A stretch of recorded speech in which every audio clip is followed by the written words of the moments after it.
else has to be available. Maybe one of these days. Can we just all go over to natural_1s at this point? Just go over there. I've tried. They won't let me in. Oh. Oh, wait. That's awkward. Okay. Yeah, you could.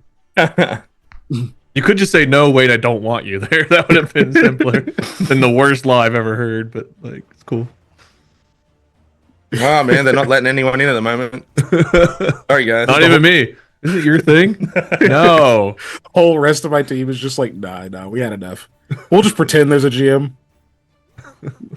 Be a hell of a revolt. Right. We should do that over here.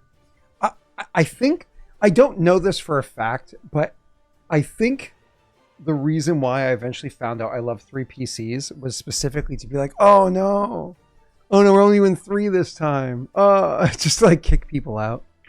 And then you're like, actually, I really like 3. Like, this is better than what it has been. And then just kind of like grew over time. But at some point in time, it must have been like, oh, sorry, Charlie. And some of the days of the console era, like when consoles were like king, 4 was the perfect number because that's the most you could play with on one system. Well, I bring my system over. We'll LAN party. Oh, internet can't, Somehow I never had a LAN party. I was never a part of one. What? Yeah. So you've never played like Halo 1 in like a basement? Wow. Wait, I'm sorry you didn't have friends. I haven't either. But I mean, most of my friends had consoles, so. That is for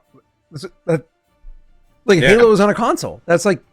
Yeah. Oh, I thought you were talking about like specifically like on PC. I'm like, yeah. No. I'm talking about like 16, I've not done it for either one. 16 plus people inside of a house with 4 Xboxes, just like going to town. I didn't like that many people in high school. I don't know if I actually did that. Listen, I think we all just like switched off on the 2 controllers that we had. Yeah, we had to take turns. I will say there was a lot of Drakkar. Okay, like there was like the room was rank with unwashed body over of basement dwellers and Drakkar. Okay, like it was not good. So, but I've been to a Smash tournament. Yeah, well, so there you go. Smash though hard capped at 4, right? That was actually switching off. Like you would have like let's say 7 people, and you'd switch off like the bottom 2 or whatever it was. I believe every form of it has capped at 4. Yeah. Yeah. When it came to Smash, I'd A long pass. time ago. So stupid. Wait, do the fake laugh. Oh my god. There it is. So stupid. Sorry, it's my real life. I didn't mean for it to come out again. Yeah, it happens. It feels like an Austin Powers villain laugh. It wouldn't be gold member, it'd be like silver balls or something. Silver balls. I'm gonna distract myself by giving 200 a knit to Mama Scribble. Might as well give me 200 as well. Ah, fuck off. You let him make the joke. You know what? I often hold back and don't insult you and carry on. I might just join the bandwagon. You know what I mean? If you really want to get this wrong, you're like way overdue for that. Yeah, Keek and I, we're like, hey man, here, the floor is yours. I also used to be nice to Scott. Jake, have you been on a Roram campaign since before I met Wade, or did you come on after I met Wade? After, I think. You think? Yeah, I'm pretty sure. You joined for like 3 sessions at the end of my Mortifer campaign, which is the second one I ever did. So if you were there before that, I was there before that. Yeah, before. But yeah, you did the first season of Dark Sun before I. Oh, okay. We started Aurora. Yeah. Oh, okay. I don't know how many seasons of Dark Sun we did. 2. I don't know. I know that. I know where season 1 ended, and season it. 1 sticks out in my head. After season 1, I get a little bit muddy. Yeah, Mike broke the game. I was like, we had a nice shiny object. I gave you all the warnings, and he was like, yeah, but I'm just going to end it. I was like, okay. Yeah, but you know what sticks out, is that button in the sorceress statue that opened the door. That your yes and moment, the super kinky sorceress queen's I think somebody said they would try it, and I was like, sure, that's exactly. Yes. Sure. Look at all of my campaigns. Has ever been the answer to any of my riddles? No. But I was like, you know Well, what? it was this time. Sure. That's where it is, Mike. I'm pretty sure it was Mike that did it too. You know, I think you're right. Yeah. I think Mike was trying to discreetly air his fetish, which good on you. But at the same time, You like stone buttholes? apparently. Very specific. But Dude, he and Medusa would get along. She turns people to stone. People have buttholes. okay. Like it's a really weird wingman situation, but okay, yeah. I'm not judging, unless I get turned to stone. But I guess at least my butthole will be put to use. Since the clothes get turned to stone, as well, you'd have to Means it requires consent, which is a good thing. Or a chisel. That is better than where I was going. I was thinking like changing rooms, like ha, or like taking the bathroom stall, like ha. Imagine getting caught trying to chisel the clothes off a statue.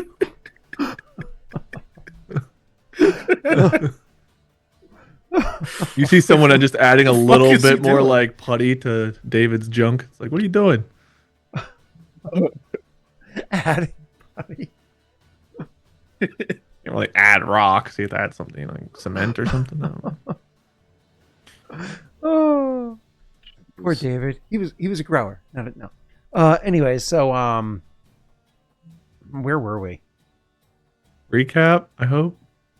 That's right. We were recapping. Yeah.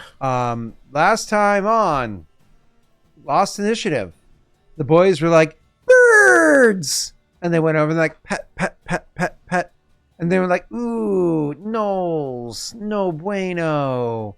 And then they were like, oh, there's fire. Ah, oh no, Wyvern is out there, run. And then they were like, what happens if I like give myself to this castle? And then they teleported. And then they arrived at the other place and they're like, I feel empty. And they ate a cheeseburger and took a nap and they started feeling better. And then where'd they go back to? Where'd you guys teleport back to again? Wraithblade. That's right. And there were a couple of gnolls there, including a big one. And Wade was like, hi, buddy. Ooh. And then you guys were like, oh, there's Mom. Hi. And then Aldo was like, Falcor. And then he was like, ooh, Rid's not in Kansas anymore. And then you were like, all right, saddle up, we're heading south. And I think that was the whole session. I will say, I hope that before we leave, we can just infer that Koa emptied Koa and Hinta's poop and piss buckets, so those are no longer in that room. Or, and hear me out, mushrooms. I can throw those out too, I guess. No, I mean you let them. I don't grow. know why you want me to get rid of them. You let them grow in the like that could be your mushroom green room. I'm sorry, is this the Martian or is this Aurorum? Yeah, also Sorry, those wouldn't potatoes. You still wouldn't keep those inside. Ew. You're Yeah. gonna grow potatoes. And mushrooms, I guess, but not potatoes. You don't want those inside. It's in on the moon. The surface is like what's called like regolith or whatever. Is it a similar material in Mars? I honestly have no idea what the surface of Mars. It's been a while since I've been on Mars, so I couldn't tell you. Or like read an article. But I honestly don't know. I've Yeah. read some of those, but they've mostly been about sports. I remember an article about how if you mixed your poop with Mars's dirt, it would not allow mushrooms to grow. It's lacking like lots of other important things. And you watch weird YouTube microbes videos. and shit. You know, I like, What happens if I shit on Mars? Will mushrooms grow? hold on, wait a second. You know we're referencing the Matt Damon movie, right? No, I haven't seen it. Oh, If you jump in zero gravity and you're like going up and down a little bit, like not zero, but really low gravity, and then you poop. where are we going with this? I'm just curious if it's kind of like when a fish is swimming and a fish poops and it's just like a stringy thing floating around. I don't know. All right, so I think we're You'd gonna have head down ask to an Hod astronaut. Gwen. Yeah. Coast was all clear. Yep. It's got you got to update the map to take Rid off of it now. I will leave it there in spirit for a little while. Yeah. Okay. It's gonna be haunted, guys. You know what? That's not what I meant, but now I kind of hope somebody. I'm gonna turn on the bad things in case somebody wants to. Why? In case somebody wants to do that. No, they're gonna do something else and just make us spend an extra 3 episodes in this fucking season. To be fair, the bad things have been off for a long time. I honestly don't remember how to get to it again. Yeah, if you're gonna enable those, you have to turn luck back on. I agree with Cozy. Yep. But luck has been off for like a day, whereas the other one's been off for like a year. Dude, you can't. Yeah, and you're cannot outnumbered turn 3 to that 1 on on and not letting give them. us luck. No fucking way. Yep, we agree. Consensus. Yeah. What do you All need luck meta for? triggers are done. Dealing with For whatever whatever bullshit crazy- someone's about to unleash. Exactly. I think you'll be fine. People have fucking got little trap cards playing around. They're like, oh, I planted this in They've been season like- 1. You just haven't Yeah. triggered it. Meh. There's been I have to look and see if there's any more traps. Not out calling there. out Spiral, but I think all the traps have been triggered. Even if they have, like the moment Beltran was dead, did you not see the fucking clamor to be like, oh, we're gonna put this on there next? Like everybody's ready. Dude, So now that we we know will the definitely Knolls need and the luck. Wyverns are headed to Isengard, like we know we're fucked. Isengard. Yeah. All right. Cool. So here we go. I think we did the recap. We're good. You guys were saddling up and heading out. The only thing I wasn't sure of was the last Alcemia did the constitution checks. I don't think we did another date bloop after that for the next day. So I'm going to do a date bloop, and then we have to confirm how long it's been, because I don't think we actually physically counted how many days it had been since you had left previously. So when you guys left Hod Gwen, Penance of the Arbiter, all this stuff is all previous. I don't remember how many days had passed. I just want to find that out. And then I'm good to dive right into this. So, one day... Hold on. Fuck you. Give me 1 second. You can talk some. Why are you being weird? Talk amongst yourselves if you like while I'm doing this. 1, 2, 3, 4, 5. Why are you jumping?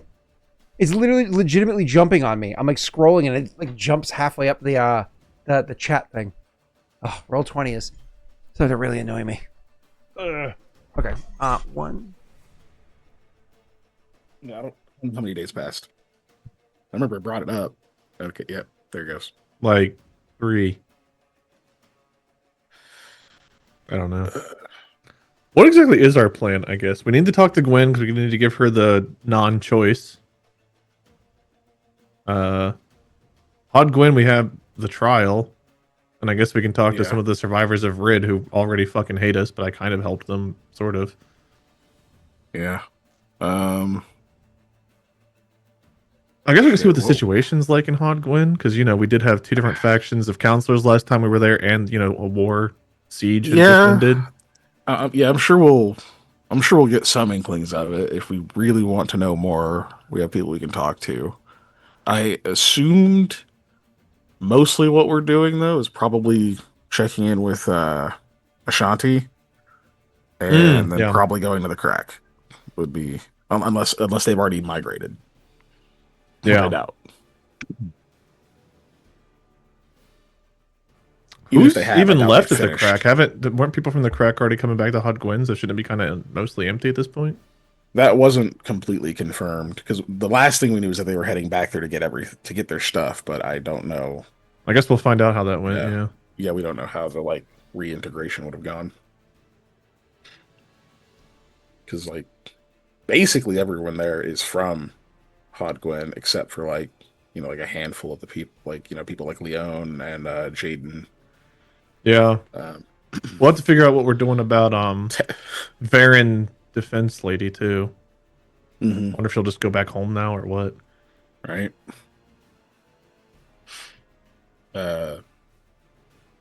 Hansa. That's her name. Yeah, as far as I know, she did a great job.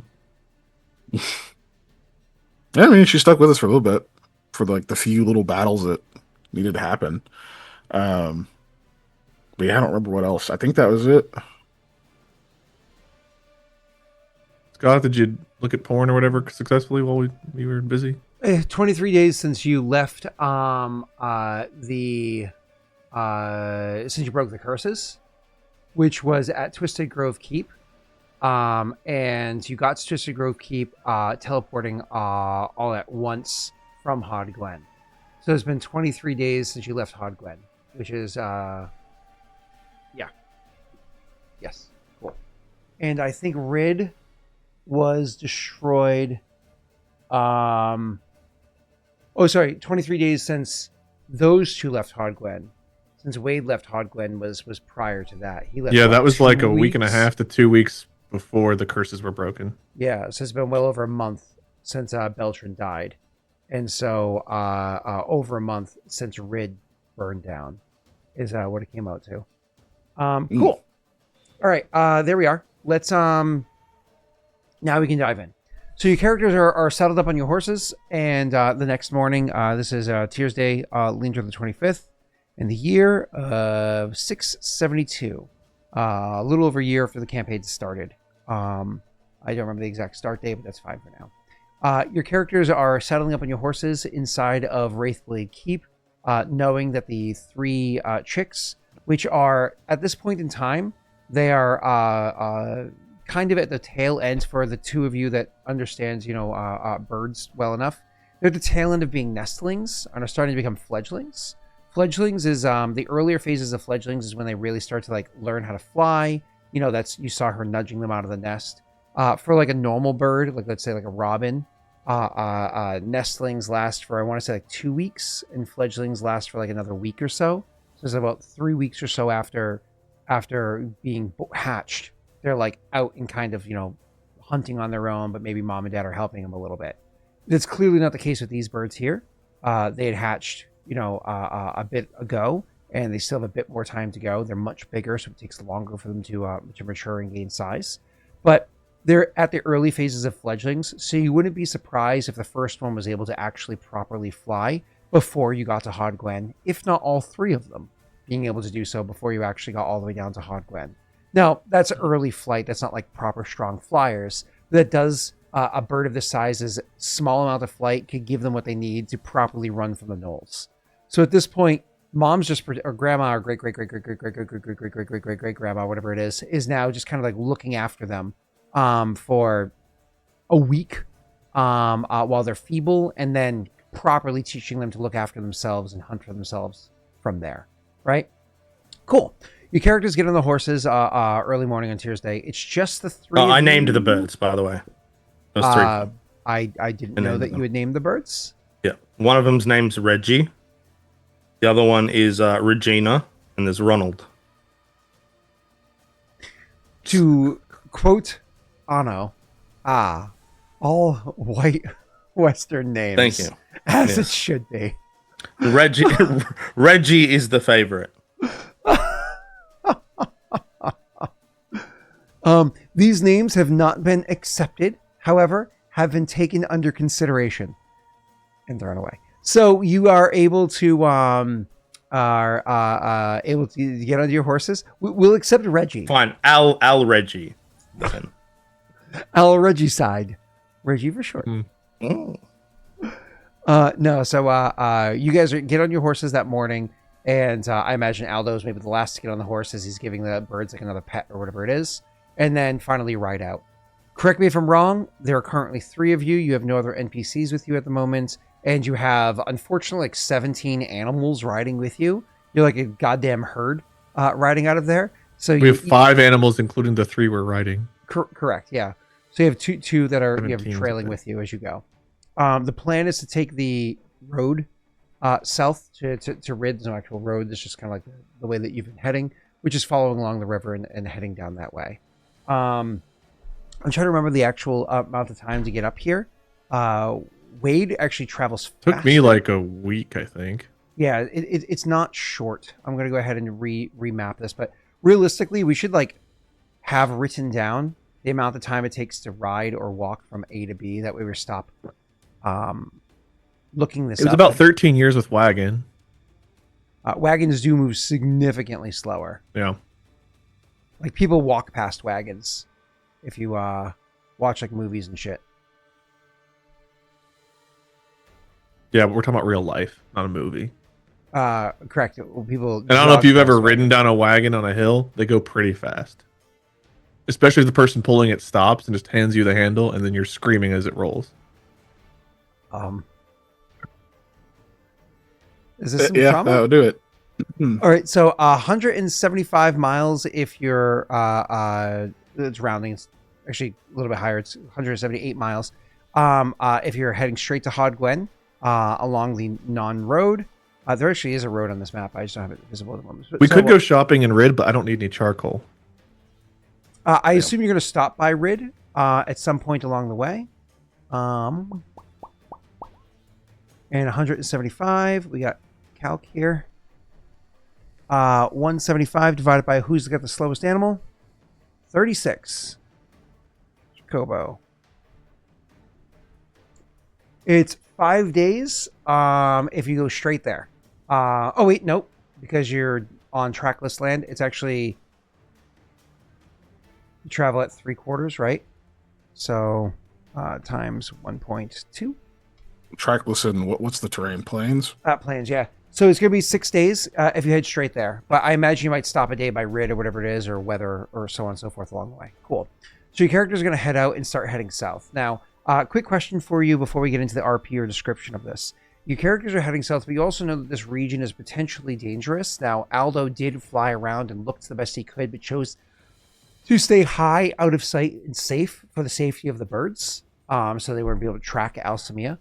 So he couldn't properly see if or Sugo or any of the gnolls or the tribes are around. So Says you. So your characters, are you riding like making good time to get down to Rid and Hodgwen, or are you saying like, no, let's be cautious because the gnolls and whatnot are in the area? Because one thing to run into a scouting party is another thing to run into a tribe. I guess like I guess we would do like maybe cautious after, like, once we've passed Rid by a little while. Mm-hmm. Like once we're past where it's been like properly scouted from up above.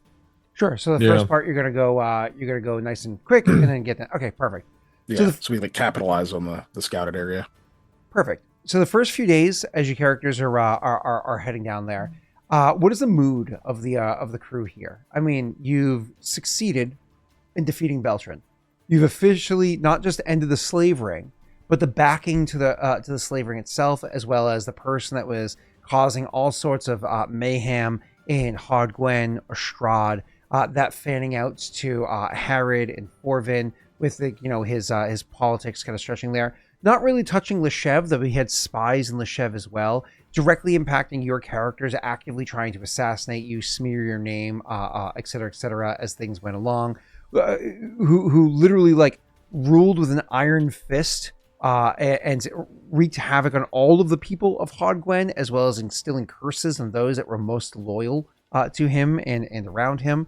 You've also disrupted the curses of Adir, ending 3 of them for the 3 different keeps that you were successfully able to do so, as well as the curse of the broken throne across Adir all of itself.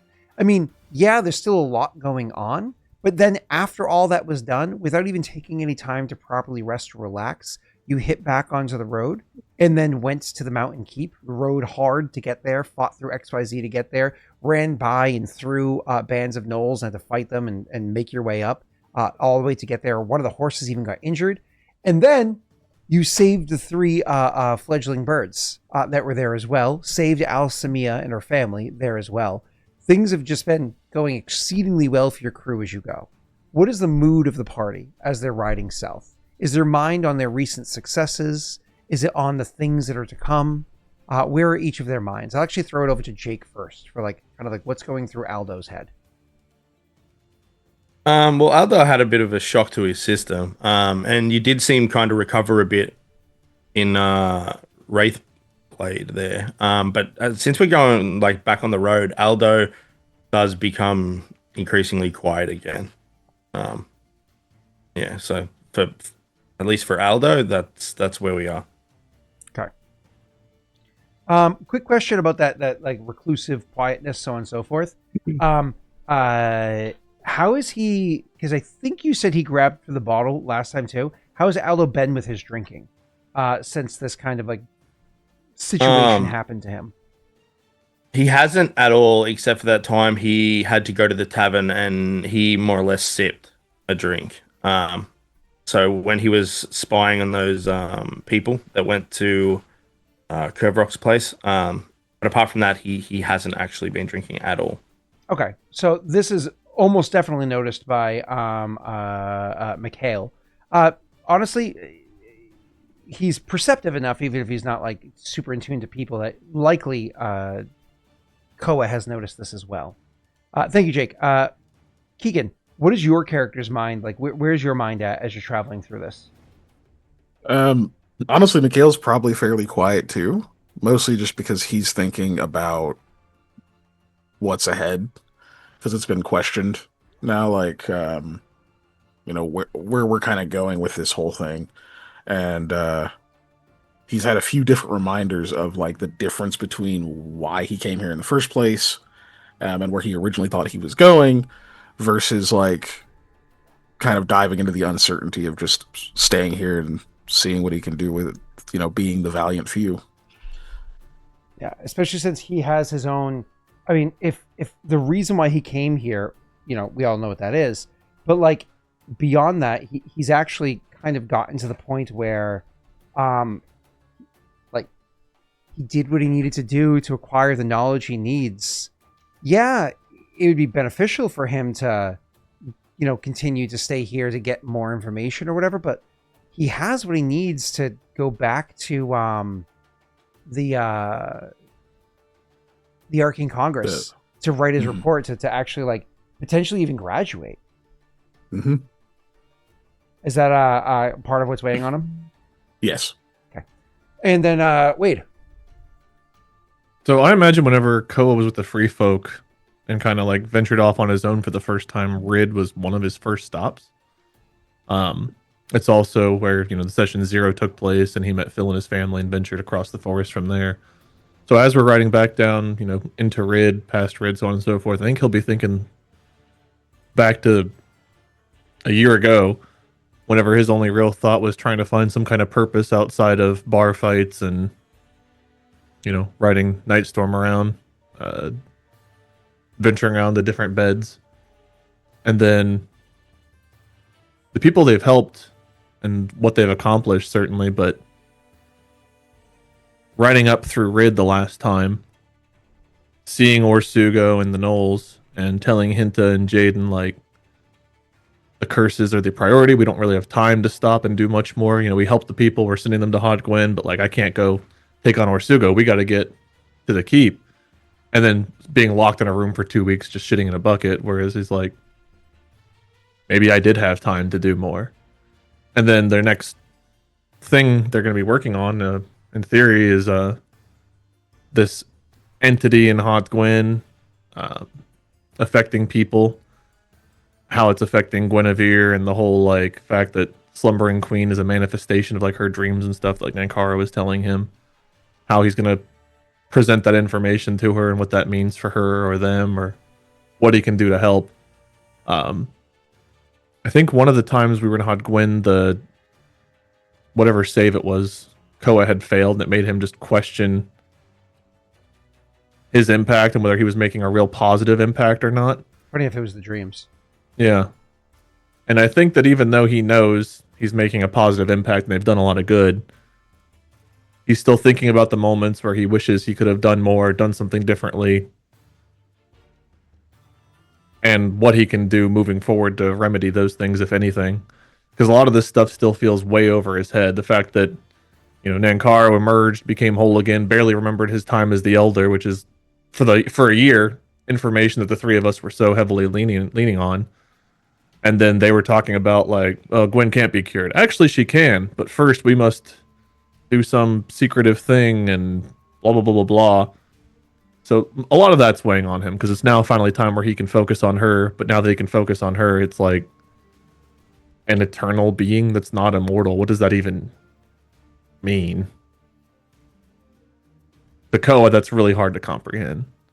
And what they're going to do about it, he doesn't know. But just the entire journey leading up to this, I think, because Beltran, the guy who shot Phil, led to all of this, and then meeting Mikhail and Aldo and Elliot led to all the curse stuff, and he's just cycling through all of that, and probably also pretty quiet. Okay. You're muted, Keegan, if you're talking to us. I did have something to say, but I was yelling at my dog. He was sleep barking again. There would also be a lot less playing from Mikhail because of his hand, which would also likely make him quite a bit more irritable. Yeah, I imagine the mood's kind of down. So funny. Even when the party succeeds, they complain. That's par for the course for this crew. I think our DM's a bitch, which doesn't help. Man, yeah. Your soul was ripped from your body and cast into eternity. Oh man, the place where you went all the time is just recently burned to the ground. Mikhail, your hand hurts. I haven't apparently Mikhail's like, my hand hurt, I can't graduate.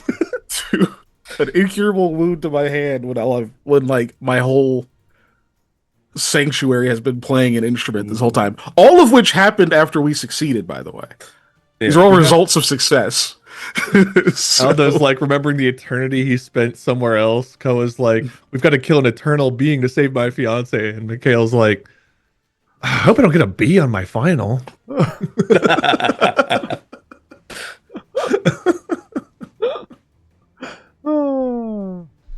We're not the same. I wish I had drowned. Then you'd fucking appreciate me. Oh my god, that's awesome. I tried to take you back. You wouldn't go. Well, I lived, which means I get to be scared. Okay, if I had just died, then I wouldn't be alive to be afraid of it. I don't know. Ask Aldo about that. So many problems. So I feel like he actually experienced that, and he can give you, he can explain it to you. All right. So your characters are heading south, and because of that, the mood is somber. You probably yourselves don't even recognize the mood somber. So I mentioned would notice Aldo not drinking. Maybe not with how it is that your characters are kind of in your own heads, each one of you. It's also like the benefit of when you spend all day every day with the same person, you certainly don't have to talk to them all day every day. Sometimes a few hours in silence going by where you're taking care of rote actions is a very nice thing. It's just now it's not a few hours. It might be the whole day beyond when you're stopping to rest or whatever it is. Instead of like, oh, hey, Koa, do you want to have, blah, blah, blah. It might be one of those like, Koa, and he looks over and he just like tosses him whatever the rations are. And he just like catches them and eats in silence. And, both of you not realizing you're both appreciative of the silence, but either way, the days roll on as your characters are suffering through / enjoying the silence amongst each other until finally there is, unfortunately, a few days later, the smell of ash on the wind, the smell of char on the wind. And that's when you already knew, at least Koa did because his familiarity with the trail, that Rid was coming soon. But you can smell from here the ash or the char on the wind. Koa himself, knowing that you're still probably a good, mile or two or whatever it is out from there, and days, weeks, whatever it is weeks later, that smell still being there this far out would put a damper on the mood if it wasn't already low. I don't know if your characters make any verbal remark to it, but a decision does need to be made here. Are you going to go through Rid and see the state of it? Or are we going to try to go the birth of it and avoid? Koa would want to go through just to see if there's anyone else still here that didn't get to go with the main party that might still need help, but I It's imagine fine. that's a non-verbal decision too. Koa just keeps like moving ahead. If the other two even halter or hesitate, they would see Koa as just continuing on. And I imagine he always takes the lead in this situation because he knows the trail the best.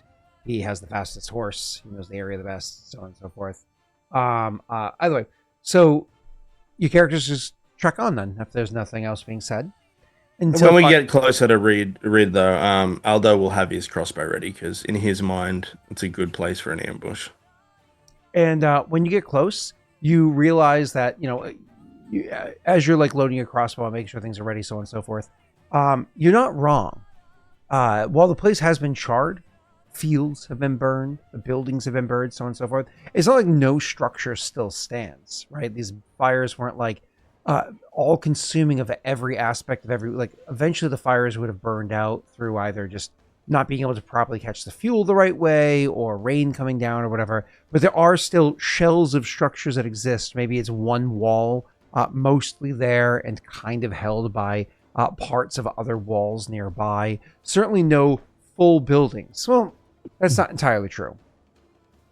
Most of the buildings have been completely burned out, but one building still mostly remains, and that's the inn.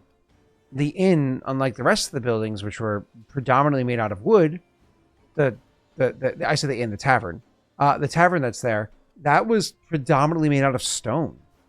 I mean, the interior was shitty. I remember the shitty wood tables and shitty wood chairs. Yep, and there was even a spot in there that was like effectively like almost like a stable is what it almost felt like, even though that's not what it was being used for. And of course, the roof itself wasn't the best, and so the roof would have burned away or whatever. But that structure still fully stands there. That being said, your characters do come in, and I imagine as you come to the edge of town, you slow down a little bit.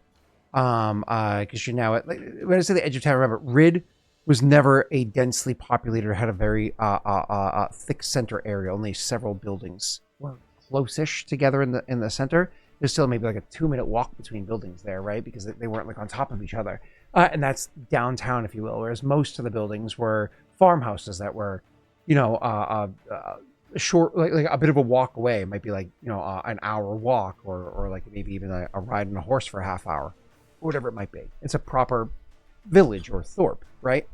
So that being said, when you guys get to the downtown area and you see these kind of like charred areas, you probably stop from that downtown area few hundred feet away. Stop or slow down. At this point, do your characters say anything, or do you continue charging on? Moving on. Koa would be looking around to see if there's any sign of a knoll or people, just movement. If there's anything like, I don't know if it's a survival role, but to see if it looks like anybody's been scrambling around the town. Because his goal of coming back through here was not just to reminisce, but to see if he could find anybody else that might need help. Sure. So we could say that you actually probably dismount from your horse. Yeah. And go ahead and start looking around for that ability. I can't remember. You didn't train Nightstorm for track, did you? I don't think you did. I think she's mostly just like combat tricks, but let me see. You're gonna keep extra animals with you. Like if you're gonna have a donkey, at She least does not a have donkey track. that knows how to track too. Make it useful. Ugh. She has rescue. That's actually pretty good. All right.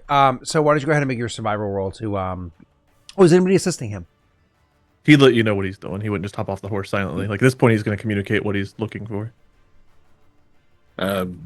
Mikhail will stay mounted and just keep an eye, make sure there's no ambush or anything. Aldo does the same thing as Mikhail. That's a pretty good roll. 22 total is really good. Are you happy with it? Did you want to modify it in any way, Wade? I would like you to add 3 to it. You can try with a luck if you wanted. No, we can't. I'm good. Press the button so I can laugh at you, though. I never get to laugh at you. Your birthday or some shit? Hey, What the fuck? you added a 4. Look at that. You got a 26 total. I didn't think we had any, and you just had me use the one we did. No, look at that. Happy birthday, Scott. Hey, yeah, 26 total. Great job, Wade. Great on a DC, probably like 16 search. Hey, that was good. Okay. That was dirty. Mhm. No, the town is. It's ashy. It's ashy. Need some of that lotion. You know what I'm saying? All right. So, This is way worse than ashy, bro. There's a different definition of ashy. you know how ashy I get, Keegan? That I use this. We To- do to- put to your recover hemorrhoid cream myself. alone. Let's go back. I don't. What? It's A and D. Heal and prevent. A and D. It's like what you put on when you get a tattoo. I just have to put on my knuckles because, like, you should see how bad they are. Anyways, so we are. Where were we? 26. 26. So you guys got a 26 and you're looking around, and you notice a considerable number of prints inside here. Koa, you notice that after the town had burned down, that wasn't the last time anybody came through here. You notice that there are paw prints coming through here, specifically knoll paw prints and hyena paw prints have come through here. You notice that not that it's super fresh, like it was after most of the ash had fallen, before some of it had blown away. There's like marks of the paw prints going through. You can even see like areas where things had been dragged, possibly survivors. The gnolls had gone and grabbed and had dragged away to feast on or what have you. And it's just it's kind of a grim reminder of just what happened here in Rid, because unfortunately there were these. You spend some time trying to get like a real good read on how long ago this was, but it's hard to get that read because it was a while ago, probably well over a week since the last time they came through these paw prints, which means two things. One, it makes sense because it happened like over a month ago or whatever. I said that Rid burned down. But two, that means that they're around enough that a week is not that long. That's after, because of how long it would take to come up to the Wraithblade to kill those things. Like, time-wise, if they went straight from here to the Wraithblade Keep, these could have been the ones you killed in Wraithblade, maybe, but that's unlikely. That means that scouting parties still come through here, which means the camp has to be close enough by that it's worth sending scouting parties through here on the occasion. At least a little over a week ago, right? So that's something to weigh in on. There's one thing that you are able to pick up and go around and search for, but you also notice that they're not the only ones to have come through here. You can also notice that other prints have come through the area as well. Hoof prints, boot prints, and whatnot have come through too. This leads you to believe that, you know, with the fact that there's a there, it kind of makes Koa thinking for a few moments, and he goes over and he spends a considerable amount of time analyzing and realizes it's not just hoof prints. He's pretty sure he can count out 4 horses. That's important because it's very common that the free folk, when they go out in groups, they go out in groups of 4. You know, it's to cover each other's backs, make sure that everybody has what's needed. God forbid if one person gets injured, 3 is a good number of people to defend the last, and so on and so forth. 4 is a normal free folk number to ride out as. So seeing that, Koa thinks that free folk may have been through here recently, and that was much more recently, only a few days ago. If he had to guess, 3 at most 4 days ago, those hoof prints came through here. And they did ride in from the north, and not from any trails, though there's not really any trails up there anyways. So quite possibly that. Looking at it didn't look like they rode directly south, like heading towards Hodgwen. It looks like they head more westward. It's possible that if they are free folk, they're scouting themselves to see what's going on. Okay. And the last thing you pick up is there actually is another animal's hoof prints here, and it's much smaller. Koa is good with animals, so he spends some time looking at it, and he's like, these look more like a pony than they do a donkey or a mule. So and he sees that these are very fresh. As a matter of fact, so fresh that they've probably only been here for less than a day. Several hours at most even. And you saw them coming in, and you see them heading over towards, without you walking up to it itself, heading over towards the last remaining building, the stone-walled former tavern that's over there. He hasn't actually walked up to the entranceway there because the door would have been burned down yet to look inside, but he does notice this there. He will convey all of that to you too. Excuse me. He'll note that there's probably or there either is still or was a Knoll camp. As of a week ago, they patrolled this area.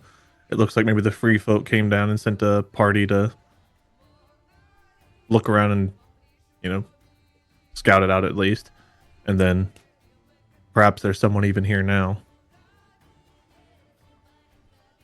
I did kind of want to check out the remains of the tavern anyway, so it's just another reason. Yeah, He'll, look at Aldo that kind of just inclines his head at the thing too, and he just says, "Be on your guard." Nods.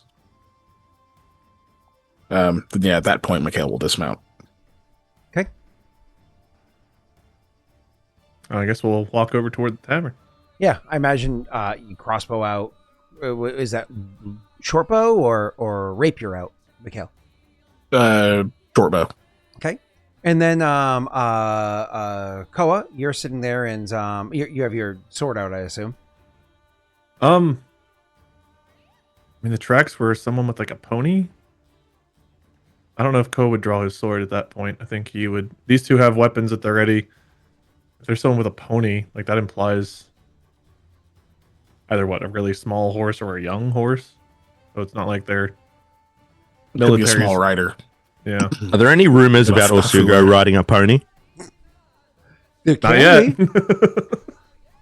This would be a really easy place to get your rumors believed. Orsugo is a phony, rides around a pony. Sorry. Well done. I like that. Oh, thanks. I showed Brittany, whoever it was that posted in Discord, that this is what it's like listening to Scott's jokes, and she's like, "This is too true." So she wanted me to show that little clip to Aurora, and I said no. She has to think Dad's jokes are funny for a couple more months. Anyways, so we have where were we? You are walking up to this place. Now, your characters weren't quiet around town, but you also weren't making tons of noise. Like I said, you would have dismounted a bit ago. I imagine when you dismounted, you would have left the 4 horses. So you left the 5 animals there, Koa walking around checking these things out because they didn't assist you. I imagine Aldo probably would have, ridden around a little bit on his own on the periphery, just kind of keeping a sharp eye. And Mikhail likely staying with the other horses, but while Aldo was watching the perim, keeping an eye on Koa to make sure that he was good and that the horses were good. So that everything was attended to. Koa walked back to the group of you to point out, what he had discovered walking around the place. Again, not being quiet intentionally, just not making much noise. One person walking around isn't terribly loud. So this place doesn't have like a road, doesn't have like, it's just dirt. So anyways, that being said, how do your characters approach? Hi, Is Molly. everybody here? Hey, Molly! How does your characters approach? Do you ride over there? Does everybody dismount and walk over? Is Koa walking in 50 feet ahead of how are we doing this? Koa's not going to draw a weapon. I think he's going to have the animals nearby just in case something else happens. We don't want to leave them separate from us. But his plan is to go and kind of announce themselves as they get close to the inn, because he's assuming whoever's in here is not a Knoll. So it's possible they're a bandit and they have to fight it out, but he's hoping it's either someone coming back looking for something or survivors that are here. So he doesn't want to come off as too threatening and start a fight with somebody that maybe just needs help or is looking for belongings or loved ones. Great. So you go walking. How far out are you? Because I imagine you're just going to tether the horses outside the place, the same spot that you always tethered horses before is there. You remember the same one from your session 0 where you had tethered Nightstorm and you had seen the other nice horse that inevitably was discerned to have belonged to Leon outside. You can tether the animals there, or at least task them to do it as you're walking in.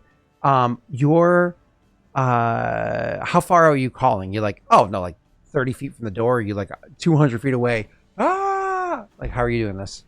I mean, at a reasonable distance that makes sense, right? He's not going to go yelling a mile away, but he's also not going to 50 walk in feet the is front probably door and then be like, "Who's home?" It, Yeah. 50 feet 50 or feet's whatever. pretty is fine. solid. All right, cool.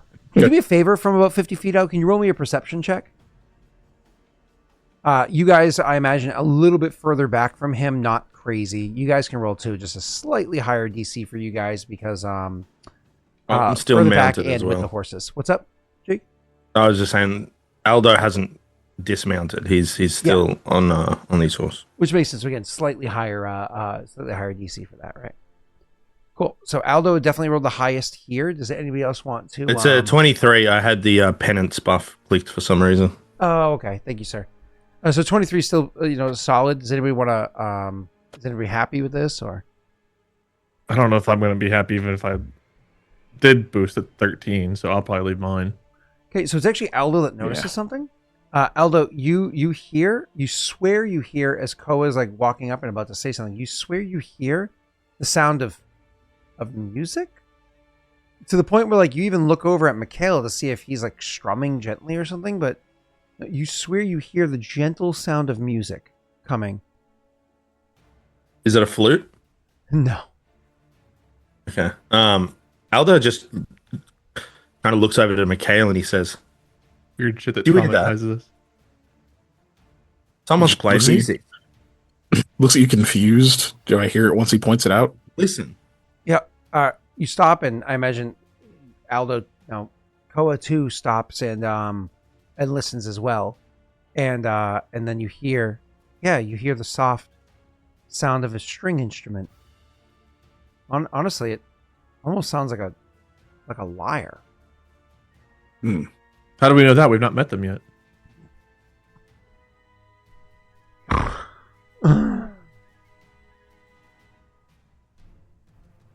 But yeah, he'll just whisper that it sounds like a lyre to me. We know that. We've met them. Yes, it's similar to this lute, but just kind of shakes his head. Patty cake. Hey, Pat. What's up, Pat? All the raids. Mm-hmm. Hey, Pat. How are you, sir? Okay, so Does it seem like idle strumming, or are they like playing an actual song, or like what's the when you're listening, what's like the bulk of this? Mhm. you actually, it is a song that you can hear. It's unfortunately it's faint enough. It's being played faintly enough. You can't quite make out the details well enough to pick out the song, but there's definitely a melody to it. Like there's definitely like someone's actively playing a song. Okay. Yeah, express that, and then he'll probably actually move a bit closer to where Koa is, probably within like 10 feet of where Koa is. After telling them what he thinks it is. I haven't encountered many bandits of the musical variety, so Just shakes his head.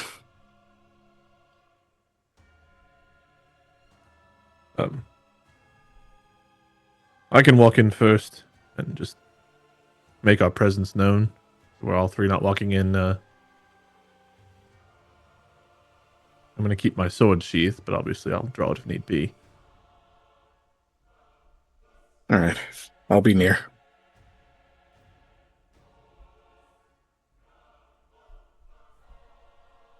So your character goes walking in. Koa, do you still call out from that 50 feet away? I think maybe he'll get a little bit closer because he doesn't know if they'll hear him over the music. So he'll get, call it 30. Yeah, some 30 feet from the front door, and he calls out. What does he call it and say? Whoever is in there, just want you to know that, there are friends in this town. We were going to come in. We mean no harm. And you say that, and then as you kind of call that out, like a bit of like chest behind it, a little fairly projected. The music does stop.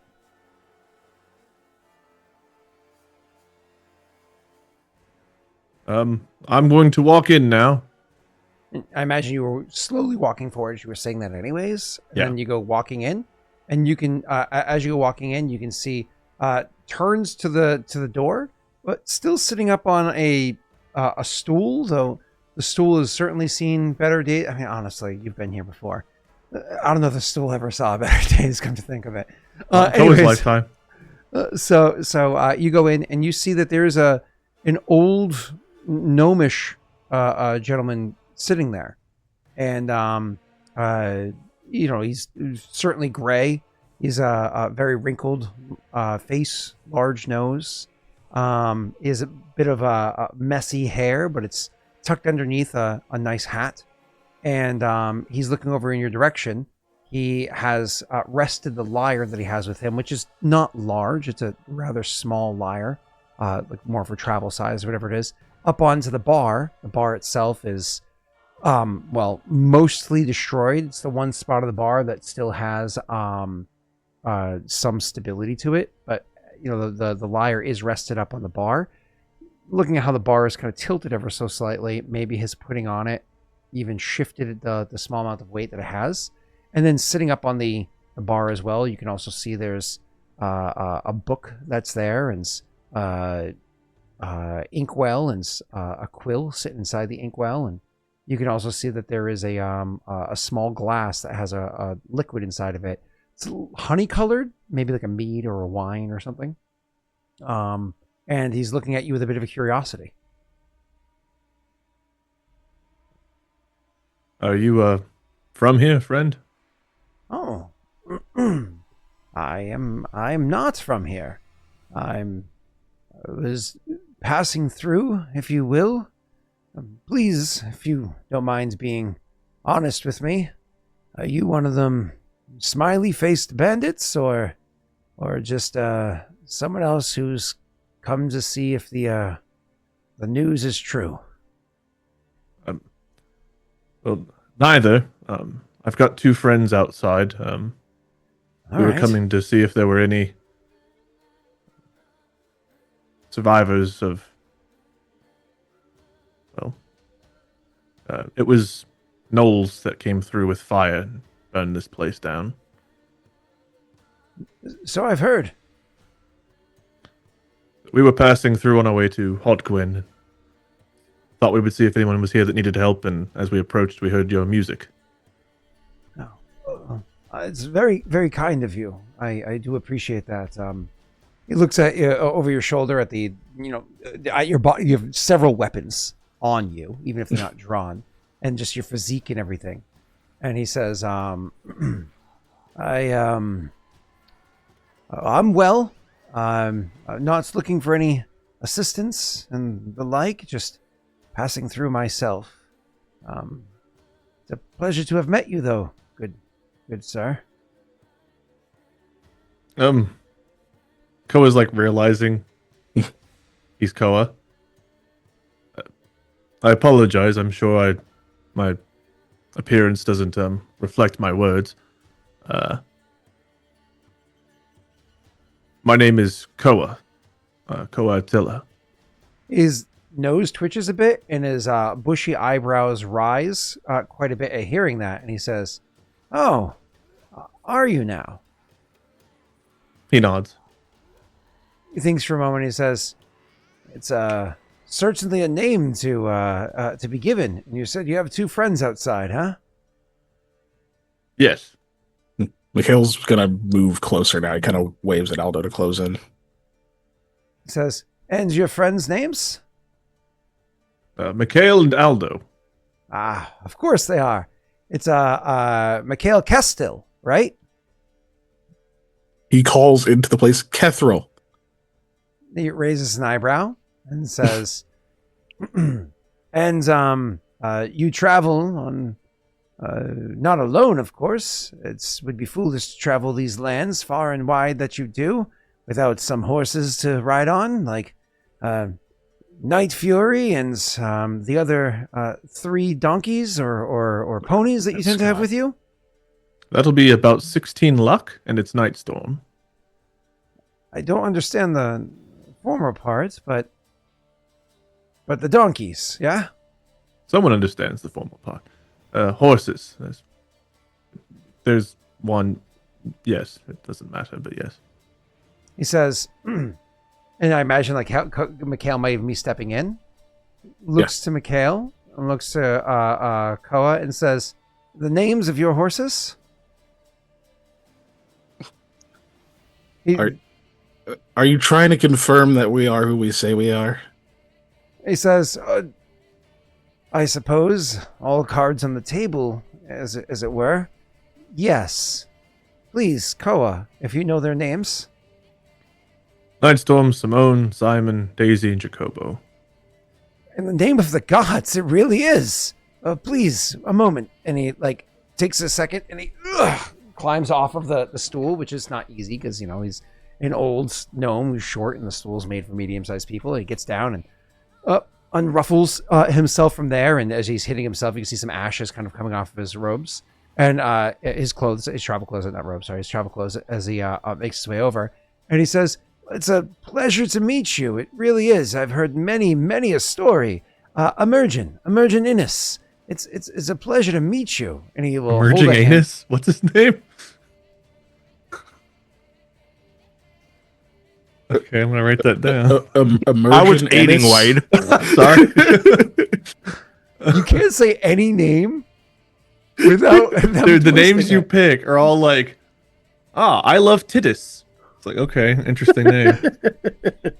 It's Gaelic in origin.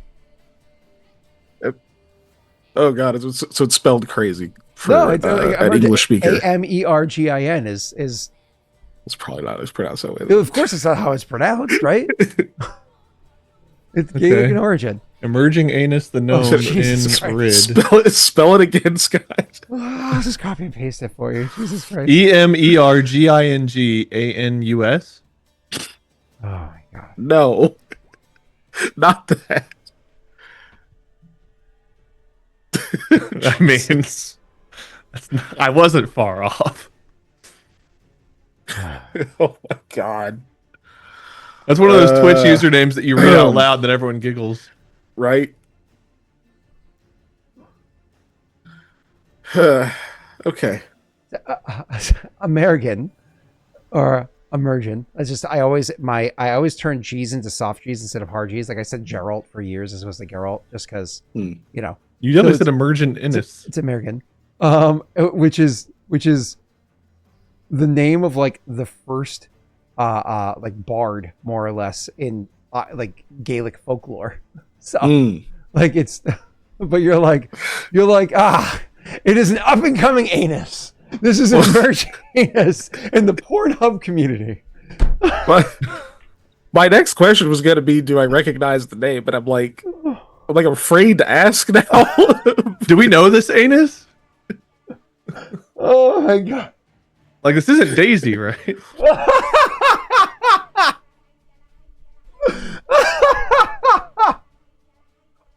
Okay. Oh my god.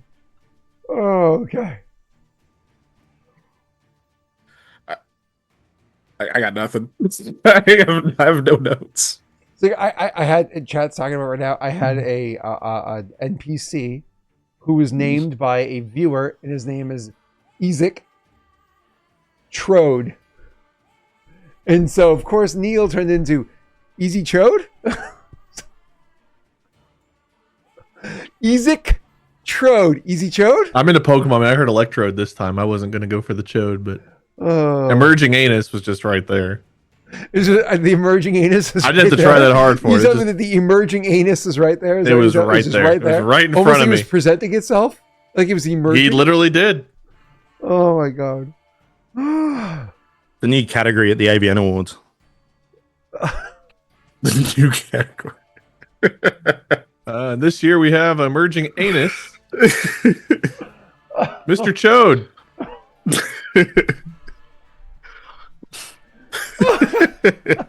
I guess I shake his hand.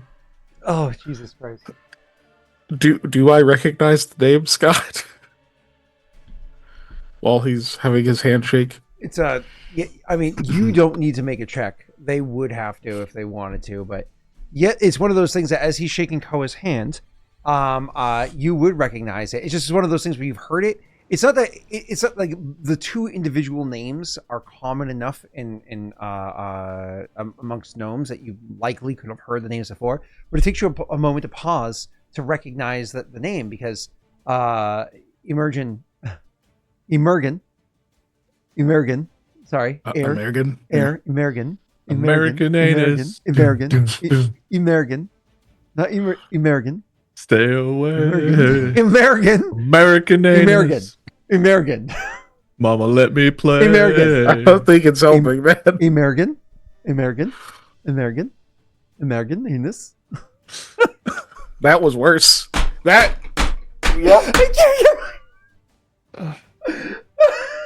It's unrelated. I kind of want like a brown cinnamon sugar Pop Tart right now. Anyone else? What? I hope it's unfucking related. Jesus.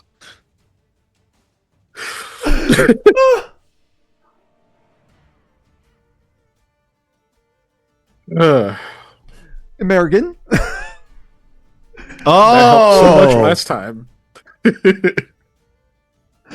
Oh, okay. All right. Mm. So as he says it, it takes a moment for you to realize it, hearing the two names together, but then you realize American is actually a bard from not just traveling around. It's actually a bard of Eustace, and is known for traveling throughout Eustace to writing songs in the Gnomish native tongue and performing in that tongue and so on and so forth. Not really known outside of that region, aside from people who specifically study, music, like study as a bard. This is not something that like Koa or Aldo would be familiar with their music, but you would, because he's known for the music that he writes is actually rather complex pieces, and how it is that he just kind of like composes different, ways. So it's one of those things where you're like, hold on, wait, this is a legitimate, like a composer, like a really well-known writer of sorts, but has always been known for not having good stories to go with the music he writes. So he would write the music, but then others would apply the stories to them. And so that's how you would get like the music that would travel on. So people wouldn't really know his name, because even if they've heard music that he's composed, it was played by other people writing their own stories to them, because he never applied his own. However, that being said, it gives you, because like he hasn't composed a song in nearly a century, because gnomes, right? Yeah. So he hasn't composed a song in nearly a century. So it's one of those where you're like, he's an old man, so that does align age-wise, maybe, but either way, it's you're taken aback if it's true. So either way, he shakes Koa's hand. American shakes Koa's hand, and so Koa, when you go to shake his hand, you're not unaccustomed to shaking the hands of small folk, and so it's you're of course a little bit gentler with him, but he does make the comment, "Ooh, firm grip," and no. I'm with you. I'm shaking his hand. He was reacting. I'm being gentle. I'm being gentle. Wait, heard me keep saying going. it before I said it. Just keep going. It's our just first keep going. time. I'm being gentle. Someone clip it. He reacted before I even said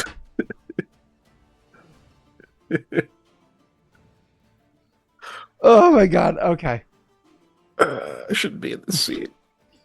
Place is a little ashy. Aldo. Maybe we need some moisturizer. That you want some oil? Wait. I don't know. Oil. I think oil is not the way I want to go with that. All right. So, moving on. So he makes a comment about how strong your hand. Nope.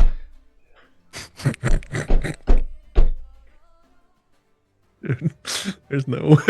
You're not gonna get around it at this point, Scott. You just gotta keep rolling. Large man. fingers you have.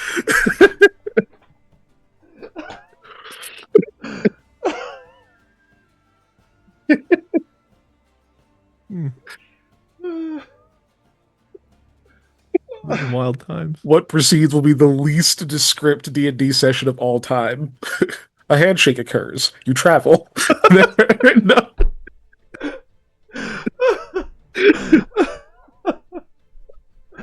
Oh. Oh. Huh.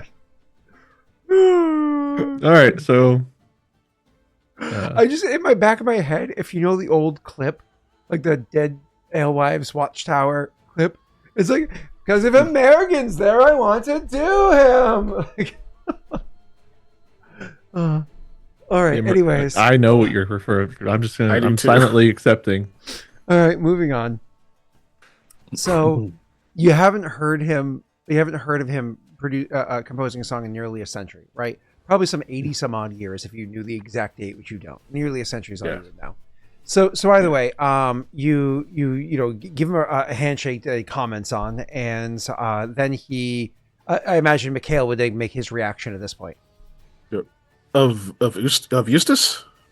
He says, "I hope it's not too obvious." Huh. Well, then I've also heard some stories. It seems your hiatus is taking you far to further places than others may have guessed. He gives you a bit of a wry smile. He says, yes, I've perhaps had a slight change of career as of late, but it makes sense that you would know my name. Flattered that you do. Both that's Mikhail Kethrel knows it, and that they still teach it over at Tailsong. And he'll go to shake your hand. Yeah, he'll shake his hand, and we won't describe it. Mm-hmm. He'll say, "Of course, they still teach it. You have your compositions have an intricacy that most others don't." He says, "Flattered. I am truly. But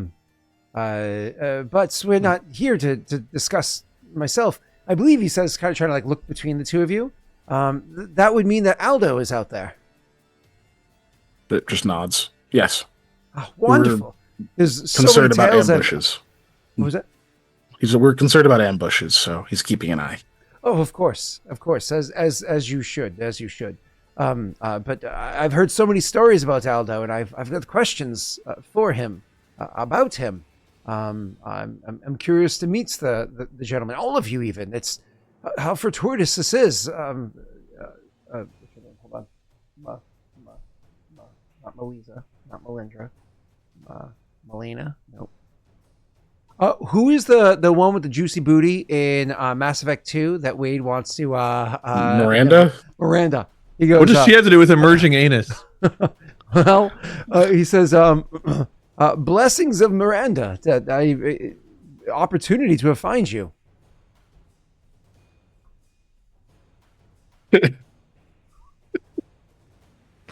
Stop.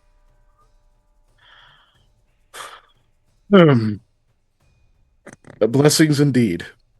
I'd ask you to have a seat with me at the bar and offer to buy you a drink. Unfortunately, I don't think there's room stable enough for four, and there's not much to be had by way of beverage here. Unfortunately. We could speak outside, where we have a decent view of, well, any potential threats on the horizon. There could be scavengers or anything else coming about. He nods and says, "Cautious. The lot of you are quite cautious. Certainly, we can do that. I honestly, I came inside. I figured me and my pony turns around and says it's somewhere around back. I figured we were less likely to be targets if we were hidden as opposed to out and exposed. But if I have the valiant few at my disposal, then I suppose I'll be safe in the open." Gives him a nod, gesturing to the stool he was sitting on. She says, "I don't think anyone will mind if you bring that with you." He says, "It'd be difficult to get into and out of without the assistance of the bar, and I think it's found its resting place." He'll head back over to there to collect his travel lyre and place it back into its small case that he has with it, and then he'll collect his glass, which he will down in a rather large gulp to empty it, and also put that upside down into the same case that holds the lyre, and wipe it clean first, and put it inside of there. Pull out the quill that's there. Stop the ink bottle, collect his notebook, and then say, "Where's that blasted pony?" And then walk around back for a second to go and find the thing. Before Koa leaves the bar, I imagine, I don't know if Mikhail walks right back out, but Koa will wait there a second and he'll like pull out his wineskin and like kind of toast around and then pour some out on the ground for Phil and the other regulars that he'd known here and stuff, because he doesn't know who's lived and who's died, but just kind of like a little tribute to those that didn't make it out. Was Phil also the name of the bartender? Or are you thinking No, Phil but he Nye? met Phil here. Okay, yeah, Phil Nye. Okay. So you're I don't know if the bartender ever got a name. I thought he did, but I don't remember. So anyways, he comes around back with his pony, and then the pony has like a nice saddle or whatever on it with it's well traveled, and he just affixes the different things onto the saddle. Puts the notebook in the inkwell away, affixes the travel lyre, and walks out with the thing. When he comes out, he sees Aldo is there, and probably over by the horses are tethered or maybe riding around, and he says, "Wow, all three of the valiant few, all have survived, and together. This is truly incredible stuff. I do have to ask, if you don't mind my inquiring so soon. The shall we call it light show that we were all able to bear witness to recently.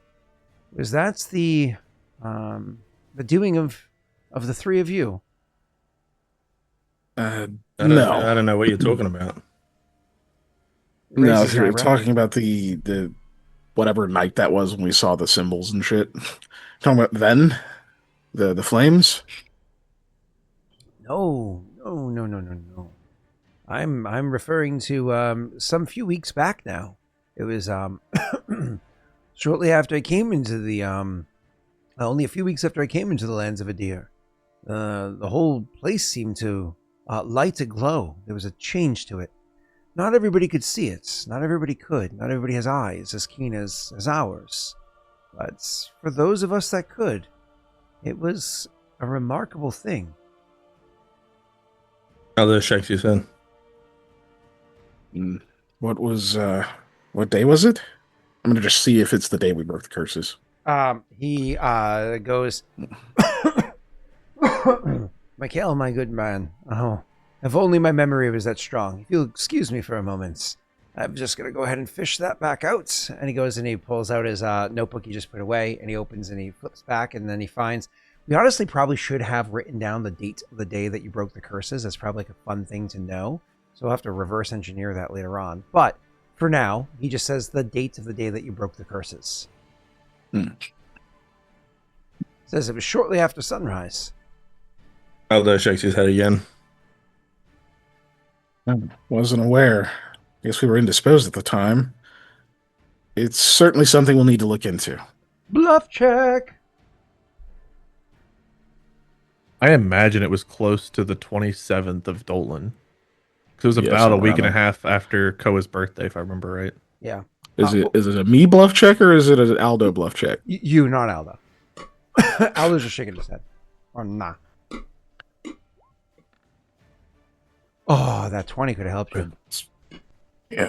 Yeah, fuck Still you. It's only a pretty 26. Pretty shit. Oh. Are you happy with Still the pretty 26? solid. Generally. He raises an eyebrow and says, "Oh, interesting. Perhaps I misunderstood then. Well, then, shall we go to where you feel it's more secure, and we can discuss then?" Sure. He kind of looks to Koa for that. I mean, we're around one of the only potential buildings we could use for cover if something happens. And we have our horses, I think, stabled nearby. So he'll probably just be like, I mean, the next best place to being inside of there is probably right here. Unless I need to roll, Scott, unless there's a better place. Unless you I want can to like roll for, remove but- yourself from the ash place and go to like a nearby hill or whatever. Maybe even just go over by the river, so you don't, Yeah, I mean, that's fair. We can do something like that. So do you want me to roll a survival? No, you're fine. So Ko was like, I know a spot near here because you know the area well enough. I was like, I know a spot near here, and you guys can head over down that way and bring the horses with you, so maybe they're not even as visible because they're more down by the river or whatever it is, right? And Is you guys can Daisy's go that way. place burnt down? Yeah, I mean, you're talking about the barn? Yeah. Yeah. The barn is like most other large structures. There might be like a little bit left to it, but for the most part, it's completely burned. Yeah. Okay. Yep. And so you make your way down to the river. where the watermelon grows. And That's so a lot of DNA evidence we lost. Jesus Christ. So so you guys make your way down there, and he says, he starts asking you questions as you're making your way over. He goes, Aldo. So if you don't mind my inquiring, I've heard much about Koa Attila and much about Mikhail Kethrel, and a considerable number of things to be said about Aldo, except of course your surname. That's uncommon for someone of stature to not have a surname coming from Galdaria. Well, I only share my surname with my friends. No. Koa looks at you almost because he's feeling like a little offended. Yep. He's like, wait. Like, wait, we don't know it. Yeah. So he probably believes you, but Koa's face gives it away. And he says, "Oh, well, hopefully then I'm able to cross that threshold soon enough." Now, where are you from in Galdaria? Is your accent isn't exactly telling, is it? You kind of a bit of a neutral Galdarian accent, don't you? Whereabouts where are you from? I don't know what the capital of Galdaria is off the top of my head. Might have it written down somewhere, but that's what I say.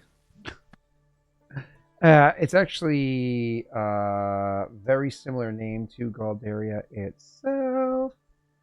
Capital is Galdarium. Yep. Yeah, I grew up in Galdarium. It's the most boring named capital out of all the I wasn't going to say it, but I was thinking it. Yeah. It's Galdarium. He says, "Oh, really? There are many accents in Galdarium, and yours doesn't match them."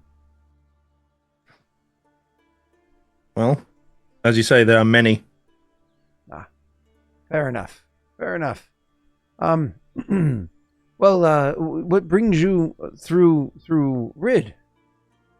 Aside from, of course, looking for survivors, what's the next adventure for the valiant few? With all that you've done, do we intend to stay together? It's interesting. I haven't thought too much about it. Tell us, what are you doing here? Oh, fair enough. Here I am, peppering you with questions, showing no courtesy. Please excuse an old fool for being a tad too excited to have manners. I suppose when you get old enough, you return to your roots. You're too young to know to have manners, and you're so old you forget them because you know that your time is limited. And Guy's acting like a real asshole. almost want to get to the point. My apologies for that, Aldo. As I said, my name is American. No, I said it wrong that time. Because you guys have me so fucked up on saying the name. Mm-hmm. American. My name is American. I was known, as Mikhail will likely tell you after we part ways, for many years of being a composer of music. I'm a bard, if you will. I spent a lot of time doing so, but unfortunately, I kind of grew weary of the task and many of the after effects of it. So lately, in my later years, I wanted to do something that perhaps was a little bit more useful, a little bit more permanent than just writing a song or two whose composer's name gets forgotten to the ages. And so instead I decided to be a bit more of a compiler. So that's what I've done for several decades now. I spent my time going around and collecting stories, writing a bit of, shall we say, biographies or whatnot. And so I thought,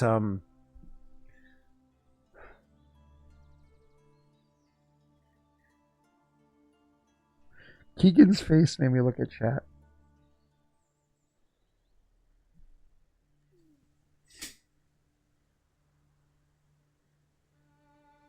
Yeah.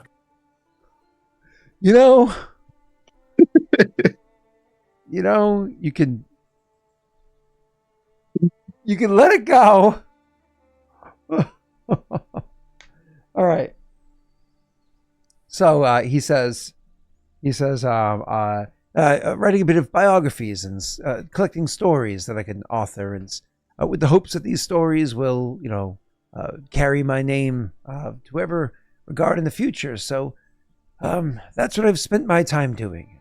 The reason why I've been peppering you with so many questions, Aldo, is because, well, the story of the valiant few in lands that so few people know about, dear, it's more of a novelty or curiosity once you leave central Paradel.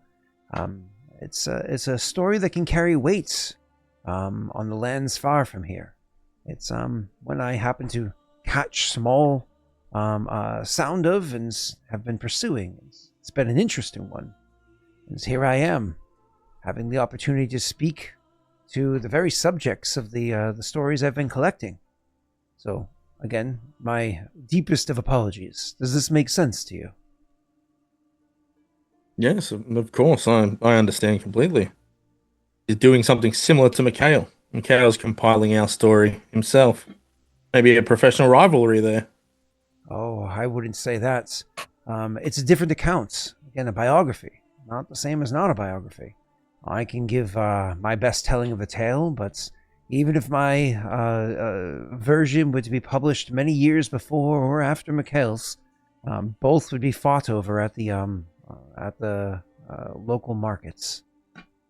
May I ask you a question? I just have. 2 more, then. You need not seek permission for the number of questions, please, Koa. When we approached, we heard you strumming your instruments, and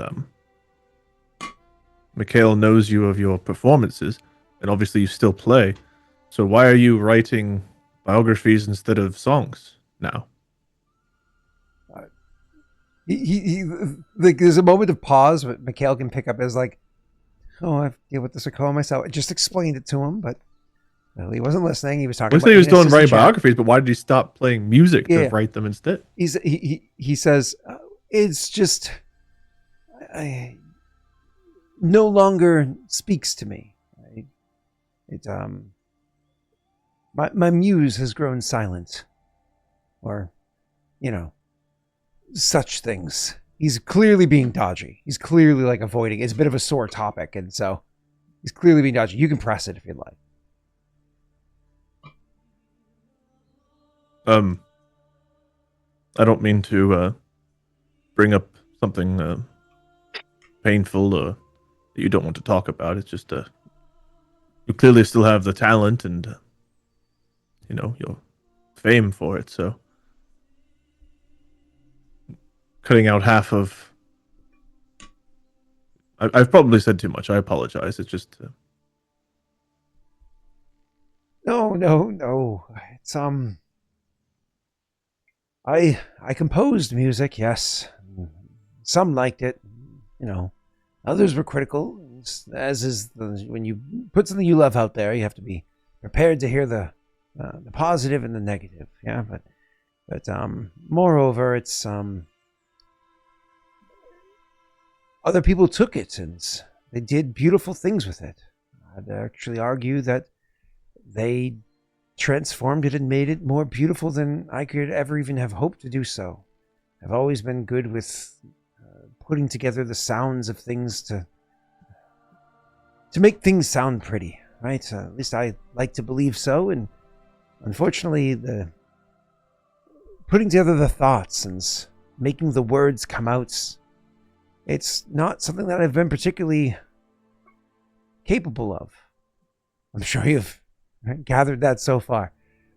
So I've been working on it for some time, and I think I'm getting pretty sharp. Granted, it's easy to do so on the 11th or 12th draft prior to having an editor look at it, and then you spend the next 8 or 9 years going through another few dozen drafts. Throughout this explanation, like Mikhail has he started with like a very small frown, and it just gets like deeper and deeper as he's like explaining more, but he still doesn't interrupt. He says, then of course, after a few decades of working on a project, you realize that only then has your skill just honed well enough to properly write something. And Master Innes, if you'll excuse me, do you really believe that?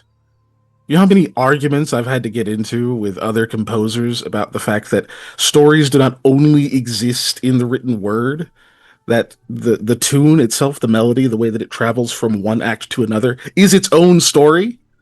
Oh, of course, the music will tap into people's emotions deeper than any strung together words would hope to do so, if those people are capable of feeling emotions or if the song is played right. But, of course, you can't guarantee both, can you? And Of course not, but to it's frustrating to hear that particular inability from an audience is what's swayed your pursuit. think of it as an itch. Just can't quite reach. Found a branch, but the twigs are too frail. Can't get that spot. Suppose that's fair. As long as the inspiration comes from within, then it's still valid art. But I've gotten a lot of arguments over that. Mm-hmm. I'm closing chat. I'm not looking at chat. I'm not looking at it. I should have Didn't closed type it. anything. I didn't say a word. I'm just, I won't even know if people give bits. They don't now. need us. I'm not. They don't need us. I'm not talking. I'm just. It has its own life. It doesn't. No. It is transcendent. I closed it. So, all right. That conversation has become sentient. Sentience usually suggests intelligence, but I guess in this case, we'll make an exception. All right. Yeah. So, trying to rise above the bowels of chat, we will. He says, "Well, either way, I'm not the subject of consideration here. I'm not the one going out and overthrowing what do they call it? Dictators. I'm not the one that's rescuing whole peoples. It's just some truly heroic deeds that the three of you have found yourselves caught up in, and I've heard many recollections of the same tales, and I'd love to run those by you and see if I can get the perhaps the truest version." Nods. No, I won't deny it. They are worthy of great tales. But it is, I suppose, surprising to hear you've traveled all this way on just the stories that we've inspired. Oh, I was long from Eustace. Long ago.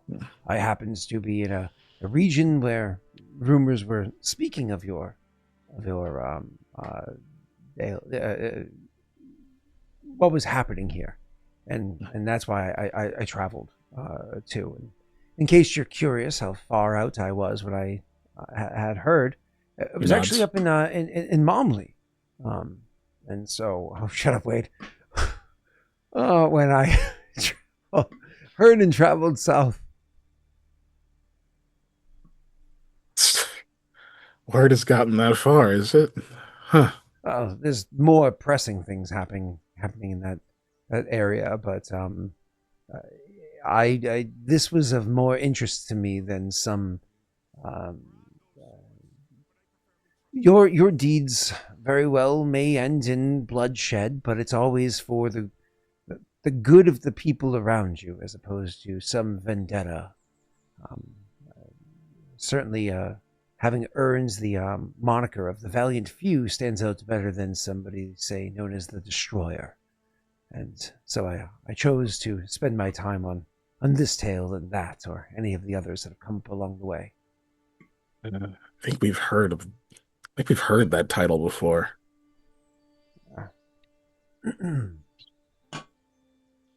I don't remember where we heard it, so he kind of just leaves that flat. He doesn't engage in it. It was Rena the Destroyer. That was a thing we'd heard about from up north. Right, yeah. Is that what's happening in Momley? Is that where she is? They are? Oh, Momley, Zatishk, wherever.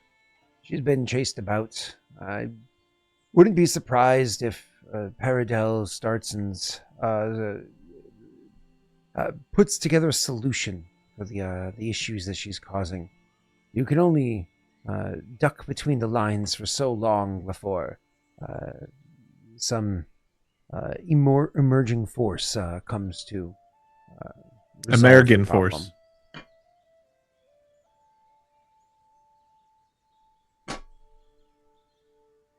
True indeed. Huh.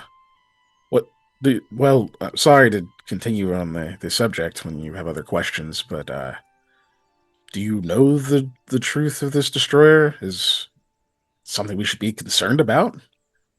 Only if you tell. Oh, no.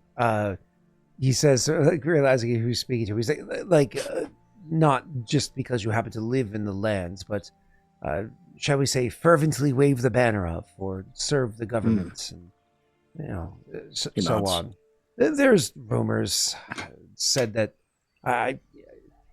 she doesn't travel alone. She has others with her, and said that she has known to not kill those that perhaps are sympathetic to her. I imagine you can't kill everybody, otherwise nobody's going to spread the tale, and nobody's going to give you safe harbors when you need it. But Vala is a vast, open place, rolling hills, mountains, many places to hide. But if Paradel wants the problem solved, they'll do so. I don't follow it closely. Rumors you hear. It's often talked about up north, and my information's a bit stale, a few months old even. Who knows? She might already be dead. Or perhaps she's gone and done something more insidious. I wouldn't know. He just nods. Okay, thank you for enlightening us. Very well. You said you had questions. You heard certain things you wanted the truth of. What have you heard? He smiles and he says, "Ha! If you don't mind, from the well, actually, perhaps I'm getting a little too excited. I'll let you decide." No, he says to Mikhail. He looks at Aldo and says,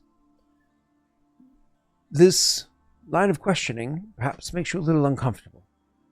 I'll let you decide, Aldo, sir. Would you care to answer my questions now, and perhaps another time in the future? Perhaps I should finish compiling my story and have you give a solid run-through at the end." I don't mind. That's not actually my, I guess, way you say uncomfortable. You brought up something, and it's true. I've been a long time from Goldaria. Call me a little homesick, but you gnomes are rather long-lived. Would you mind playing me something from Goldaria? Something from long ago? Oh, I'm willing. I do have to apologize. Arthritis has settled in, or the crick, if you will. My hands are a bit pained. Would you mind if I had a glass of wine first, just to ease the ache, and then I'll be more than happy to do so. Of course. he goes over and will produce a wineskin and shake it and says, "There's not much left. Willing to share," he says, holding it up. Aldo shakes his head. No, you're more than welcome. We have a supply. If you need more, just say so. He opens up his lyre, grabs his glass, will fill his glass with some. Again, it looks more like mead than wine, right? And he will sit there and make light conversation with you, but at this point in time, not asking questions. Only for several more minutes while he has a few drinks, and then talks about potentially like different songs, whatever it might be, or more. I suppose more talking about the conservatory. With Mikhail, and who your professors were there and stuff like that. So mild questioning, but less about Mikhail's background and more about like your thoughts of the place, right? It's just more conversation like you'd have with anybody that was familiar with a place that you were also familiar with, Yeah. Okay. So anyways, after 10, 15 minutes or whatever, he eventually says, "All right, I suppose I've held out long enough." And he'll go and he'll get his lyre, and he will sit there and spend half a moment tuning just to make sure it's good, and then says, "All right, an old one from Galdaria. Let me play this one for you." I rolled fairly high. He puts on a very beautiful performance, like a masterful performance for a song that Aldo would know very well. An old song from... now, granted, it's only a single instrument, so it doesn't carry as much as maybe having several instruments playing together as it's meant to do. But his hands moved deftly. He has a nimbleness to his fingers that allow him to... Shut up, Wade. Allow him to... it almost sometimes sounds like there's two people playing the instrument together. It truly is like magical listening to. It's actually inspiring enough that Mikhail almost feels like there's points where you can hear like it needs, like the song is like lacking, despite like his skill to it. It's his skill makes it even more obvious it's lacking having an additional person playing along. Aldo and Koa might not hear this, they might not realize, but Mikhail does. Aldo will sing once he kind of gets started though. Yeah. Mikhail, do you join in or no? Yes, he would. You know what's funny is roll me a sense motive, Mikhail.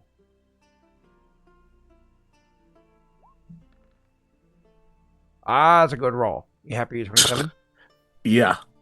When he's getting into it and he's like playing the music or whatever it is, then Aldo starts to sing. And there's like, he doesn't look up, he doesn't look over or anything like that, but there's a small twitch of like an eyebrow when Aldo starts singing, and of course reminds you of the whole conversation y'all were having earlier, but it's very subtle. The two of them wouldn't have been able to pick it up because again, it's one of those like a performer's putting on a performance and other people are like, "Me too." And so your character, you swear you could feel like he was beckoning you into the music part of it, but the singing, which is an earlier part of it. Anyways, so once Aldo starts singing, you're like, well, if disruption was a factor, it's not anymore, and so you can definitely join in. Go ahead and roll your performance.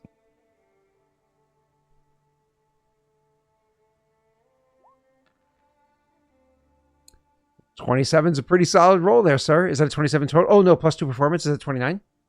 Yeah, it's 29. You beat me by 1. Sheesh. Yeah, you beat me by 1. I was gonna be like, I did better, but you actually beat me by 1. That's funny. I got a 28. So again, Same. I choose to take a 20. You take a 20 unclapping. Wow, good job, guys. Anyways, it's a form of percussion. I'll take it. So anyways, you can have progression on this emerging anus. No. So you are playing the song together, and it truly is beautiful. It really, really, really is beautiful. And then after it's over, he's going to like, stretch out his fingers and say, "Oh, I'm sorry for that. Again, it's difficult in age to hit the notes the way you're supposed to. You're offbeat by a bit there, and I let the again. Sorry. Also, wait, Scott. Do I still have my hurt hand? Oh, I assume so. how many weeks has it been since you heard it? It's been a I month. don't It's been a remember. month, hasn't it? No, it's been I 22 don't days. remember. 22 days. I said that Yeah. earlier. Oh no, it gets several days, but like 26 days. Almost done healing. You're like a few days away. Like by the time you got to Hogwarts, Okay. it was going to be healed. So I can't remember if it was -2 or -1. it was -2. So actually, I did beat So then, you. yeah, I by was one. 2 lower. Yeah. But either way, so he does say he gives an apology. I didn't see much problem with the performance. He kind of looks over to Aldo. Aldo, you can see Aldo seemed rather lost in his own head. What's wrong with your hands there, Mikhail? Oh, just he kind of shows the like palm and such where like the burn is. Still healing from a fairly recent venture. Oh.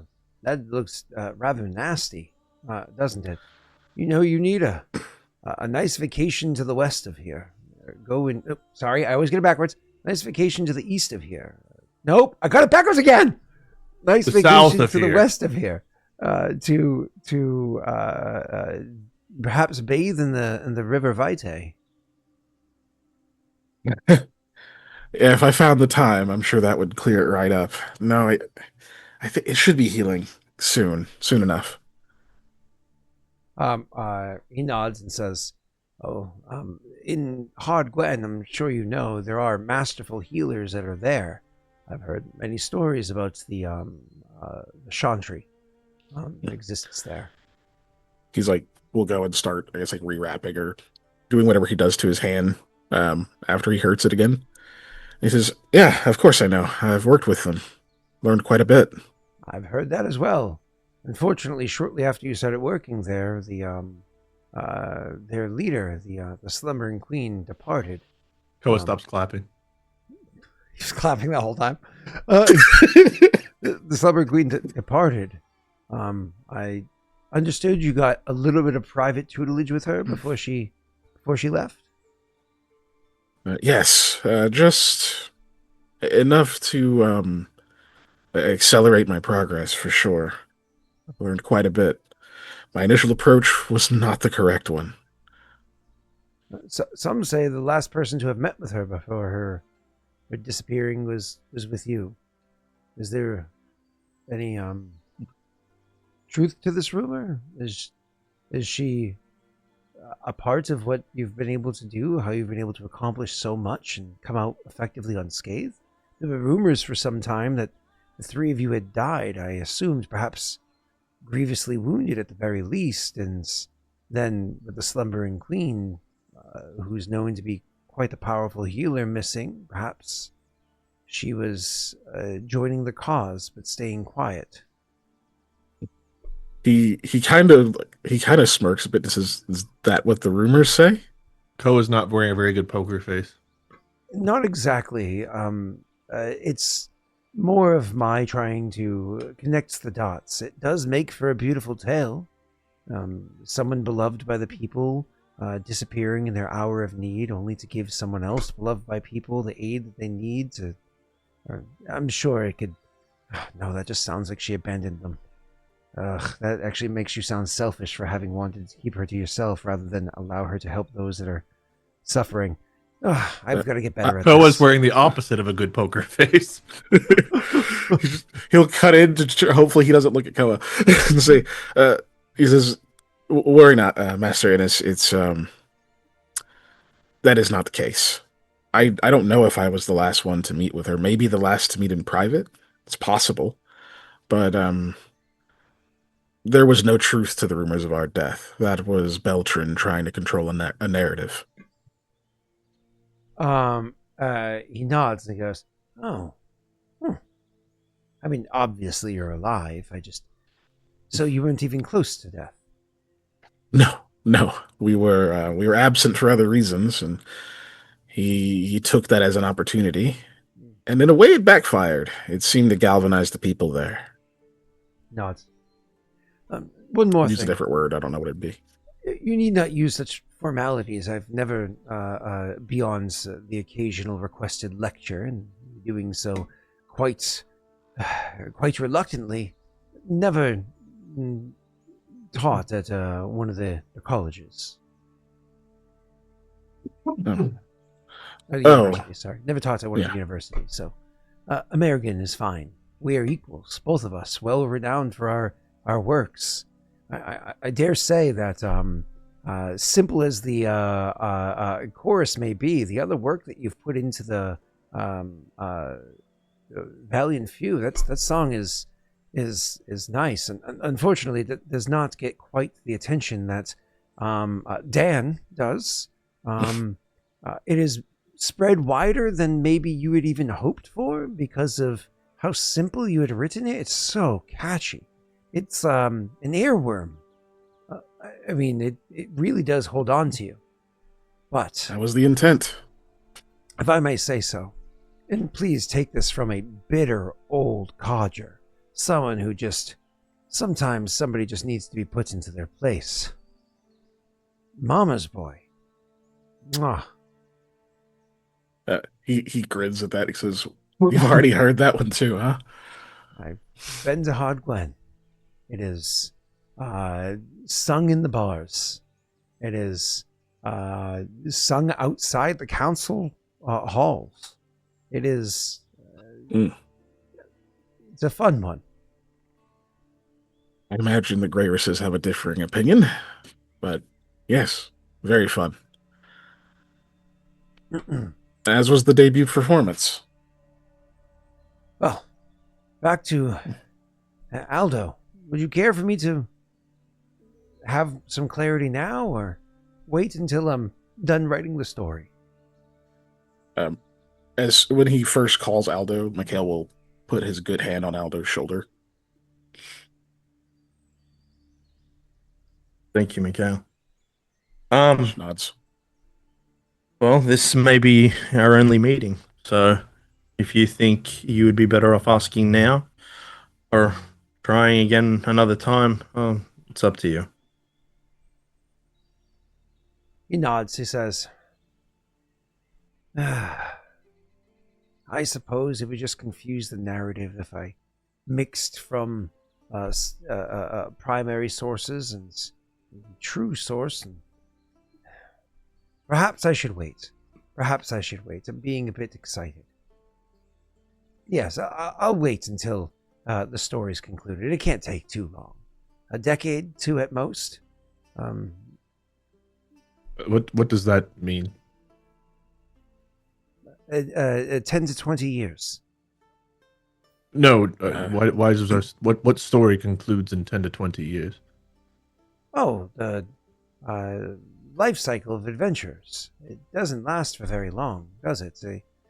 Whether it be through unfortunate ending, or perhaps a grievous injury, arrow to the knee, or maybe you've just earned enough wealth to finally settle. It's eventually it ends. You're not going to be hauling around that large sword across your back when you're in your 40s, are you, Koa? Quickly find out. No, I was hoping to have a slightly better one by then.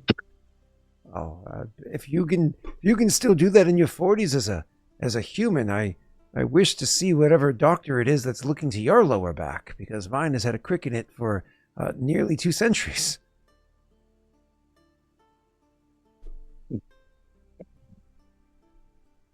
Shut I up! suppose that Shut up!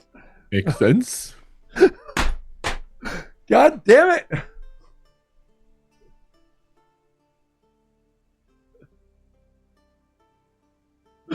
Do I rename this session Emerging Anus, or do you think Twitch would flag that? Would probably flag that. It's They probably flag going to that flag that. Koa's I just nothing. You guys talk again. I'm good. I got mine in. Oh, I don't even know. Jesus. Okay. We got Sorry, so bud. long. We got so deep into it before Wade was like, "Nah, I just didn't know his lower back area was bothering him. you As a know? man in your late 30s, is your lower back not bothering you? I don't have the same unfortunate name, but yeah, I guess so. Oh. Mikhail would probably just ask him about his travels. Where has he been? What has he seen? Yeah. And so he will, Mhm. and then conversation happens. Right? Sure, yeah. We're like, DM, want to give us the lore? And DM's like, nah, fuck off. Well, he said, gentlemen of a few hundred years old, open question. What have you seen? I imagine No, it'd I be some said that highlights. to the DM. I don't know. I more or less, I was just saying, in case you wanted to move on to story. Yeah. That's fair. Yeah. I mean, if there's nothing in particular of like what he would share that you want to share with us, then yeah, we can move on. Koa's like, now that he's asked them all these questions, it's my turn to be asked lots of questions. And he's like, all right, I've got everything I need. Well, so he will end when you guys are done having like your conversation. He goes, well, now that all this been discussed, I've traveled north from Hodgwen. It's a interesting place to be in at the time, but I imagine far less interesting than it was before your time there. I'm going to be heading north of here. You're heading to? Hodgwen. Oh, opposite Yeah. directions, as it were. Yes, sadly. Whereabouts north are you headed? Oh, a few locations. There's they say at the end of the river is there's an old keep that lives there, that exists there. Some people call it the Wraithblade Keep, and it's known to be a part of the curses of this land. And so I wanted to see if there are any pertinent details to there and what was going on. But that's just kind of a holdover to gain context of Adir for the stories that I have to tie together. I actually will be heading northeast of there and over into the realm of the Free Folk, where I can hopefully gain some more context on the subject. Well, the way up the river, at least as far as we've traveled, it has so far been fairly clear. So you should be safe getting that far. Outside of that, I mean, there are dangers on the road, I'm sure you know. Have you gone this way, just you and the donkey? Yes. The pony. Sorry, pony, Mikhail's not very good with animals. clearly. He goes, oh, and he writes that down. Koa finally is like Just not pissed for a frowns. second. Well, that's all. Just it should be a clear way up until that point. After that, you may want to be more careful. Okay. He nods and says, duly noted, and thank you. Well, I guess this is where we part ways for now. I'm sure I'll see you in the next few weeks, months, or years, as I'll take some time collecting what I need to collect, and I'd rather take the time than rush the matter. Yeah, that's a wise decision. I suppose if you want to write, we do have a place in Leshev. You can send it there. I came down through the Chev. I've heard of your place there, and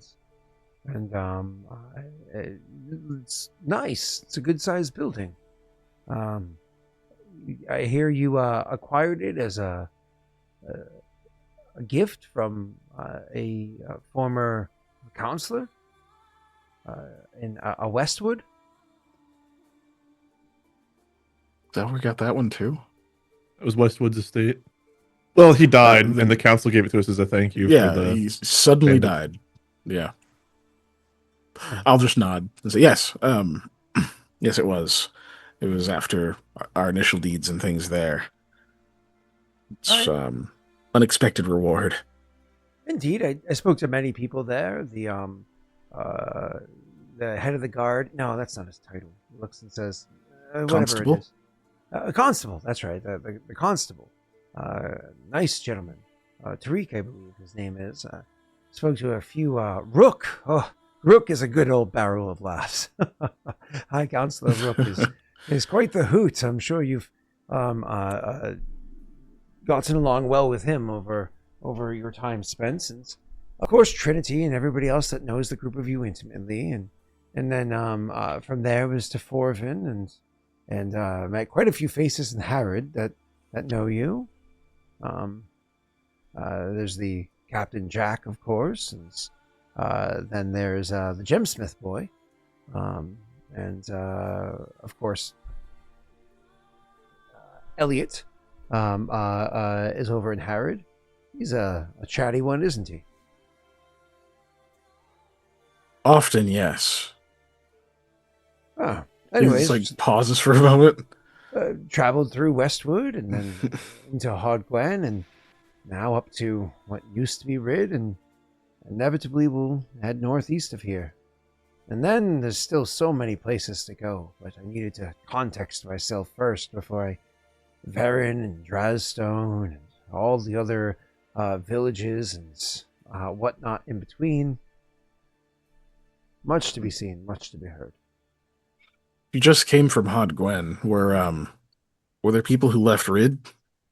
Are they there? Yes, they are. Yes, they're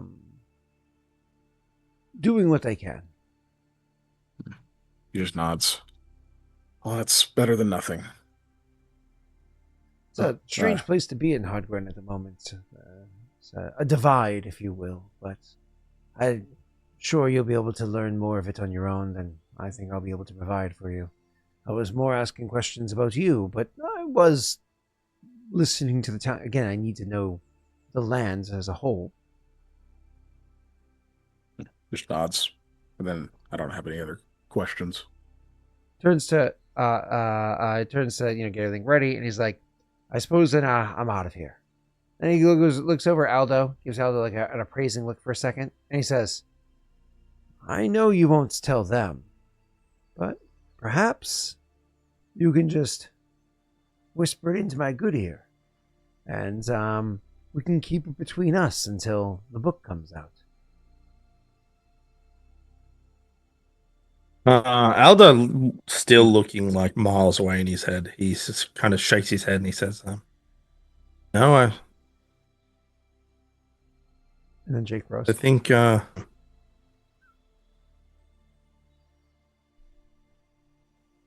you hear what I said? He shook his head miles away. And Your internet's you're cutting out and freezing a bunch. You're back now. Yeah. Yeah, Aldo still looks like he's miles away, but he says, no, I think I owe it to them. He frowns and goes, oh well. I figured I could hope. Link says, no, I won't bribe you for it. It'll come out eventually. I gotta be patient. You can't just buy speed with coin, even if you have it. All right. All good things in life, all good things. Pleasure to meet you, gentlemen. We'll see each other soon. You as well. And, I'll give him a traditional Canaan farewell. he accepts it. Actually, he accepts it so kindly. He opens up to you enough. He says, Mikhail, do you mind giving an old man a hoist onto the horse? Oh, yeah. No, I can do that. Step onto the steed, then. He says, go over and help him up. Prop me on the pony. All right. There we go. Preparations A through G don't work.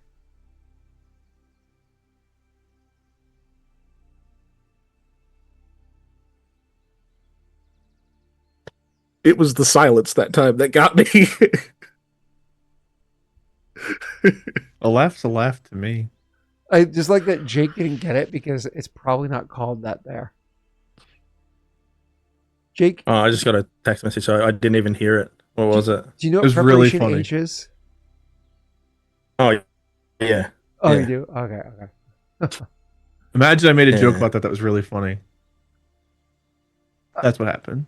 You know, you should let other people tell you it's funny. No, I know I'm funny. Okay. I can't see chat, but I know that they're telling you you're not. So you guys, he heads out and starts riding to the north. Honestly, later in the day than you'd expect somebody to be riding to the north, but there he goes. I mean, yeah, he's been traveling for fucking 100 years by himself. He must know what he's doing. Or be really lucky. You didn't really ask me any questions.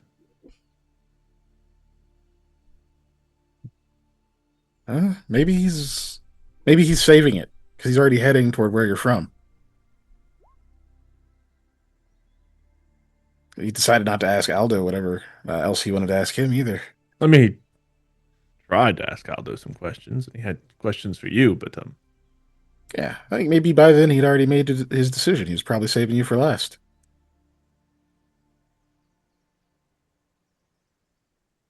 I think did you're you just want to trying to tell make me him? feel better, but I accept.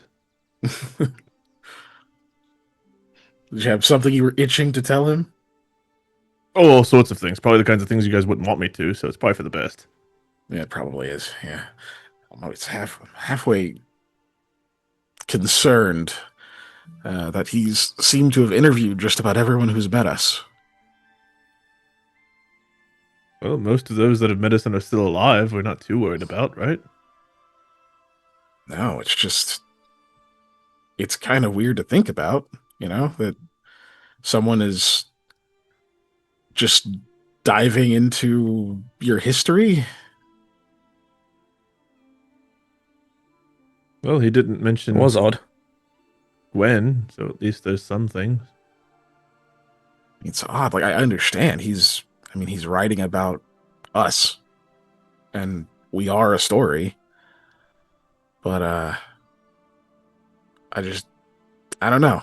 I never thought I'd be written about that way. Like maybe, I'd create a piece of work or something like that might make it into books or be talked about. But me, I don't know how much I want people to know. Yeah, it's I don't know. He seemed off. Did you catch that song that he played? No, you managed to play along. Yeah, there's too many parallels with that. Hero of Goldarium. It's called Yeah, old one. Barely. It's not sang by many people either. It's a sad song. I wonder if that had a deeper meaning. I guess I don't know much about Goldaria's history. I don't know anything about it, but now I That feel one in bad for particular clapping. is about. I mean, it was very well done.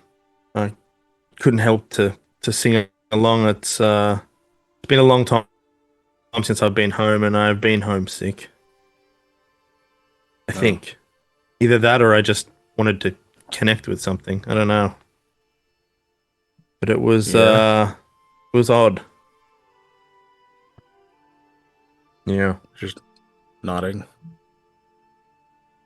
I mean, a lot has changed fairly recently for us, especially seemingly for you. I mean, Mm. not that it's for the worst, but you turned down his drink. Didn't even give me a dirty look when I offered that he could have any of ours. Doesn't seem to appeal to you these days. You notice in Aldo kind of there's almost like a not understanding what you're saying. Like it's been so far removed. Hmm. Oh. Yeah, I don't know. Just haven't been myself since yeah.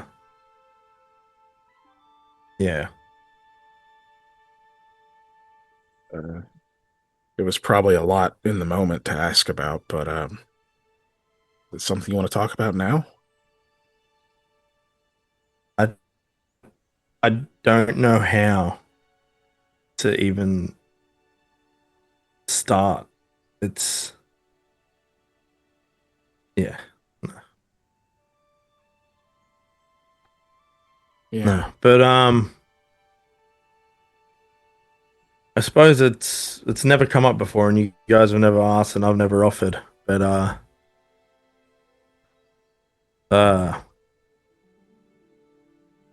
I don't want to lie to you guys. Um, Verlaine is the surname. Huh. Aldo Verlaine.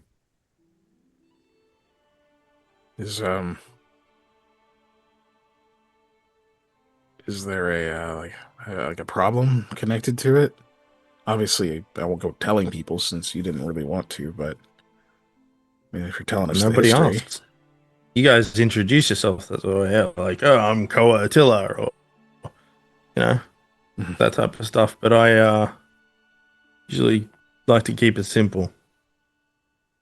And like I said, not outside of very, very formal settings, which for some reason, since I've been in a deer, no one's ever inquired.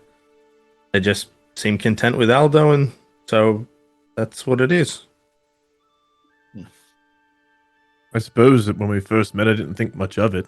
We were kind of banded together for what I thought was a small job or a small purpose, and I'd traveled with some other mercenary groups and such, and knowing a full name didn't really make much of a difference. And then we've just kind of kept going, and the tasks have become mightier and mightier as we've gone on, and I suppose I just never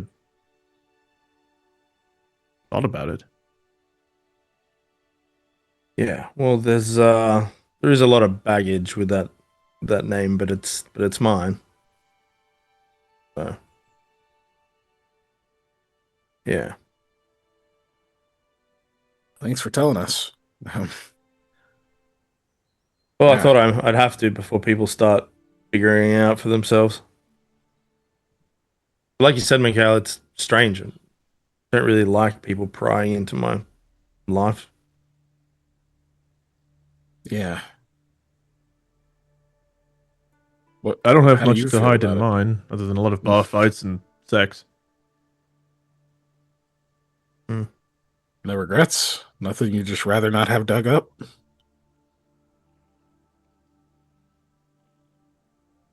I don't know. I suppose some of the good things we've done come with regrets, missteps, miscalculations. Yeah, but I mean stuff that's not already out there. I mean, yeah, a lot of fights and a lot of sex and whatnot. It means probably a lot of drinking. Anything you don't remember? Oh, probably plenty, but nothing noteworthy. Nothing that I figured many other people would not have also. Life was uninteresting for me, which is why I roamed around and just took the odd job. To be honest, before we started doing things, my existence was relatively boring, uneventful. The first time I'd ever taken a job to do anything on my own was with Phil and his family, and obviously regrets about not having a group of 3 or 4 of us for that now in hindsight, but no, prior, Damn, nothing I remember all regretting. boring. All boring and no gaps from drinking either. Yeah, it must be nice. Well, small gaps, but the next day would see somebody and kind of fill in the blanks. Just nods.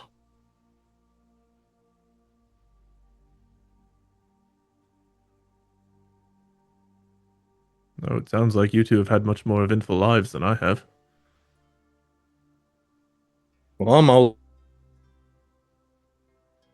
than you, and that. Plus, I come from a place that's far away from here. This is still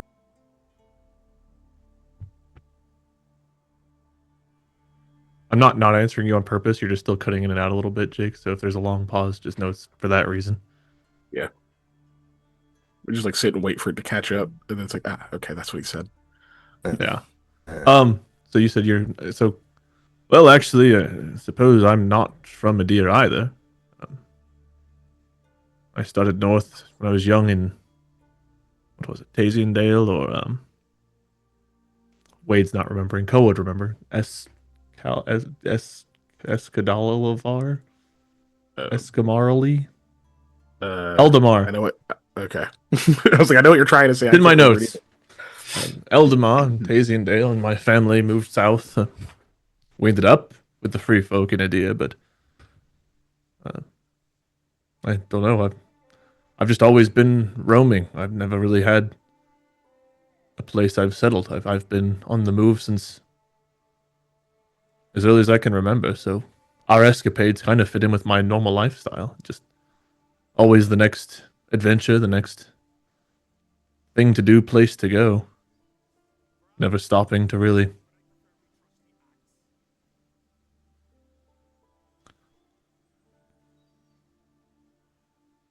There have been thoughts of what that could be like.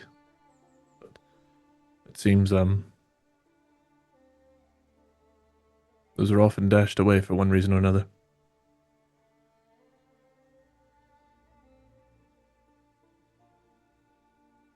None of us seem to be from Adia here.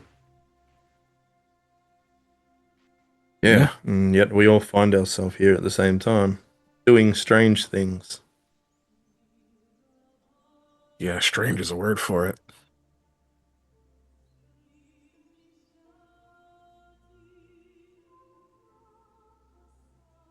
Just shakes his head. Well, I guess if there's going to be a book about it one day, um, I don't really come from much, and you don't get into the conservatories and the kind of academies that it's studied at for free.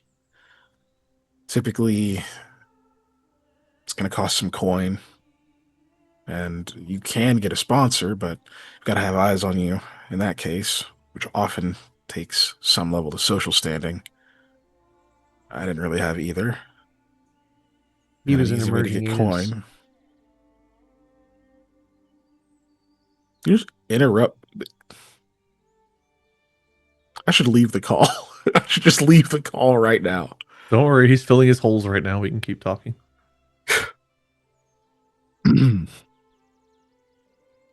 A good way to get coin back home was, there's a reason I recognize some of the drugs we've run into. There's me and a friend, Daniil, I just call him Danley, which kind of makes the Dan song funny in a different way, but since I haven't seen him, I haven't got to apply that. But anyway, um, yeah, he and I ran together. We kind of met running product about, kept each other out of trouble, got each other into some trouble, but yeah, after a while, I had enough to afford a loot and clothes and other things that my dad couldn't really get me. So it's a few steps away, but eventually, I found my way. Yeah, we all got to make money somehow. Yeah, I think it's all right for valiant people to not always have valiant origins. We all had to find our way. yeah. It's just not one of those things you parade around when you're around the kind of people that I'm around. It can get used against you. Has been used against me. But typically, I've been able to deal with it in those cases. I think considering the fact that you helped break over 7-century-old curse that was keeping a god at bay and uh, affecting the entire continent, people can overlook you dealing a bit of drugs for a short time. I hope so. Even if they can't, History will. Yeah. History's a funny thing. You can't really predict how people are going to react to it. Who knows what else we'll do? Maybe. He just waves his hand. Doesn't matter. We live in the present. I've only got 21 more years of using a sword, according to him, and he's very old and wise, so. I guess I at least know my time frame. I guess you'll have to make the most of it. I like helping people, but I'm not going to lie. Being unable to take a life one day isn't the worst future to have, assuming that I don't meet an early demise. Thinking about retirement already? Retirement, no, but I don't know, I guess. What we just did, I mean, that was the goal. I want to help Gwen, and we know about the thing in Hodgwin and Orsugo, but like... Yeah, Gwen. I wonder if she... Well, maybe not. Circumstances. But he talked about there being lights or something whenever... That's the day we broke the curses when he said that happened. I mean, we weren't going to see it, given where we were, but... Apparently some could. I don't know. I didn't see it. So... Yeah. But do you think he actually knows what that means and just wasn't saying so? I think it's possible, but it's hard to say. We would have had to be a lot more forthcoming to be able to figure that out. I almost warned him about the birds and the goblins around Wraithblade, but I thought that might give too much away. They might put the birds at risk, so I'm glad you didn't. Was the reason that I didn't acknowledge it either. Well, if he's heading up that way, they won't be hard to miss. They are large.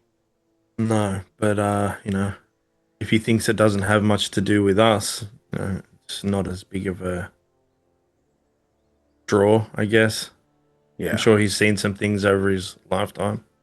If he's been through Large all the deer, birds, he likely would know of them. I mean, people of Drazdo know of them, and I'm sure he's been through there. Yeah. He hasn't yet. That's what he said. He said he's still got to go there. Oh, well, then he'll find out once he gets there, assuming... Yeah. Perhaps we should have told him not to go through the mountains. I've got a feeling he's stronger than we think. Yeah, Seems to travel around with no fear of anything. he's got to be very capable.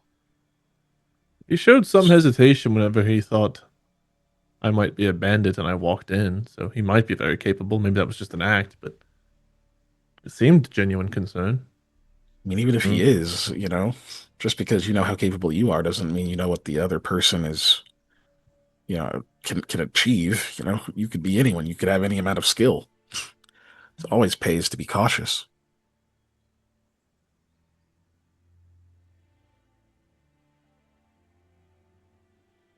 He seemed very confident in running into us again. Like, I feel like this meeting wasn't by chance in some ways. You might be right there. Could be. But that's unsettling in and of itself, right? Because if it wasn't by chance, then... I don't know. I got the sense that he knew something about me in particular. He seemed to know a bit about Mikhail and even yourself, Koa, but he was fishing. And then all that, you tell me what you want me to ask or this or that, trying to put me in ease. I don't know. This is something's off. Yeah. I don't doubt what he says about what his goal is, but I don't know. I don't know who else he's met in his travels or who else is helping him or who he owes favors to. It's a lot to share those kind of things with someone who might be that capable. I think there's a lot more to the story of him stopping playing music as well. He acted the way we all do when we're caught lying. Yeah, that's not a simple thing. Even if he's composed for hundreds of years, I mean, it's not the kind of thing I imagine ever really leaves you. N- Not naturally, not normally. Something had to have happened, but it felt like a lot to pry, especially if we're um not penalizing is not the right word, but especially if we're not being super forthcoming either for obvious reasons. Oh, I would have been pretty forthcoming if he'd asked me any questions, and then I would have asked him more as well. But either one of those things happened. Just be That's careful true. talking about, if anyone directly asks you about the curses, like, I think this land kind of needs them in a way. Because without them, then they'll just be swallowed whole. I'll speak of what Yeah. we knew of them, but not what's happened with them. If people ask about Wraithblade, the Knolls, you say that, the curse of the Wraithblade is something to do with ghosts and the sword. We don't know. But the rumor is that everyone else knows. Yeah. Right. Yes, I have to be very careful um when I'm writing for my project. Yeah. All right, well, what do you think Gwen's going to be like? You said it was split. Yeah, that makes me think that maybe the folks at the crack have come back by now. But there's Mm. also all the people from Rid, so a lot of Yeah, people that hadn't been in Hot Gwyn for a long time all of a sudden trying to find places to stay. And Hot Gwyn did have a Beltran problem and was attacked by gnolls at least once, so I'm sure that probably a yeah, nightmare. yeah. Now having lots of refugees, and I'm sure it's going to be pretty chaotic. Not in the same way it was with Beltran, excuse me, but still. We definitely need to go to the crack. I need to see Gwen. We need to speak to Leon. There's a lot of things we need to tie up there. Yeah, I think we get to Hot Gwen, check in there, um, see what Ashanti's up to. If she wants to go back to the crack, or if she's staying put, you know. Um, then that'll be our next goal. Well, I can't we'll imagine want to she swing wants by to stay Westwood. living in the sewer keep. Doubtful, yeah. We will, if possible, we should swing by Westwood so I can try to pick up any letters that have come for me. Yes, we could do that. We also have to figure out what we're going to do with insert Beltran lieutenant who's been tied up in the sewers for like 2 months. Zareth? Zareth? There. Yeah. Oh, yeah, because we didn't send him off because we didn't want him with that family. That'd been weird. Yeah, can you just pack this convicted criminal and murderer onto the back of your horse and take Yeah. it with you and your kids? Like, I guess we could have turned him into Hot Gwen before we left, and so Ashtar wasn't stuck with him. But like, Wait, didn't we? No, we handed in. We handed him to As Talia. stated, we handed him in. Yeah, Yeah. oh, we did hand him to yeah, Talia. Yeah, we did. Oh, thank God, That because I was happened. like, that man is gonna have some muscle atrophy at this point. Not that I'm too worried about him, but like, Yeah. Oh crap! I forgot to feed Zareth for 4 days. here's some gooeyos. Right. Well, talking about Hod Gwen, I don't know. I don't know about you, Koa, but I don't really like being here, and I doubt we'll run into anybody else today anyway. So we get a camp somewhere outside of town, and then we'll set back off. Hi, little neighbor. It's a pleasure to meet you. Shoot him. A year ago, I would have told Initiative. you I had some good memories in Rid. Cheap places to stay, cheap ale, good company, but no, I'm also ready to leave. My name's Flasty Dickles. You know that whenever I passed through here and headed to Wraithblade or Sugo, and a large group of gnolls, they weren't far to the east.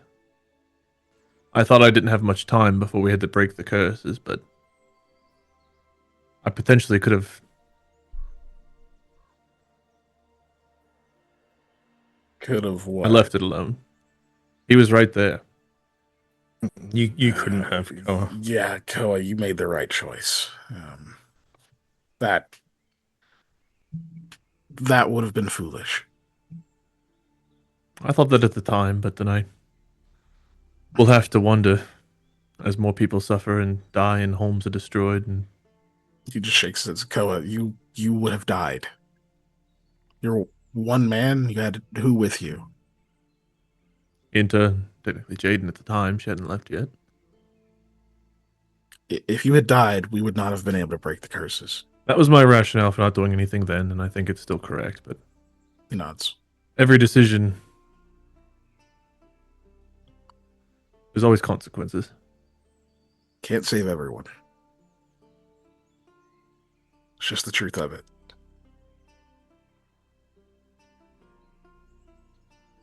He just nods, like obviously not wanting to agree with that sentiment or accept it, but and he'll start getting Nightstorm ready to head out.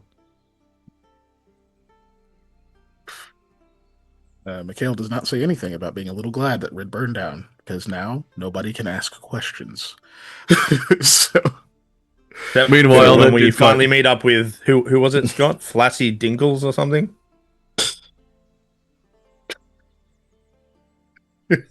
Flassy Dickles. That's right. Not a Looking real forward to that meeting. there are Somebody chapters. remember that name, okay? Flassy Dickles.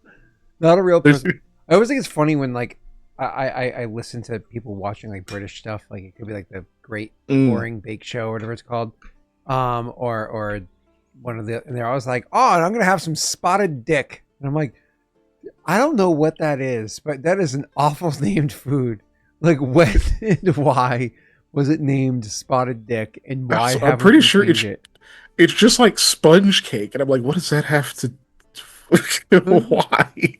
Why can we not call it sponge cake then? I think they do it on purpose. They just want us to ask these questions. Fucking Brits, always trying to be relevant. That's why they stole the diamonds, and so people have to come knocking. So anyway, the Anus, he was in Hot Gwyn talking to people. Some of the people in Hot Gwyn, were Rid survivors. So the fact that you're like, you can't talk to people because Rid burned down, Daisy I'm hoping survived. Daisy's dead. There God are damn it. there are 8 chapters in that book that Daisy is told of her trying to collect the whole set. Trying. She's still got time. These fucking Thanos speeches just recorded. One night with Aldo, and she's like got her gauntlet, and hey, Aldo's different now. Maybe she's got a chance.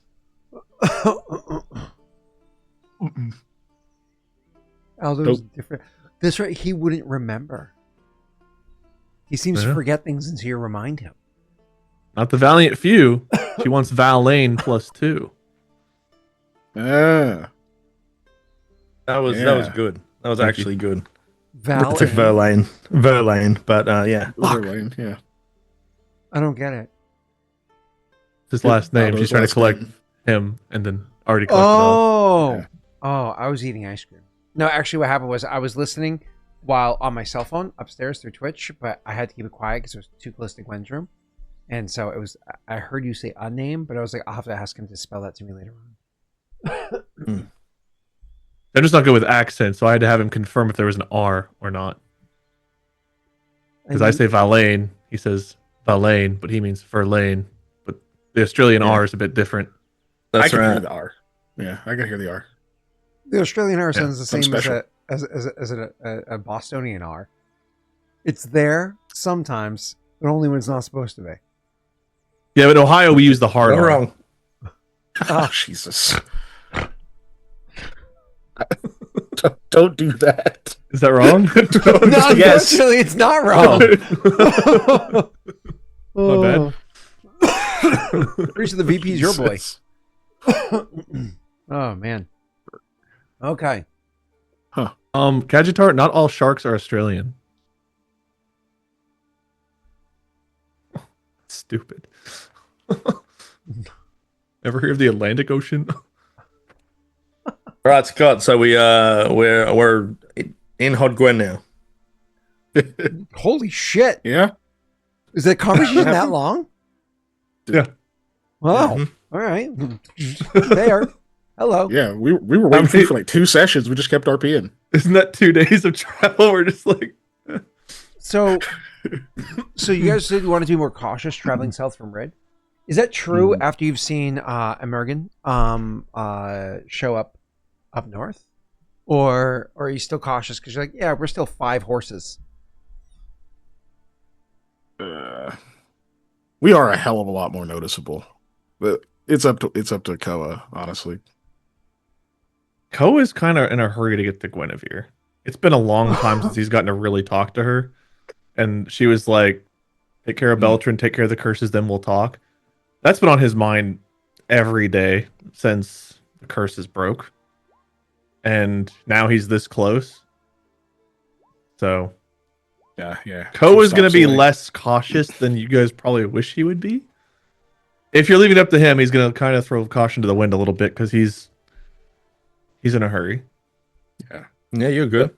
Yeah. He'll be cautious if you guys say you want to be, but if you're leaving it to him, he's like, Yeah. he's rationalizing being less cautious. Yeah. Scott, every day that we're traveling or whatever now as well, Aldo will activate that status ring thing and just keep checking. You can sense her being her direction north of you, pretty much either northeast or north of you. You can sense her distance growing in miles. Mhm. Sometimes that distance is way further than you expect or way closer than you expect, but that's also because she can fly many miles a day. I don't know Yeah. how much higher speed that you're going. It lets me know if she's hurt or not as well, right? It also lets you know status. So status would be Yeah. things like, it's normally things like dazed, confused, nauseous, sickened, stunned, frightened, those kinds of like statuses. But it also would let you know things like if she was heavily injured, not just like I have a boo boo, like but certainly if he was like heavily injured or whatever it was, you would know those Yeah. details. Yes. Yeah. Okay. Thank you. You feel it as almost like an extension of yourself. You know what I mean? Yeah. It's like a part of yourself is separated from you, but you can get like a sense from it. The thing you don't know is you don't know if hers can go back your way or if she can feel when you trigger that on her. Yeah. So, but yeah, if you're doing it once a day, you're able to maintain that kind of almost like wearing yourself out, if you will, to activate this thing. But because you're doing that every day since probably like the second day of travel, maybe not the first day, but since the second day of travel, whatever, you're starting to get accustomed to the feeling of doing this and then kind of recovering and doing it again and recovering and so on. Anyways, traveling south, you're not throwing caution to the wind, but you're also not being overly cautious heading down there. So I'm just gonna let y'all go ahead and roll me a perception check, each of you, real quick. If Heekin doesn't do it in the next, oh, never mind, he was literally the first one.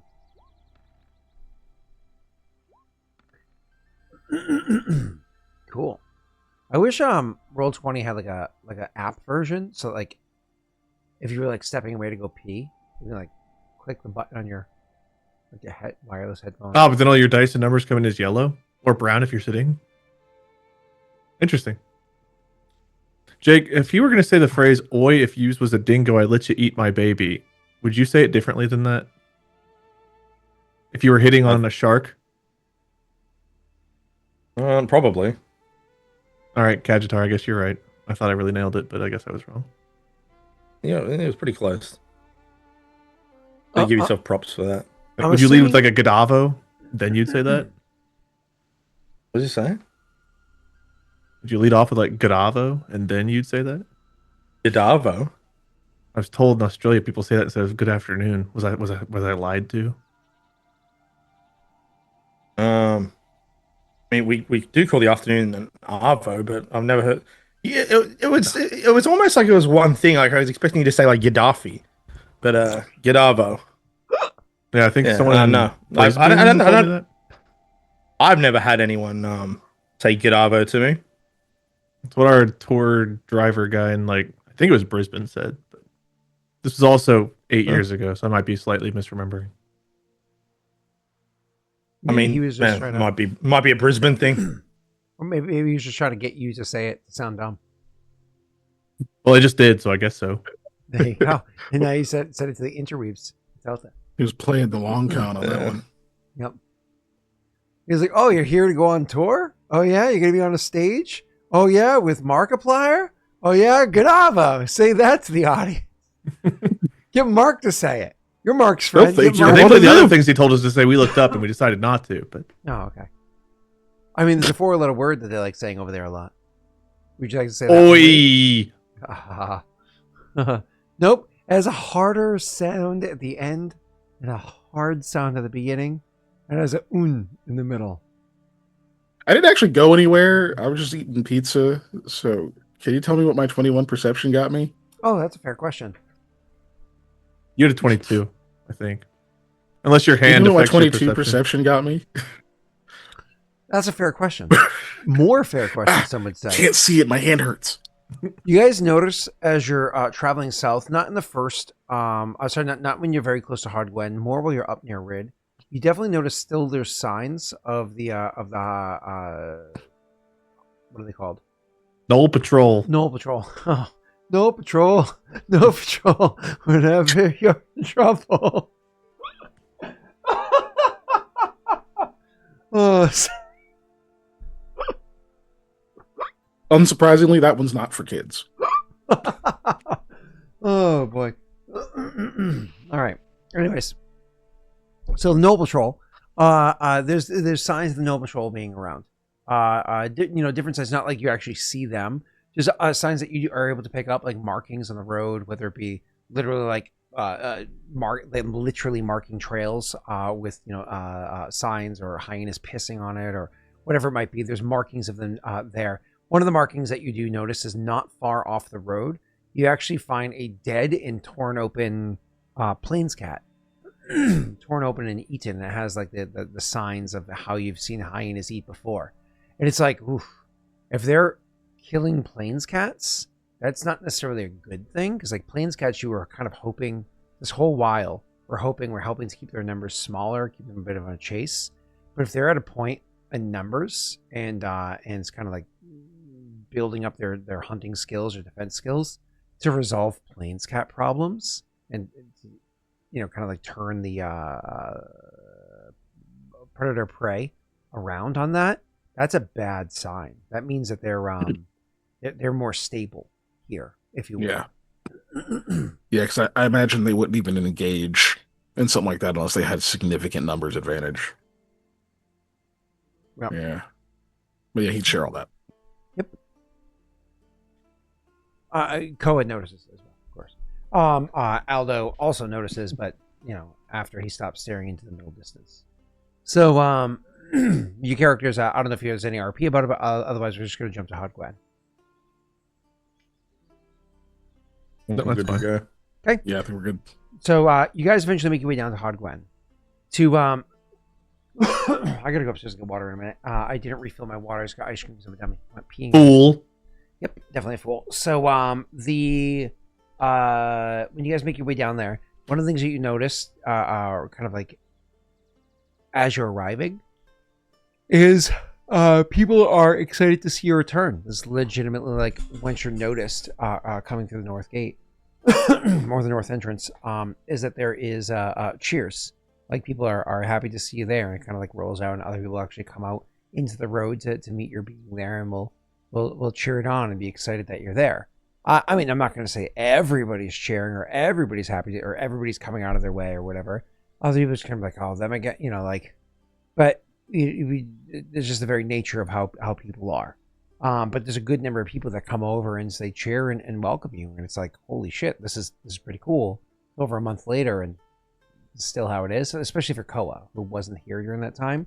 That the two of them were mostly lying low while preparing to do the curses. Anyways, it's also mid-autumn now too. You're the 3rd of Ori. And so it's mid autumn as you're arriving here, and so the season's starting to change, harvest is starting to come in, all that fun stuff, and you know that of course this is going to be another hard time for Hard Glen because while there is Strahd is independent and whatnot again, Strahd isn't forced to send over their grain, which means less food for Hard Glen. But Strahd and other places have had their farms burned. So there's less food that would have been that's going to be harvested and going to get stored. So as you're coming in and taking in the shears and whatnot, you also notice that the markets for this time of year are less bustling than they would be. Combination, less food. People have less resources to spare, et cetera, et cetera, et cetera. Just less people. The number of people died. Not that many, but you know. But yeah, you're able to go into Hard Glen and see it. I don't know where your immediate first location you want to go check out is, but even just taking a little bit of time to walk throughout the city to familiarize yourself with the streets because it's been a minute. You're able to see that there are more people, seemingly like before the place was divided and that everybody was kind of like hoveling and like hiding from the guard and hiding from the guilds or whatever that were under Street rats. The ruffians that were under the control or the sway of Beltran and all that stuff before. Before that was the case. Now that's not the case, but it's not like people are back to being brotherly, if you will. You don't get a lot of that in cities to begin with, but you do start to get the vibe that people are, I don't know, there's like a divide here. Just the way they're looking at each other, the way that, you know, there's definitely a divide that's going on here amongst the people. So it was Chicago, now it's Philadelphia. Got it. Okay. Is the city of brotherly love. Did the people from the crack get here? Oh, you mean like since yes, they would have. Like, do they come returned. back here? Like Yeah. you can imagine a couple of them would actually run up like, "Hey, oh my god, blah blah blah," and see you, whatever it is. And you would also notice that, like, for those of you that are perceptive, would notice that others would recognize their level of familiarity with you and talking, and especially if there was any conversation about that, people would notice that, you know. So whether that be a positive thing or a negative thing, people would notice it. Go on though. Well, yeah, since some people from the crack come over to talk to us, can we find out who is still back there? Back at the crack? Correct. Yeah, so just to finish seeing the affairs, whatever they're at the place, you just talking to be like, oh, I know Leon was going to stay there, of course, seeing that as through, and then, what's his name? Freyam? Arthur? Yeah, him. He's going to be staying there for a little while as well, trying to see things through. And then you also had Toddy. No, it's not Toddy, not Margaret. She didn't go there. It was Hansa. Hansa was finishing things up. Actually, she might not still be there. She was handling some details and then talking about heading back to Varen. So Hansa might still be there. She may have head out. And a handful of others, but very, very few. Less than a dozen. Okay. But it feels open now. Oof. I mean, it used to be someone fart in the tunnel, and you. But now I bet it feels. I bet it feels spacious there. So few people. Guinevere still there? Looks over your shoulder to Koa back. Yeah. Good. Okay. Yeah, we're gonna be heading there, so good to know who we'll see. Right. And then they'll say, "Hey, listen. Good luck around here. Things are."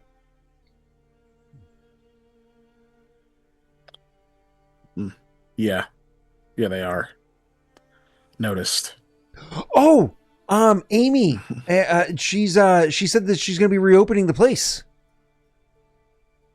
Oh, Scott. That's one of the bartender ladies. Yep. Okay. I'm trying to find the other one's name. That's what I remembered. Who the fuck is Amy You Amy? yelled Jocelyn. Amy, and I was just like, who? Amy and My ex Jocelyn is here? are going to be reopening the place. Oh, awesome. Great. I'm sure everybody's excited about that. I'm At sure least it's a lot of pretty people. limited supply. I'm sure the supply they have isn't going to be very good. But they may have opened it already. So if you're looking for a place to get drinks tonight, hey Aldo, hey Aldo, yeah. Miles and points to the guy.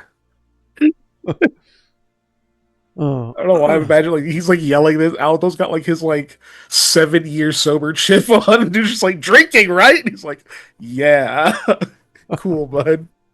oh. Is the tailor back? Mm. The armor actual- guy? Yeah, the one that got the Yeah. armor, Taylor. Yeah.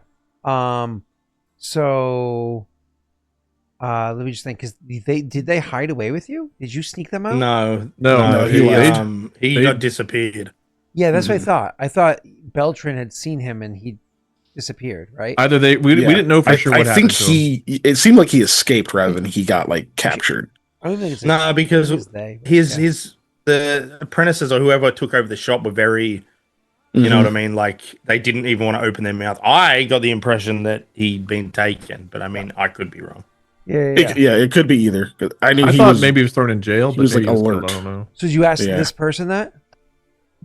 Well, no, I wouldn't have asked this. We would have just checked in the shop. I think. Oh, sure. Yeah. You guys can. Yeah. Maybe that's a.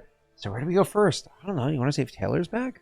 The tailor. The tailor's name is Taylor. Taylor the tailor. Yeah. And you guys head over and head to the shop. This is when we Yeah. know the Matrix is real and that we're just part of it. Whenever we hear the tailor, When the you guys tailor. walk into the shop, you see a cat walk by, right? You hold the door open, of course, for Aldo and Mikhail, and then right before you go walking in, you look over your shoulder and you see the cat walk by again. And that lady with the white rabbit tattoo. Nope, just the red dress. So, anyways, you I can arrange for some. So you guys are go walking in and looking around the shop. You don't notice Taylor in there, or anything like that. And so, of course, you inquire, and it's kind of like, no, not seen or heard from them at all.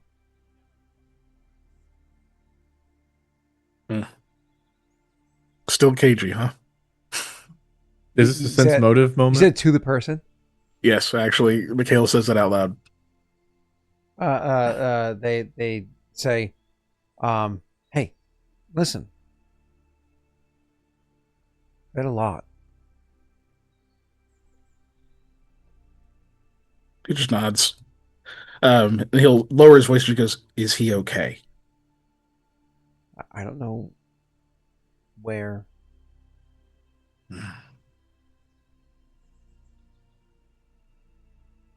It didn't go over well that they made that armor for you, and that you wore that armor as an icon for the resistance.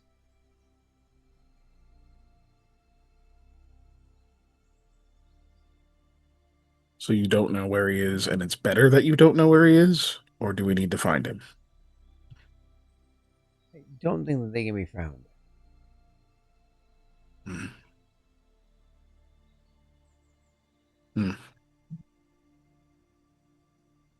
Fun.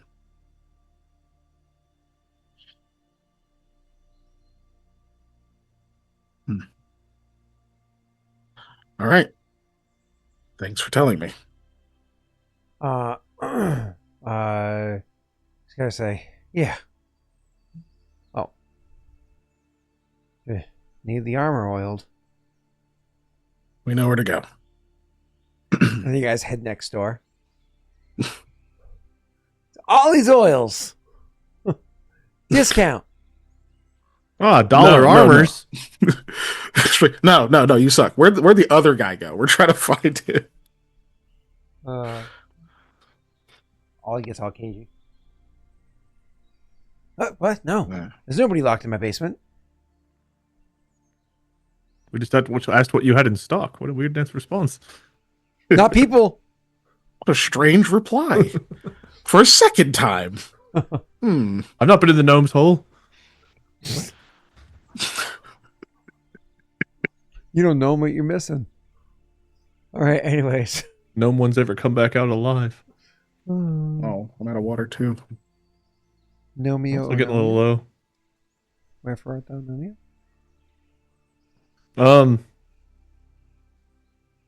I guess we check in with Talia. Yeah. And Okay. Yeah, honestly, we'll check in with Talia. You go and speak with Talia, and you know go up there or whatever it is, and you can let's say it's her estate, right? Knock on the door, and the gentleman of the estate, he comes over and I actually can't remember his name off the top of my head. Joey was named him, but Still alive. comes over, he opens the door and says, "Oh, good I suppose evening now, isn't it? Calling late and unannounced again." just like old times. Ah, indeed. I suppose the mistress would not mind your arrival. Please. We can make the visit brief if needed. Shakes his head. I'm not one to cast judgment, am I? You've certainly earned your place here, haven't you? I wouldn't even be opening doors if it was for you. So perhaps I should. And then finally he actually opens the door and steps to the side for you to walk in. He was like keeping you outside that whole time. Okay. Yeah, go in, do the courteous things, and then wait, I suppose. Cole will like clap him on the shoulder. You've been well. Probably very much not how I'm supposed to formally do it, but it's coming. Yeah. He says, I have, and perhaps we should I suppose less formally introduce ourselves. I am Jalal. It's a pleasure to be acquainted with, and perhaps even one day call the three of you my friends. Koa smiles at him. It's Very much ni- like so. Yeah, it's nice to more officially meet you, Joel. And good to see you're well after the commotion that was here the last time we saw you. I believe that was during the assassination attempt. Yeah, it was. He says, "Oh, things haven't gotten easy since then, but certainly there's less blood in the streets, and more freedoms for the people. Just things have been hard for. Perhaps I'm stepping out of turn in my own excitements to see you. Could you follow me?" He says. Probably clears his throat as Koa didn't take off her shoes. Either way, you guys prepare yourselves. Just point at the shoes. They probably don't even see it. Koa's still taking off the weapons. Shoes. Oh, right. He brings you to of course, the sitting room and says, "Shall there be a beverage this evening? Aldo, we have acquired a fine vintage for you, sir." Thank you. He takes that as acceptance, and he will give a slight bow and turn and walk out of the room to go and find glasses and the bottle and crack it. Can't wait for you to meet with like Nathan and company. They're like, "Here, we have a new vintage for you to try." And you're like, "Ugh, is this what I used to drink? This is shit." All right. So, anyways, you eventually he'll come in with a tray and 4 glasses and 3 of them poured and a bottle on it. The bottle is actually a nice bottle of wine. And then he will then shortly after that she will come in. I imagine there's a small amount of RP amongst each of you. I imagine Aldo does not pick up his glass first to drink. The other 2 of you may do so. I imagine Mikhail notices but doesn't regard. And she eventually will come into the room. She looks composed, straight-faced, but also just tired. And she says, what is it? Good evening. It's a pleasure to see the 3 of you again. Koa, it's been the longest since I've seen you. Glad to see that things worked out well. They have.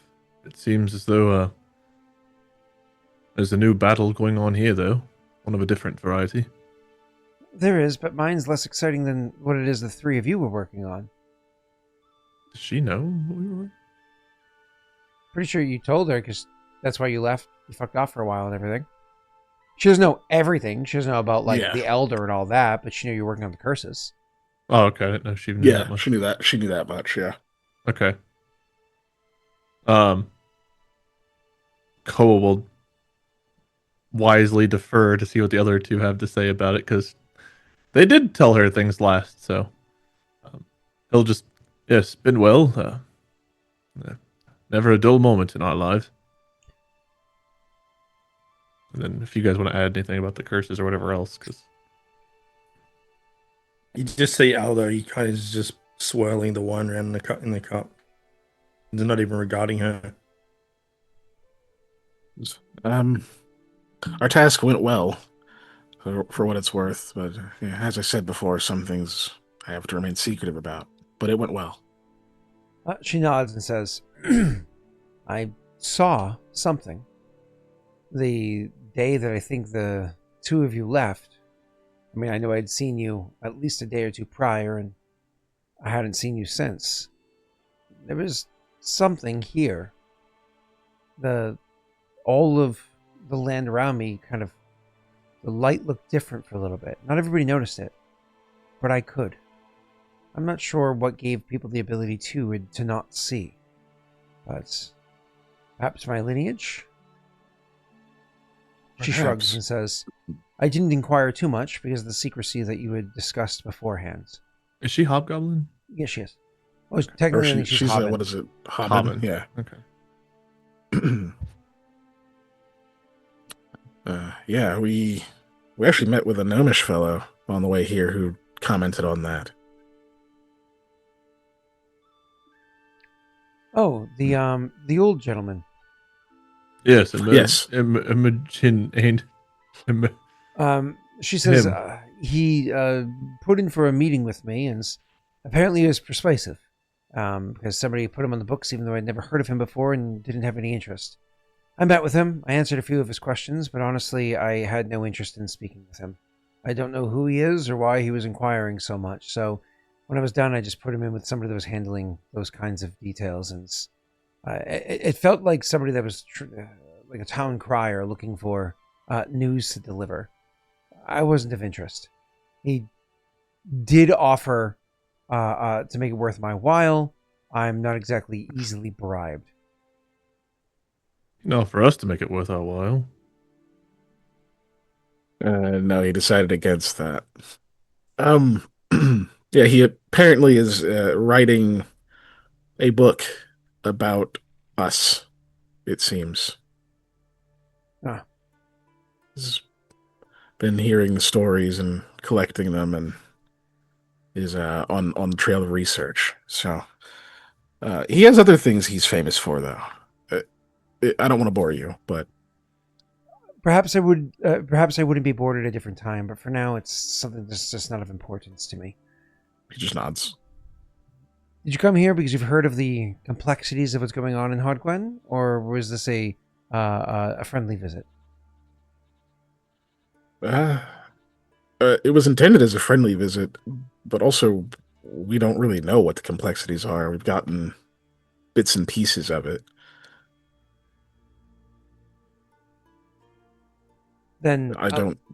allow me Go to. ahead. You just go. No, go ahead, Keegan. Sorry. No, I think you were already going to continue. He was going to invite her to continue. Yeah. So she says, then allow me to speak to it plainly. The city is divided. There are those, of course, that are very happy to see that Beltran has fallen. There are others that's it's not that they didn't necessarily want to see Beltran stopped. It's who and how it was done. It was the chaos in the streets and the damage that was done to their own neighborhoods or property or whatever it was from there. Then, of course, there are the people that were genuinely supporters of Beltran and backed him in what it was that he was trying to do. Maybe they liked the malicious nature that was behind him, or maybe they just could see past the malicious nature for things that they thought that he was doing that was beneficial to them. Nonetheless, it's caused some degree of a divide. It's not an even divide, to be clear. There are those that are against Beltran vastly outnumber those that were upset by how things ended, or that things ended. The divide is still there, but beyond that, if it wasn't difficult enough, then we had some 50 people or so come in from Rid, and they have nothing, can offer nothing, and need everything provided for them, which is something 50 people is not very many to a city as big as Hard Gwen. But the winter is coming. It's coming soon. And with the gnolls around setting fires to the farms, there's less harvest to be had. There's less food to be offered to the people that are here. So everybody's getting scrappy and scrounging what they can. Everybody's closing the doors to the neighbors around them. Hardgwen was never exactly the most warming of places as long as I've lived here. It's been my whole life. But now it genuinely feels cold. It feels neighbors can't even turn to neighbors. Neighbors that were helping each other during the incidents that ended only a few weeks ago are now cutting each other out to make sure that they themselves are going to be okay. It's frustrating because if everybody worked together, we can handle some type of rationing, etc., etc. And so, of course, I speak through Counselor Matarai. That's Johanka. Through Counselor Matarai to see if we can get support of the council in this. The problem with going to the support of the council is there's a divide amongst the people on which counselors they want to hear from, or if they want to hear from the council at all, or if the council should just all be strung up and ended. Myself included, despite the fact that I was standing arm in arm with those that were fighting against Beltran. I'm part of the problem, not part of the solution, merely because of the title that I hold. It's just the nature of politics in this place as it is. There's a good number of people that don't even want to be here anymore. If it wasn't for the fact that Hardglen will offer some degree of warmth to get through the winter, they would rather just up and go elsewhere. Talks about Rid has already been burned, its ripe lands known to have fertile soil. Hell, head north and rebuild Rid and at least have a place to call their own outside of the clutches of the council, and so on and so on and so on. So things have been difficult here. You'd like to think that things would get easy with the fall of Beltran, but sadly, no.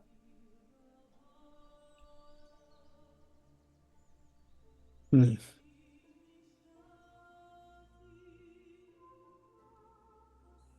Also, That like is, the image of some guy riding around in Hardgwen on a cyber horse, holding a Beltran was right sign. Oh, just let's go, Brandon.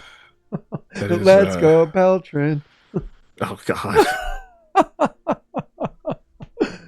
There's certainly a number of new problems.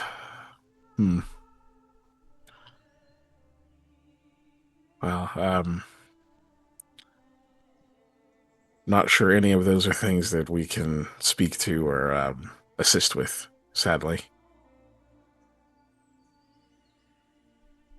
I didn't think that it was something that you could resolve, but I figured you were curious, and I have no reason to hide things from you. At least not these things. Well, thank you.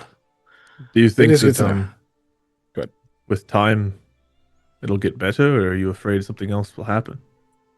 With time, if we can get through this winter, certainly things will get better. For some, it'll always be worse, or at least perceived as worse, right?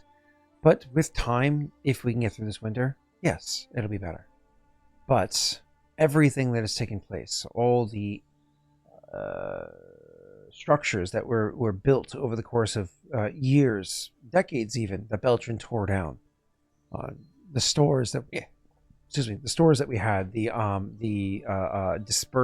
way that we would disperse goods, where goods are even located, who has what wealth, what lands, it's all been who is in the right, the person that lives in the house now or the person that had it before. You and I both very well may agree the person that had it prior to Beltran's taking from one to give to another should have their home back, but then what do you do with the people that were put into that home to begin with? Yeah, complex issues. Does I know you've already said that the people are split on how they want to listen to the council, but are they proposing a unified idea at least? The council, I mean? She just gives you a long look. Like a unified maybe far too optimistic. But a prevalent agreement on anything in particular? The council's of three minds, and I'm sure you can assume who's aligned with who. Yes. Koa starts like putting out fingers and just has. He's like stuck with two groups. He's like 3.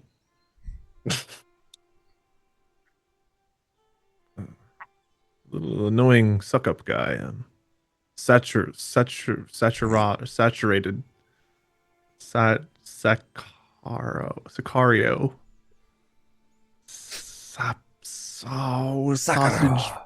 Sausageron. Rashawn DiMaggio. DiMaggio. Rashawn. What- Such yeah, a back such to a sausage such a roll, Rashawn. please. Such a Rashawn. Such a Rashawn. I don't even Was, like, know close. what you were trying to say at this point. The guy you guys called Slughorn. Oh, Jesus Christ, dude. What is it? Fucking Dalvar, whatever the hell his name was? I can't even remember now. Anyway, yeah, the guy who basically Yeah, humps- Dalvar Rashan, yes. That's Slughorn. I wasn't as close as I thought. Yeah, the guy who basically humps Beltran's daddy. Yeah, You know, that Lucian is a person. Lucian Beltran's last name? Graris. Graris? Got there. Yeah, there you go. Do we need to like mail Wade like a long sticky note? Like put on the I side of need his to go computer? to a retirement home. It's time for me. The letters that I started getting 5 years ago were right. I don't know what letters you started getting 5 years ago. Invitations to retirement homes. Oh, Holy okay. shit. I don't know why. I'm in my 30s, but I think they were right. It's just so you can meet all them old ladies. I wouldn't remember if I did. Well, you are nearing the end of your sword wielding days, Wade, so. Huh. Oh. There's pills for that, though. 11 years. 11 years to your sword wielding days are over. Aldo will pipe up at this point and he says, what have the Greyrises been up to? Well, I suppose then we can get into more personal matters. And she will go over to the cabinet where they usually have drinks and whatnot. She said news had gotten poorly lately. News had gone extremely sour lately, so I figured the three of you would show up. Seems as though every time things go sour, the three of you show up. She goes over and collects a letter from in there and says, I don't know if that's because you're a bad omen or good luck. I haven't decided yet. Maybe the gods will. She holds her hands out. Tell me at one point in time. The weird twins certainly have a funny way of bringing you about. And then she hands you the letter, you take it and you can look at it. And you can see that there is a formal notification here that there is going to be a trial for her part in the was it treason? Is that what it is that Koa is being held accountable for? Mm-hmm. Yeah. That there's going to be a formal trial for her part in this, and then there's like a short list of account of activities that she had done during that time. And she says, I've already spoken to Matarai about this, and the counselor said that she believes that this is meant to be more of a tactic. Let me know that there is a strong look over my shoulder. I don't know, though. I do think that there is, unfortunately, going to be more behind it. I wouldn't be surprised if I'm one of the heads on a pike to make sure people understands what it means to step into or out of line.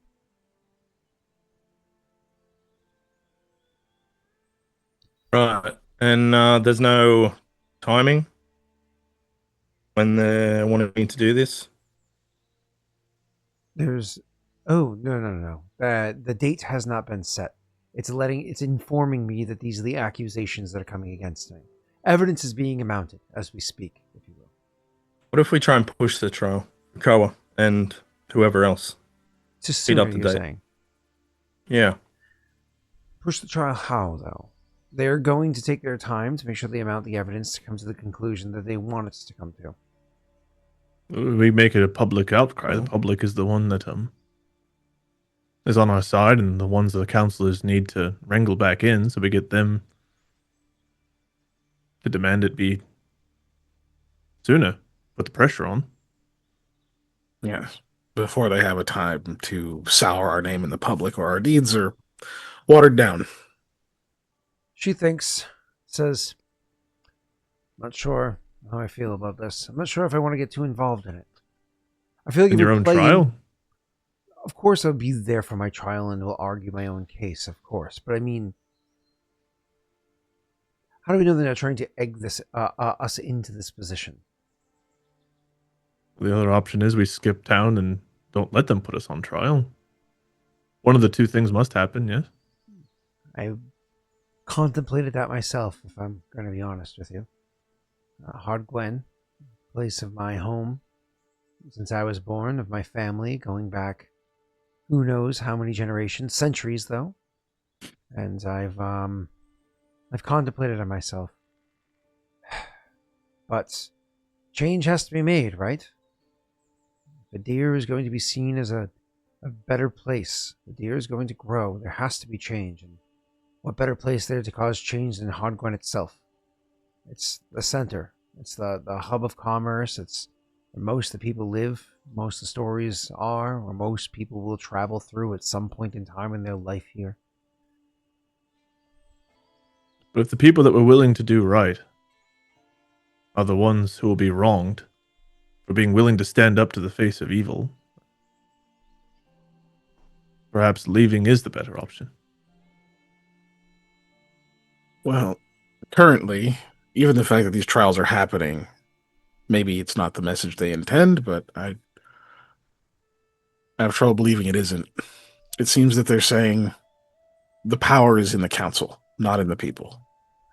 The public made their opinion known to punish the people who made that will manifest.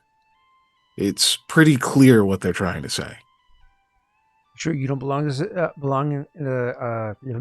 sure you don't belong in a seat on the council, there, Mikhail? No, but I have no interest. All the towns in Adia run by councils. So, I don't know. They've all got their problems, I suppose, but the one here, it's infuriating thinking of how things have been done and continue to be done and have to be done. Well, could be run by councils, or they could be run by a single strongman. I don't like that either. No, the problem isn't the structure of a council, that the concept itself is fine. It's just there has to be a way to hold them accountable. Generally, that's the public. You know? You get out of line as a leader, then eventually the numbers are going to get you. The people will tear you down out of your post that they put you in. That's happened, and yet this is them clawing back their power. At least those of them who are going along with this. Well, I say we either get this trial over with or else we make a spectacle of it and skip it entirely.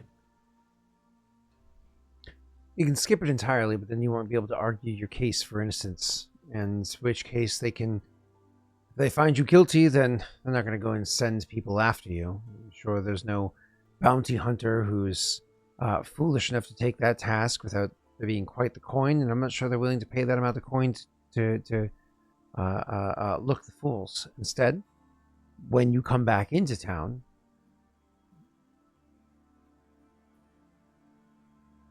then we push forward. We get the people behind us and we get our trials over with, and if we're convicted, then I suppose then we become the rebels. Can Johan can make this happen soon, next few days. She could try to push for it, but any initiative that we have that we push for, we of course being those that I'm aligned with, it's immediately seen as suspicious. Every action, it's being analyzed, judged. Pushing for it, they very well may allow for it because, again, it might be something that they're planning for us to do. Or they already have something in plans and may ensure that it gets pushed back. I'm sounding more like a naysayer than a person that's actually offering solutions to the problems. Well, I then will perhaps bring we it to don't to get Yohaka. her. We can see what she has to say, but if she's not comfortable pushing for it, then we do it ourselves. I can announce in the streets to the people that I'm here to face my trial for my part in overthrowing Beltran, and that I've got nothing to hide. And if they really do want to try me, then let's do it. Yeah, We I can do mean it that after a might work. performance. But listen, in all due respect towards the council and those that we have an alignment with, how about you tell them to make it happen? Aldo gets up and he says, "We've done a lot for this place, and I know you know that we have. Make it happen." Aldo will turn to leave. She watches after him as he walks out. Yep. Whenever he's I'll go gone, if the others don't. Yeah. yeah. Mm. He's been through more than we could ever possibly explain recently. I suppose More I than he should can take that as- explain. I suppose I should take that as an excuse for me to not take offense to that behavior. Yes? She frowns. He's not wrong, and I'd certainly be willing to assist either way. Perhaps I'm being a bit cold myself. There's pressure on all of us. We'd seen through all the things that we've been trying to do for as long as we've been trying to do that. And instead of having a night of easy rest, things are just harder here. Sleep is harder. It's not even as restful as you'd want it to be. I can't spend the night without seeing... Never mind my worries or woes. I'll see it through. I will push for it as best I can from my ends, and Koa, perhaps nothing so overt, but perhaps pressure from your side as well. We can do it a bit less overtly, but push comes to shove.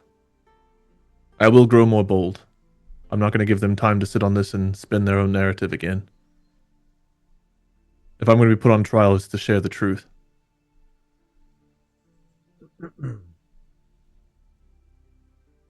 And by them, I don't mean all of the council. You know who I mean. Mm-hmm. Just remember, anything that you say, it's going to be interpreted as people want to interpret it. And so be it. You speak ill of the Greyerises. People understand what you're saying about Beltran. They very well may not agree with you about the other two. They don't have to. You say I don't that, speak the truth for favor. I speak the truth for the truth's sake. but what your truth is someone else's lies or misunderstanding. Just be you, Koa. It's worked out well so far, but just be mindful that this is not a battlefield that's won with swords. Impassioned speeches doesn't get the job done here either. This is a very different arena for you to be stepping into. Every word you say, every pause, every it's all interpreted differently.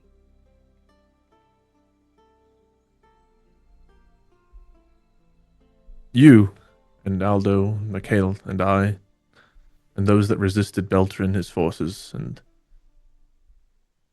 whatever was happening with the majority of the council at the time. We're the ones being put on trial. We saved Hot Gwen. This whole thing's a farce to begin with. So, It will play out as it plays out, and what will be said is said. But the ones who should be put on trial are the ones that will not be facing. They will be sitting on the other side judging. That is the sad truth of all of this. We don't know exactly who did what part in things, so also maybe don't say that too loud or in the wrong spaces, Nicola. We know our part, and we know we don't deserve to be put on trial for it. I agree that's what we did was for the greater good of Hard Glen.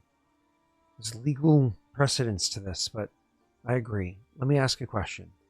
Public or to the council only? There's benefits and there's pitfalls to both, and I don't need the answer today. Perhaps deliberate with your friends. My preference is to let everyone in on it, but I'm not known as the smartest one of the group, so perhaps I'll see what they have to say as well. Okay. She says, it's a brisk evening. Perhaps let's not keep Aldo waiting out there. Agreed. Thanks again for your hospitality. And apologies for extending your workday. She smiles and says, the bottle was even touched, and one of you didn't drink. She notices with an untouched glass down there. And hers, which was never even filled, because she walked in and just started talking. And so she says, well, if you take the bottle, I'll have this one then. She says, reaching down to grab Aldo's glass, assuming it was one of you two's. I imagine Koa drank his glass to be respectful, but he won't drink anymore, so there would still be the bottle. Yeah. So she hands the bottle for you guys to take with you. Koa wouldn't want to take the Mikhail whole will thing. take it. Yeah, it's That's quality fair. stuff. It's like a few gold piece bottle. It's like, yep. It's being offered, so he's like, okay, then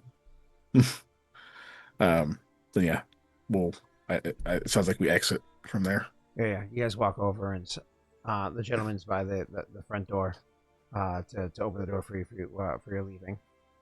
I imagine he didn't Aldo didn't stop to have a chat with him. Imagine he just opened the door for Aldo after you got his shoes on and let Aldo leave. All right, the three of you rejoin outside.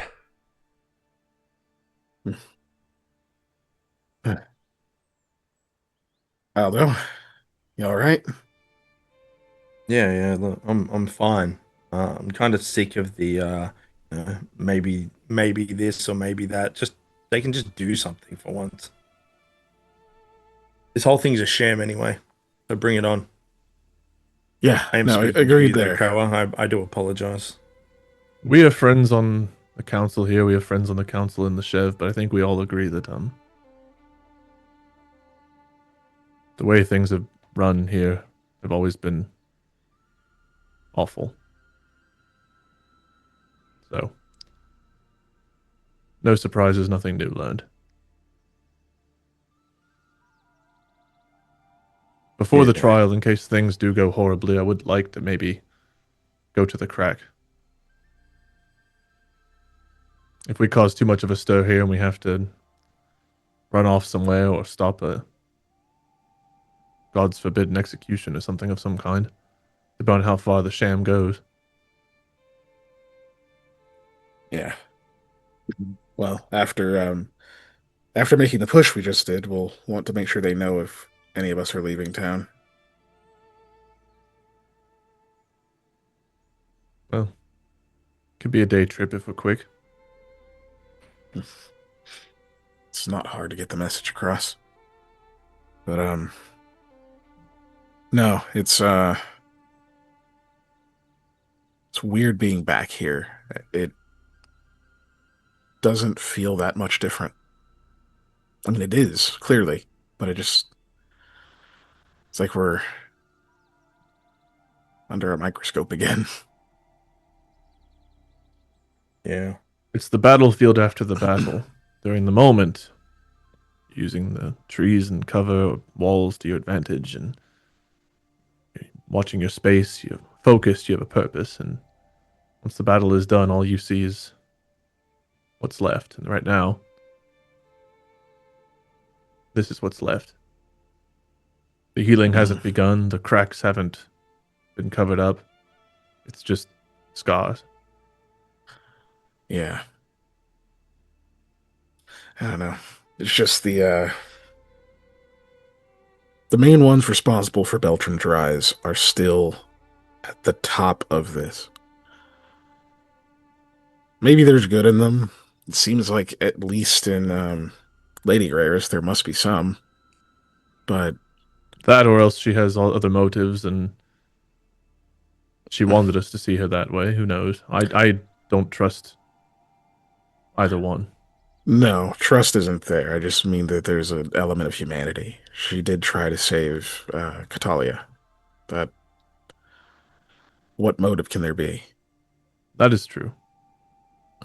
And even in the meeting when we were there, she has a level of control when it comes to her husband that Aldo pointed out to us. But perhaps it's similar That part I to can't trust. our dynamic. Sometimes I get focused on something, and you two have to hold me back for the overall greater purpose. Perhaps she knew that his actions would be more harmful in the long run, so she wanted to keep their image a particular. Again, I don't fully trust that all of her actions are of the pure benevolent nature. They could be, No. but I won't believe that. Not for what they allowed to happen. Yes. Regardless, it's just that they allowed it to happen, and they are not on trial. On that we agree. So perhaps they should be. Perhaps my trial should be pointing. Or perhaps not. Depending on how it goes, that I could see a world where that happens. I'm not sure how these trials progress, what the stages are, if there's barristers in the city who will be representing anyone or anything like that. But if you do have a stand that you're able to speak from, then maybe you do have an opportunity to turn those questions around. Like Talia said, it's the phrasing, the framing, all of that is important. The delivery. It's not just what you're asking, it's how you ask it, it's the timing. Those things are difficult.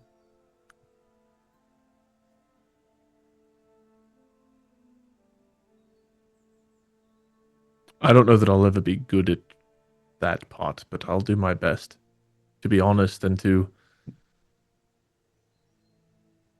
be honest in a good way.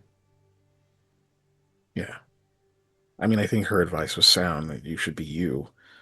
I just don't know if there's a space for Aldo and or I to assist as well during this. Am I And I'm allowed to going to have? say it again. Regardless of the verdict, I'm not going to let them hurt you. Aldo nods. I think with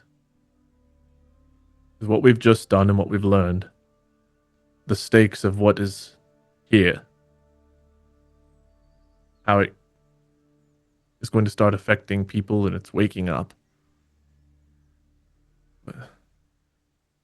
Alcimia and the Wyverns and Osugo.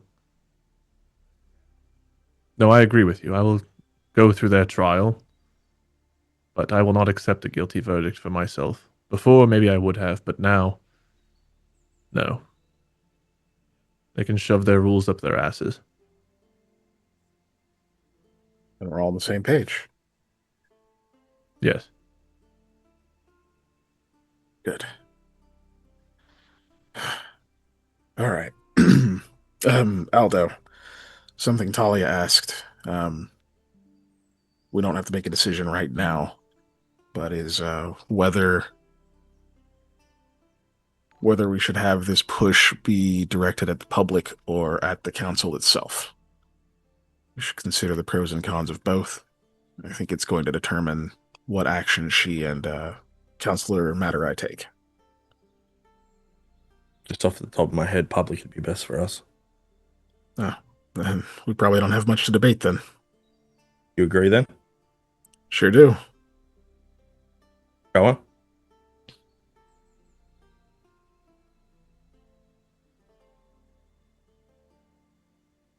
Can send a reporter in the morning, I suppose. Yeah. Okay. Yeah, We should check in with Ashanti. Yeah. She'll be happy to know we're back. Wonder if she's still there. If she left, she wouldn't be able to get back in. So Yeah. trying to find Yeah, out. we I should go guess. check. Yeah. Before Probably this stir trial does crazy. take place, if things do go sideways, and you two decide to step in, you do know what that means as far as Oh yeah. Yeah, it means we can't come back. Not sad about it. No. And it means they'll get to spin narratives that have even further elements of truth, that we rejected the law and all this other stuff. But at that point, this place is a wash. We've done what we needed to do here.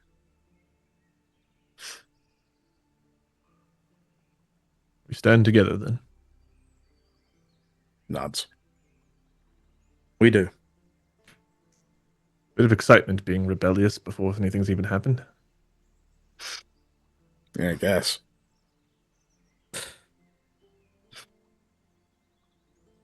He'll like start making his way over toward Yeah. Shanti. Yeah.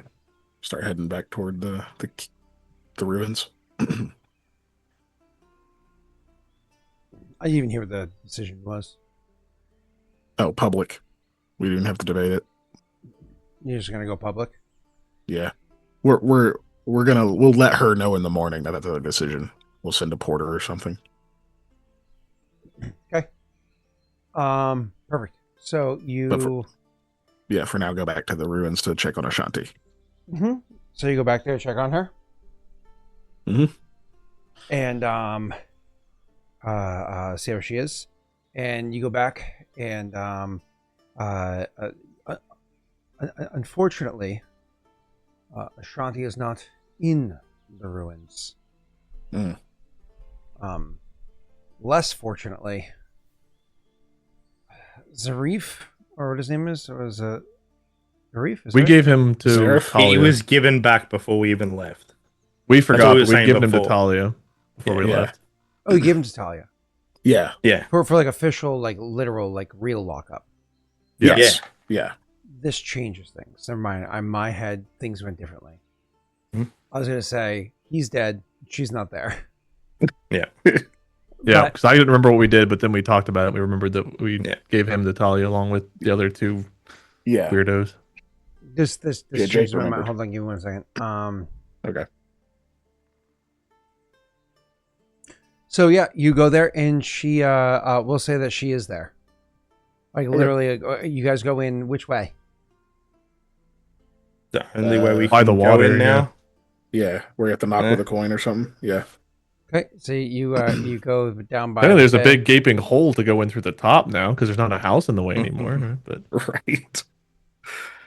yeah, Yeah. we I have mean, to go it in through didn't the bars. burn down. You saved it. Remember? Yeah. But yeah, through the bars and Hey, through the people. door thing. I Yeah. save the house. Yeah, it's just rubble or whatever on top.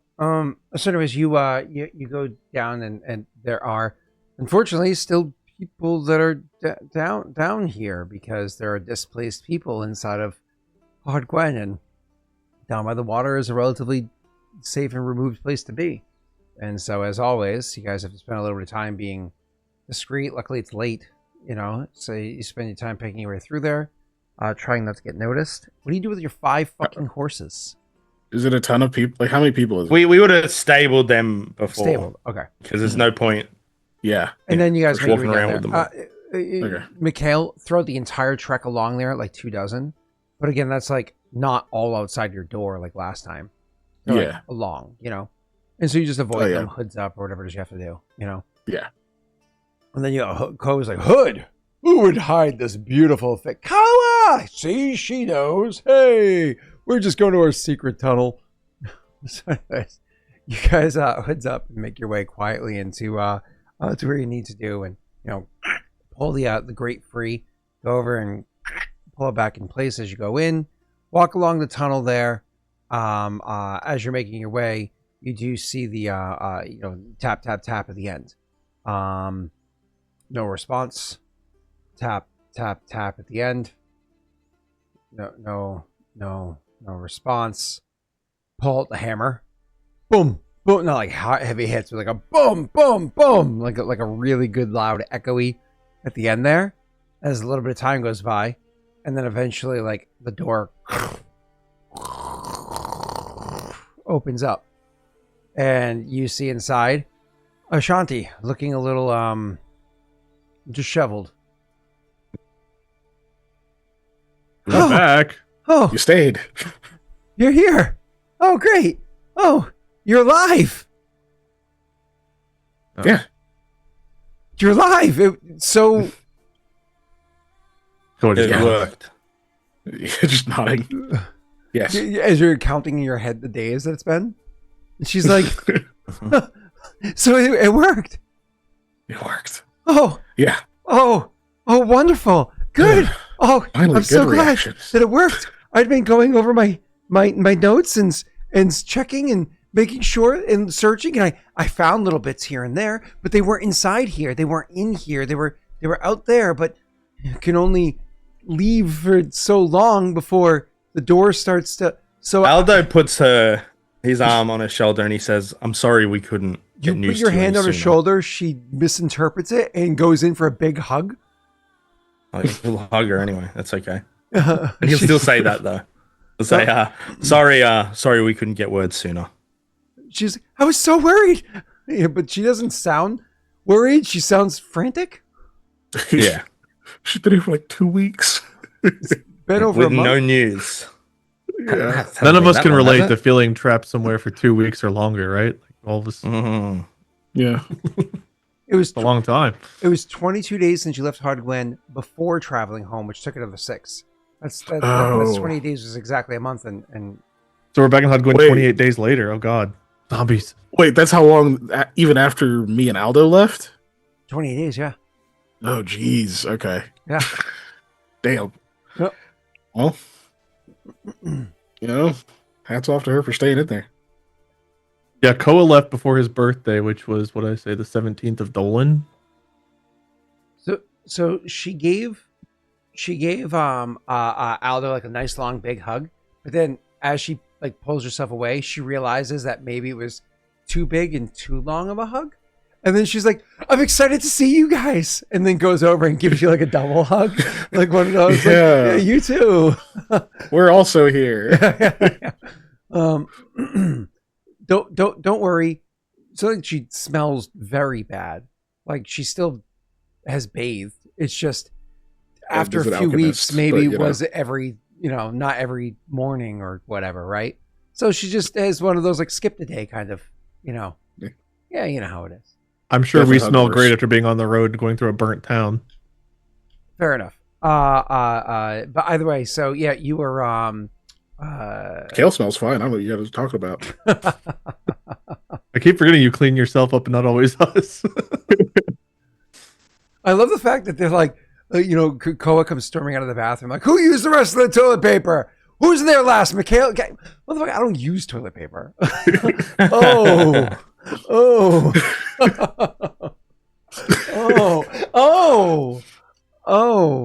Yeah, I don't have to. Would you mind doing that for me? I would indeed mind. Save us a lot of packing room, but all right. Here you go. I've cleaned all these leaves for you. Enjoy. Not an aphid in sight. Oh, God. Mikhail, it's poison ivy. I'm not wiping with that. Mikhail's like, oh shit.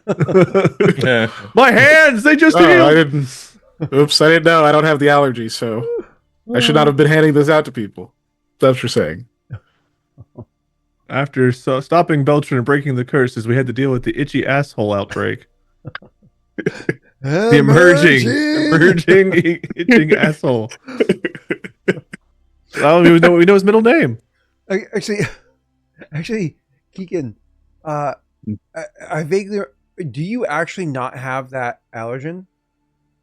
Yeah, correct. Yeah, I don't in real life have that. Okay. You said that, and I was like, no, this actually sounds really familiar. Like I'm pretty sure. Yeah, you actually are not. Yeah. Whereas I think I've told you this, but I'm the opposite. Most people, if wherever it touches you, it's only when the oil touches you that you actually have the rash and like immediately around it. It just feels like it spreads because you don't realize how much that oil is sticky on you, and you might touch yourself with that oil elsewhere. I'm one of those people that if I get it literally in one spot, it travels through the blood and I'm itchy everywhere. Like I will get an itchy ball sack from having. All right, so it on my foot or my Ashanti hand. and Like, it's awful. It's awful. I don't need to hear about the old man's itchy Couldn't ball be me, sack. man. We've dealt with an asshole for hours tonight. I think we can move on. It is awful. So I hate. I crawled through a patch of it and I didn't know it was that until someone told me, and I was like, "Uh-oh," and nothing happened. But that So- if you touch somebody else that oil, anyways. You get yeah, So, yeah. all right, moving on. So where were we? She said, "We're back. We got big hugs." We got hugs. Hugs, yeah, that's right. And she says, do you have anything to eat? Just more rations, unfortunately. Great. Okay. I mean, I can make them taste like whatever. Koa will nod at you, like Just- obviously, like give her something delicious. Yeah, I'll obviously hand her some of the rations that we still have left. We have that bottle. Koa will like gesture toward the bottle of wine that you got from. Oh yeah, and this we brought for you specifically. It's why open it's full. and missing half. It's like it's why it's full. We brought this half a bottle of wine for you. Oh no. Somebody's been like rationing out their food less and less and less for like several days. And you're like, here's alcohol. And we're gonna go in too. It's like she's gonna take the whole half a bottle. That wouldn't be smart. Okay. So anyways, she takes the food and she very happily eats it. You know, it being rations, she throws it into a pot with some water to like boil it down and make it more edible, because rations are gross. And and Ask her what she wants to taste like. she thinks for a nice long moment, and then she says, well prepared pheasant with carrots and potatoes. And if there can be like a breaded stuffing. Just like a nice wine. Dude, Mikhail's like, best I can do is a barbecued chook. Well, we've got the wine here, and I've had chicken, so yeah. So she'll get pheasant rations. I don't think I could add like a bunch of flavors at once. I'm assuming it's just a one. Gamey. Duck? Yeah. Is this goose? Duck, goose? It's not goose. Anyway, so you are blah blah blah. She eats or whatever it is, and she's like, what took you so long to come back? Asks questions or whatever, and she does know everything. There's not a bit that she doesn't know. She knows what Elder, she knows what everything. She knows the curses and all Yes. Yeah, So, she does, because she how was many- having to stay here. that. How much do you feel So- her in on?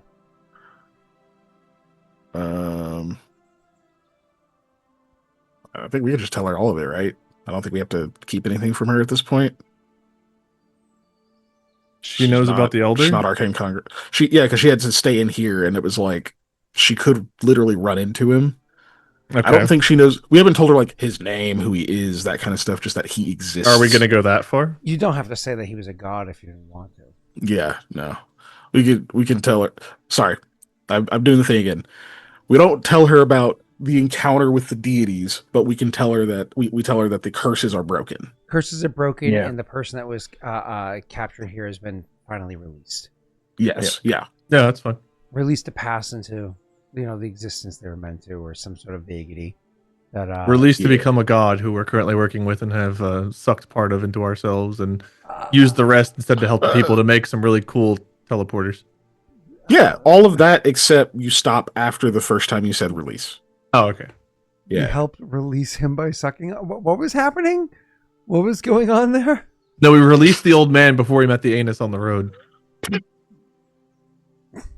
All right, continuing. Who was also an old man. But so yeah, she gets to know what we just discussed. For real. Gotcha.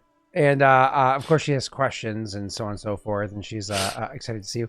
She does eventually kind of like simmer down, especially after having a little bit of wine. She does. Did we tell her about the eventually- birds that are at Wraithblade? I think so. Okay. I think she knew about him before anyway, right? She already knew about Right. Alcemia. Yeah. Okay. I mean, we can tell her about that. It's not a big deal. Yeah. Anyway, sorry. Go ahead, Scott. Then yeah. Yeah, she says. She again, kind of like a very. Eventually starts to calm down a little bit. Like it takes a couple hours, right? Like she has some wine, conversation, whatever. But she does calm down. It's like she's missed human contact for a month, locked in a cage for a month. You do eventually ask, like, why didn't you leave? And she's like, I didn't know if there was a way back in. Like I was expecting at some point in time for Reem or somebody else to come in, but nobody came. I was down to the last few days. I was eventually just gonna have to leave. Yeah. I mean, we certainly appreciate you staying. We would have understood, of course, but whew. Well, how did you keep yourself busy? You get any other work done? I went over my numbers a bunch of times just to make sure that what I did was the right thing, just to make sure that we actually got the work through. I started working on a couple of other little side items, but I didn't really.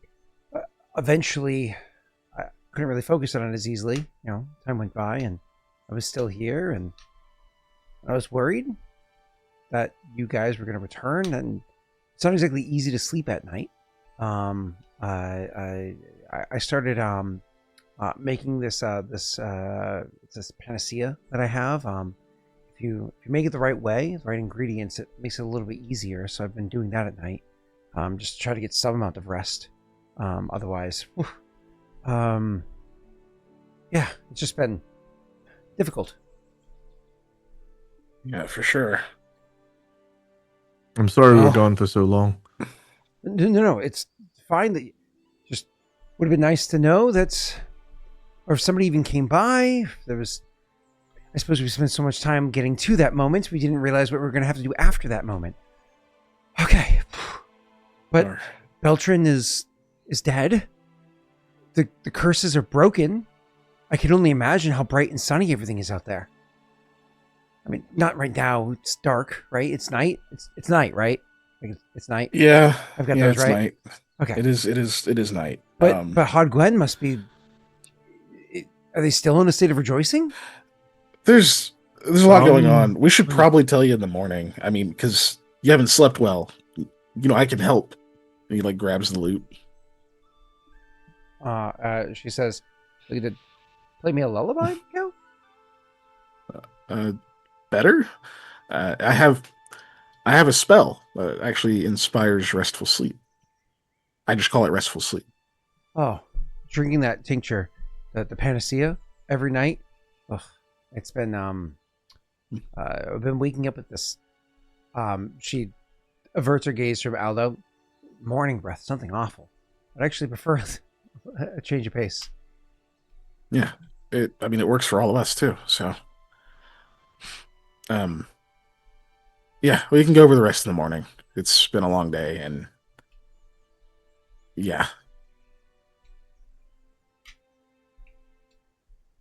She'll happily, play the song. Go to Yeah. sleep. Do you have enough to do it for all of us or just her? I can get 4 people. That's So enough. I will exclude myself, Why? I guess. 1, 2, 3. Oh, never mind. I won't exclude myself. Are Who you else not you a playing people? for? Is this something about your character sheet I don't know? No, I just miscounted. I just straight up miscounted. You're like 4. I was like, oh, perfect. He's like, well, I guess I'll skip I myself. just- And it's like, Who's Yeah. here? I like counted me, but I didn't like recognize that I'm counting myself already. Aldo's other personality? So, boop. There you go. ah,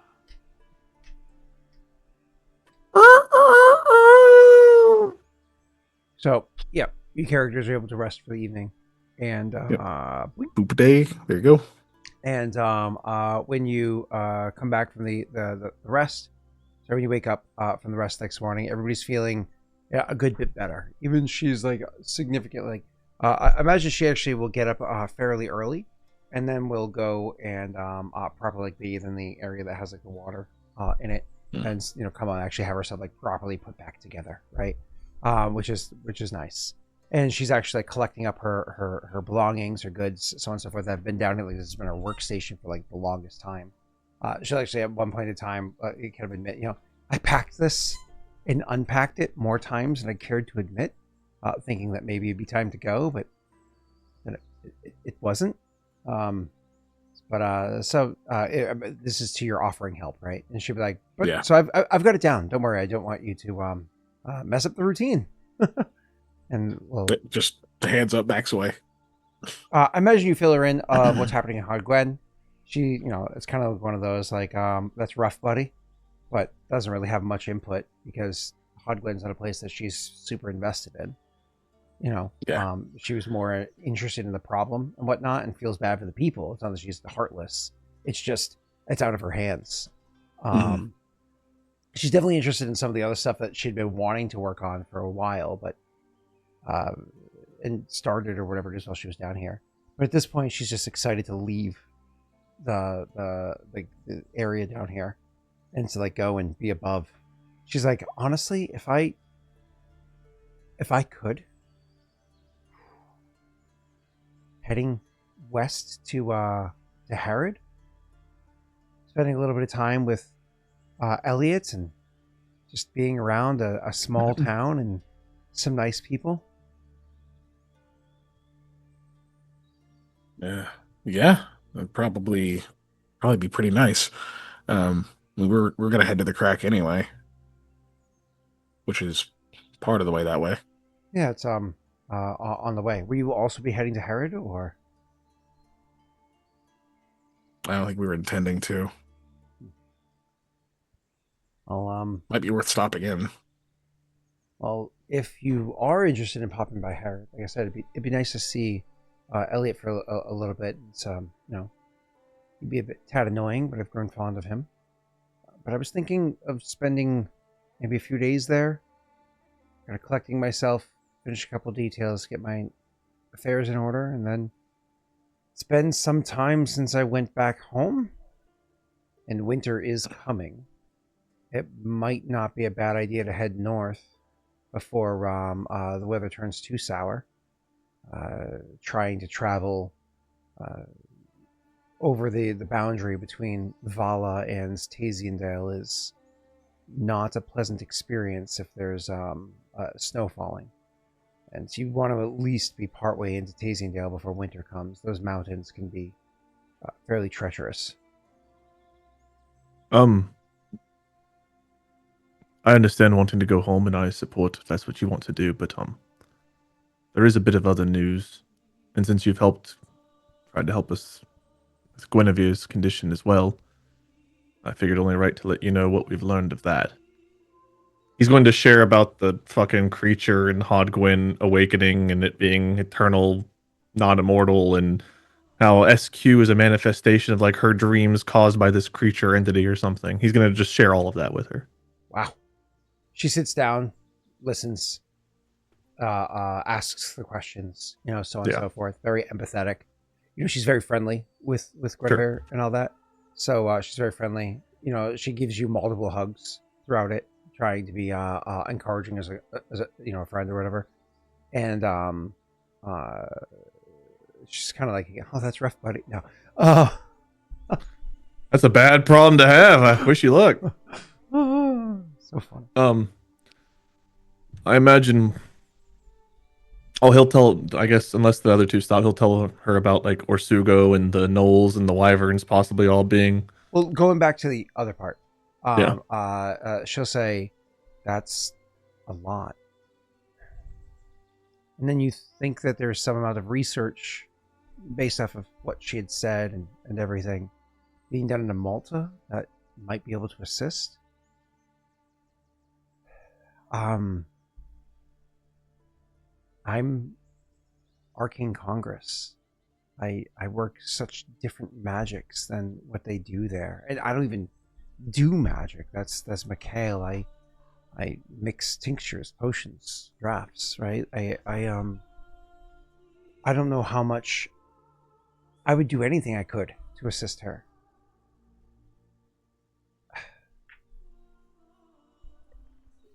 I'd be willing to march over to Amalta right now and beg for counsel with this lady Arsium and see what we can find out from her and anything. But who's to say that I'd even be welcome beyond the wall? Who's to say that I'd be welcome into their city? She would take counsel with me. They would even speak with me. Well, and if the slumbering queen and her illness are not in fact related, then there's two different things needed for her. We don't have that many people we rely on. You're one of very few. No, I want to be here. Like I know. No. I want to be here, especially when you're talking about this eternal sleeping beast thing. I've felt it myself, Koa. It was the day that we broke the curses, or at least the day that we were trying to, and you're saying it worked. That night, sleep got strange. It's almost like whatever was, almost like there was something here that was keeping that out. And maybe it was, no, because there were many times where it was effectively just me here, me and Zarif, right? But then the dreams started coming in. Koa, if you haven't had one of them, I have. You know how vivid they are. I have a tincture that I can make, and it's kind of a nifty thing. It's actually fun to do unrelated to this because it allows you to have very lucid dreams, and you feel like you have control over your dreams. It's what I would do the past few weeks just to be able to fight back, if you will, the nightmares. Don't want to get into the details of my dreams, but let's just say in my nightmares I was being attacked by a dragon. It would consume me, and the nightmare was being slowly digested in the gut of a dragon. Let's just say that was it. Taking this tincture would give me the ability to conjure a sword, have wings to fly, amass an army to help fight the dragon. I wouldn't be able to defeat it, but at least I could challenge it until I awoke. Not like last night. Last night was, if I dreamt, I don't remember. It was peace. If this thing is here, this isn't happening to just me. This is happening to... The Chantry has even told us that people that are in the hospitals have been affected, and other people in the... Yes, it's only going to get worse until we can figure out some way of doing something. And the only way we know of to help Gwen, truly help her, is to stop this creature. And that still leaves Guinevere with her illness, but at least it removes something.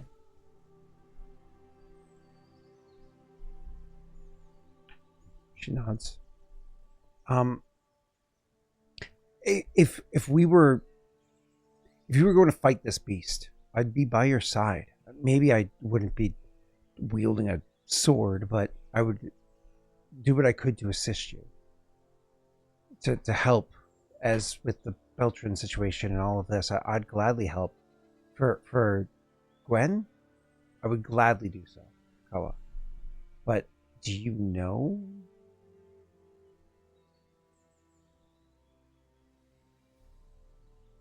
We're not... I don't think we're quite prepared just to go and do something right now. But we're going to try to figure this out. And putting that aside, Orsugo and the Knolls and the Wyverns working together are another problem. They're organized now. It's going to take, I don't know, a large force, an army, a militia. It's going to take more than just us to deal with them. They have encampments. They're sending out patrols. They've fortified the entire region around the mountain.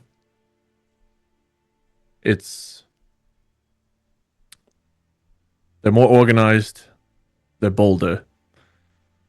And now they apparently have a wyvern ally or backing. Who knows who Orsugo might be able to bring into the fold next, but we're going to need people. That doesn't sound like a small little group of misfits shoved in a cave somewhere looking to fight against some sword-cursed moron. That sounds like a proper amassing of an like to amass an army, a troop of. You need a lot more than just luck and hate.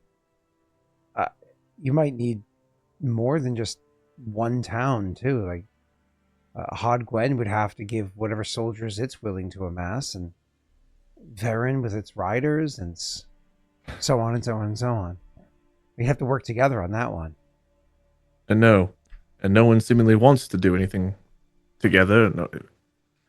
We seem to be the driving force that gets anything done in any of these places, so the onus will likely fall on us again in some way, but I just don't... I hate to see you leave, that's what I'm trying to say. But if you need to, I understand, but you're one of very few who know what we've truly been working on and done, and what still remains. The overall curse is broken, but there are still others. There's a lot. Adir's in a very tenuous spot. Adir's not my home. None of us were born here. I myself was born up. I'm not even sure if it was Eldamar or Tazian Dale. There's a difference though, Koa. Adir is your home.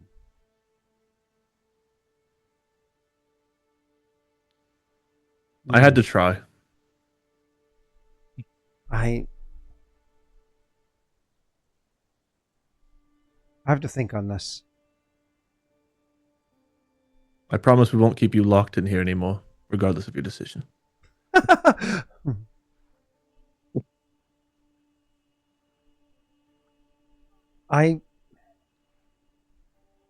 If I choose to go, I'll come back. We will welcome you with open arms. I'll be gone for a bit. I can't walk in and out the door after a long travel like that, you understand? It's not easy. Did you know it's almost as easy heading all the way south, getting on a boat, and going all the way around the entire continent to get home?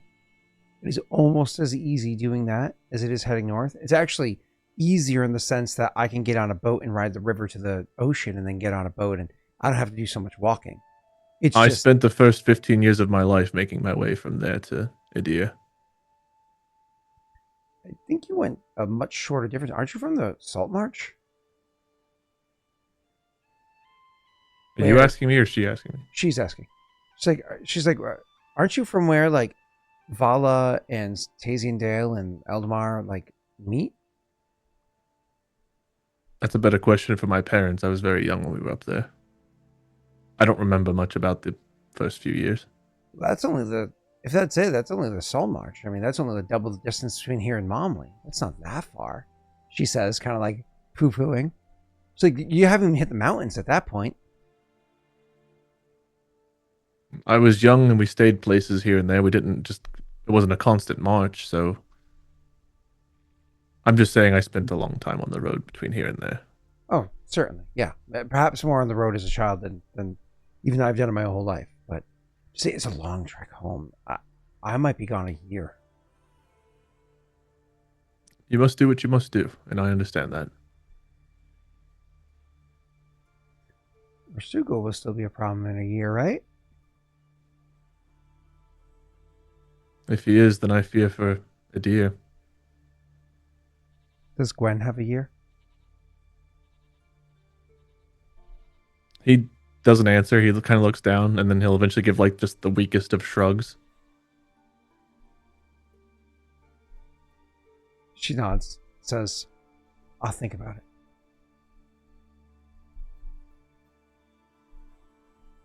He tries to like perk up and smile at her again, but it's a lot weaker. Okay. Later on, when she has like a one moment with Aldo, she'll be like, Koa really plays the puppy dog hard, doesn't he? She's like, Yeah, he's that's how rather she known opens for the it. conversation. Sorry, what was that? Yeah, he's rather known for it. Like, I'm thinking about heading up north, go visit home for a little bit. I figure be gone for a bit. Is of course concerned about Gwen and everything else that's going on here. Where's your mind in all this, Aldo? I think it's well, my mind's with Cora and Mikhail here, right? Still seems to be a lot to do, and he's extremely worried about Gwen. We don't know how long she has. We don't even know where to start on helping her. There's I notes. think she might. There's notes. No.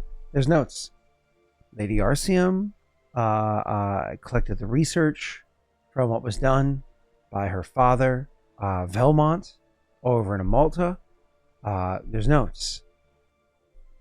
Sounds like you've already got a good start on it then. But I'm both Tasian and trained at the Arcane Congress. Yeah. You know who Malta has an alliance with? Events, right?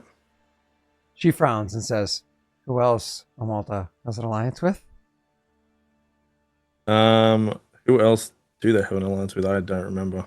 Goldaria. Oh, do they? Yeah. I thought Goldaria were neutral. Sorry, technically they're neutral in the, but you are correct. Corrected by a PC. My own lore. They are neutral. So she just might have the wrong information. Yeah. Let's play it off the character was wrong. Yeah. He says, pretty sure their only ally is Yvette. Oof. You're referring to? No. Goldaria, right? I mean, they share a history. Yeah, but I mean, even that, there's things that go a bit below the surface there. But Goldaria is neutral, always has been. It's on a way to appease Paradel, and there's Arcane Congress in Goldaria as well. Trying to hold on to what they have. But they wouldn't turn you away at the gate. At the wall. They wouldn't turn you away at the wall. No, likely not.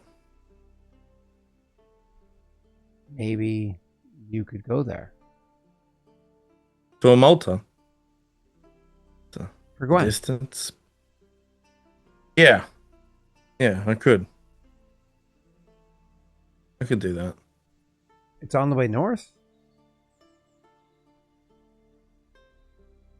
I can't leave the other two. Southwest is on the way north.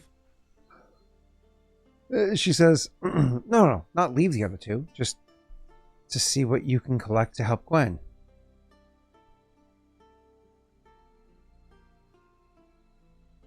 You want me to go? You think me going to a Malta and what?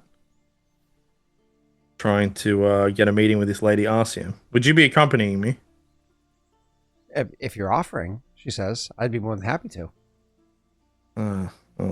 I'd be more than happy for you to accompany me, but I'll talk with Cora and Mikhail. We'll see what's forward. In a minute, soon. We've got this trial of Koa's. See how that plays out, but you give me something to think on. She nods, says, listen, getting north into Tasiandale is a lot easier from the Goldarian side of the border. It is an easier trip. And getting into Goldaria is a lot easier from Malta than it is from Jovincia.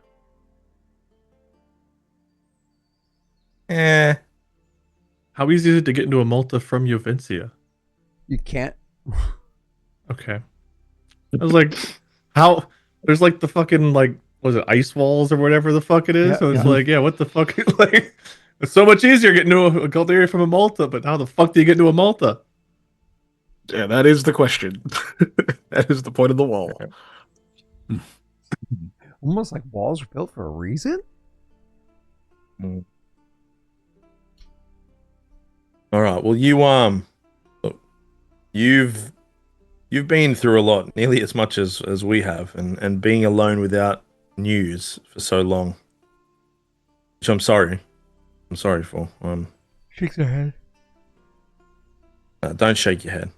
I know it can. I know what it can do. Get your strength back, both physically and mentally, and have a think on what you want to do as well. And even if we do go to a Malta and find things for Gwen, what do you want to do after? I mean, have a think, and we'll reconvene.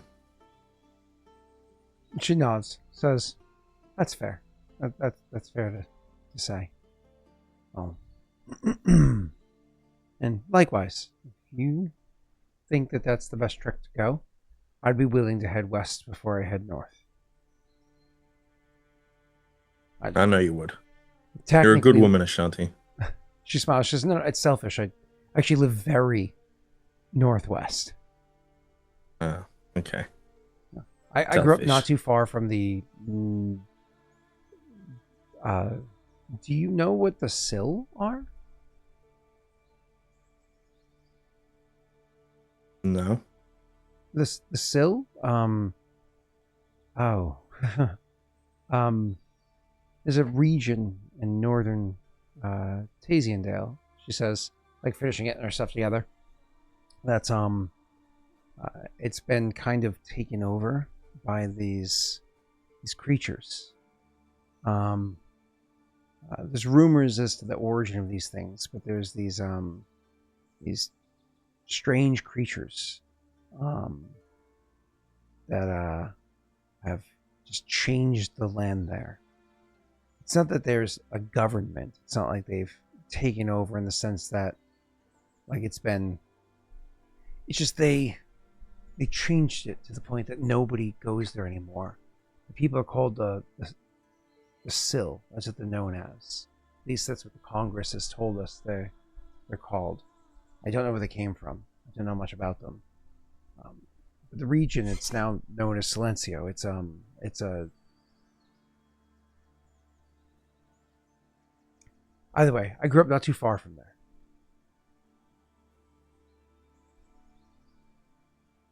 I remember it was a few years ago. This is more than a few years ago now. So one night,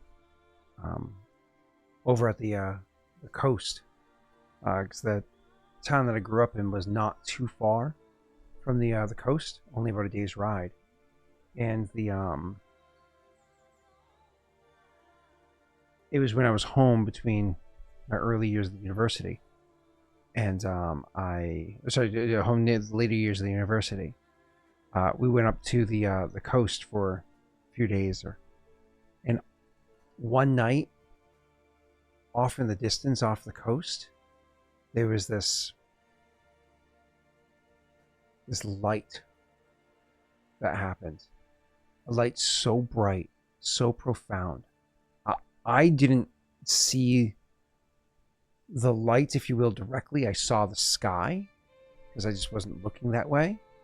But a few people that were in town, that were nearby, they happened to be looking or watched this light that happened in the north.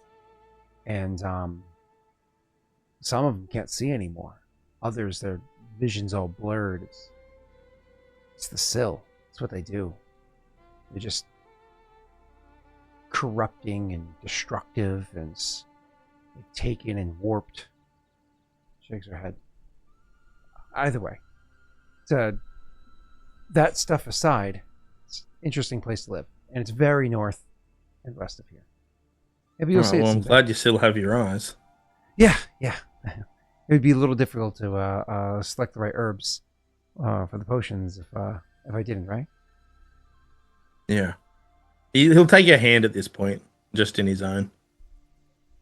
And he'll just say, "Tell me more about where home is."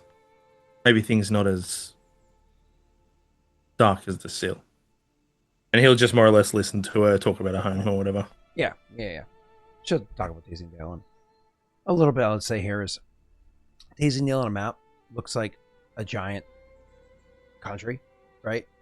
Like a giant nation. It's not accurate to say. It is very much broken up into it's effectively I can't remember the name of the word for it, but it's like a group it's a union of other smaller nations that work together. So it's like multiple states that are united. They work together for the benefit of their own mutual gain against the other ones that are around. But it's not just one unified, like, there is a king that rules this. I think that's technically a confederacy, isn't it? It's like a confederacy, yeah. Like a group of nation states? Yeah. Yeah. Wow, so in Scots World, the Confederacy was in the north. I think Slavery's still in the south, so at least that part's consistent. What sucks is like actually the Midwest kind of, which is worse in my opinion. Oof. But yeah, I'm not looking it up. I'm doing other shit, but I think that's confederacy. It's like a collection of nation states. No unified ruler or whatever. Yeah. Anyways, cool. Back to the game. So, fast forward.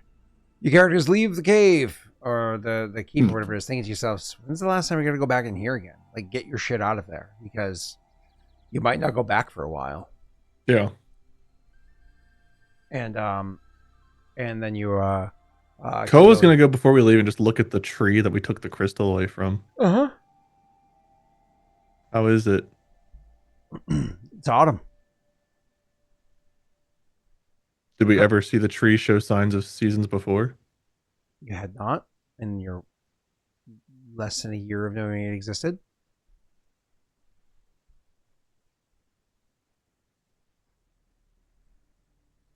He'll make note of that and tell like you guys like kind of sucks. That the tree is dying. Yeah. A hundreds of year old tree. Yeah.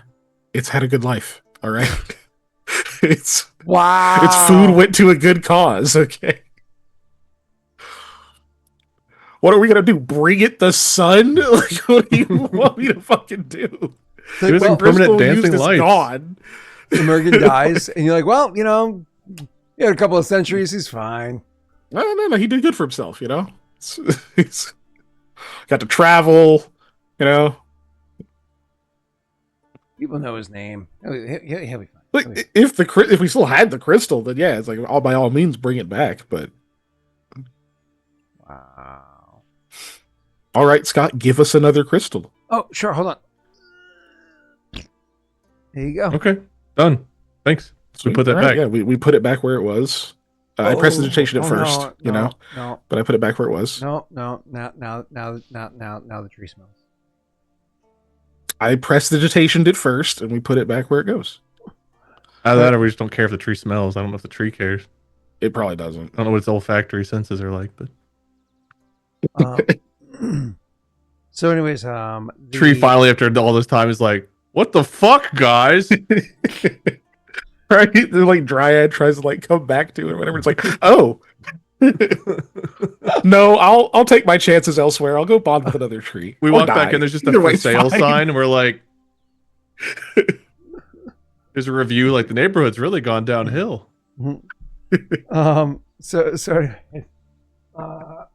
you are you guys leave the place and go out into so what's the plan here in Hongwen? What are you doing? I think we're going to the crack. Oh, correct. That's right. You're leaving to go to Yeah. the crack. That's right. My I apologies. send a And she'll porter go to with you. tell Talia public. We chose public, and that we're headed out, and we'll be back. So we are going to stop by Westwoods. It's going to be a longer trek because we're going to check Mikhail's mail. Yeah, pick up my letters that are in Westwood. That's our only I'll plan. of like things to look do. at them later, but I gotta grab them. Yeah, so we're gonna grab those from Westwood and hit up the crack.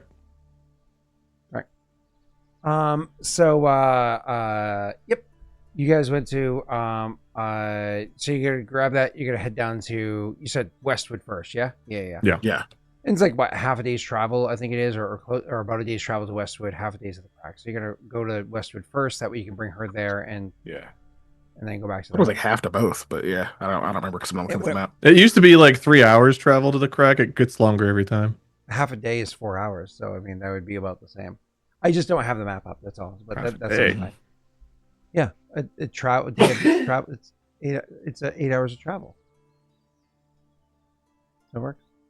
So I yeah, don't know how I'm long sure a on the day sea. is. If you're on a boat with like sails and stuff that travels 24 hours, then it's different. Yeah. You travel for 8 hours. Otherwise, your characters are exhausted because you have to sleep for 8 hours.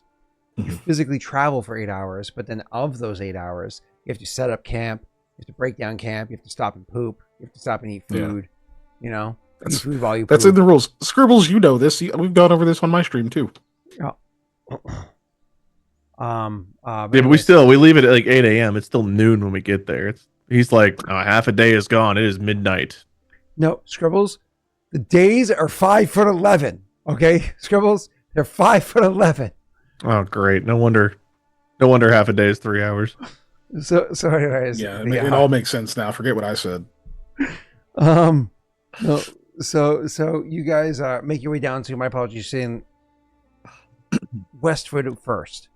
Okay. Just grabbing mail and moving on to the Put crack. your belongings, and then you guys are going to finally head over to the crack. Awesome. When you guys get to the crack, there is a single guard out there. They have their bow out. And they're like, "Is that you lot?" No. Yeah. Gotta shoot you then. No, it is us lot. And then, one of the guards, unnamed people, climbs down and is happy to see you and kind of gives you a hug and says, "Whew, can't believe that plan worked." That's how we always feel after them. Yep, it's normal. You get used to it. Glad you It's didn't how give winners that feel. speech. Nah, this is how winners feel. Surprised to be alive? Yes. Generally speaking, yes. Hmm.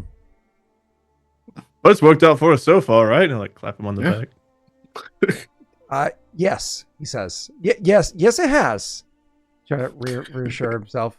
But anyways, so then he either way, he, once everything's said and done, kind of like fills you in on what's going on there and who's still there. It's you already kind of like know names or whatever.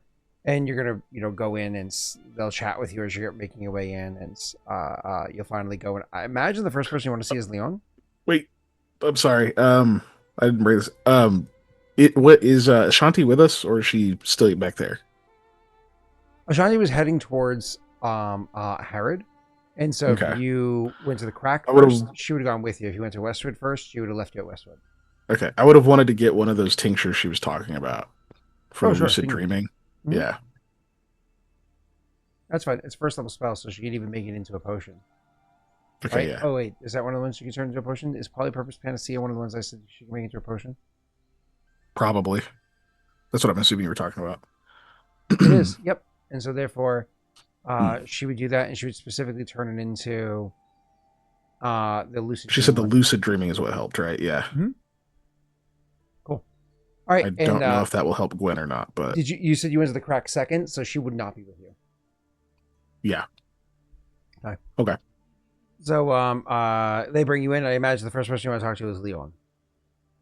That's what Koa was thinking. Okay. So he literally goes to bring you over to Leon, and where Leon is, and he still has the same like office, which was the former torture room. Torture table. It makes great desk. No. So he better the sarcophagus. People suffer here. It's great. So yeah, he goes ahead and he meets with you three and says, so thank you, but you get back to your post.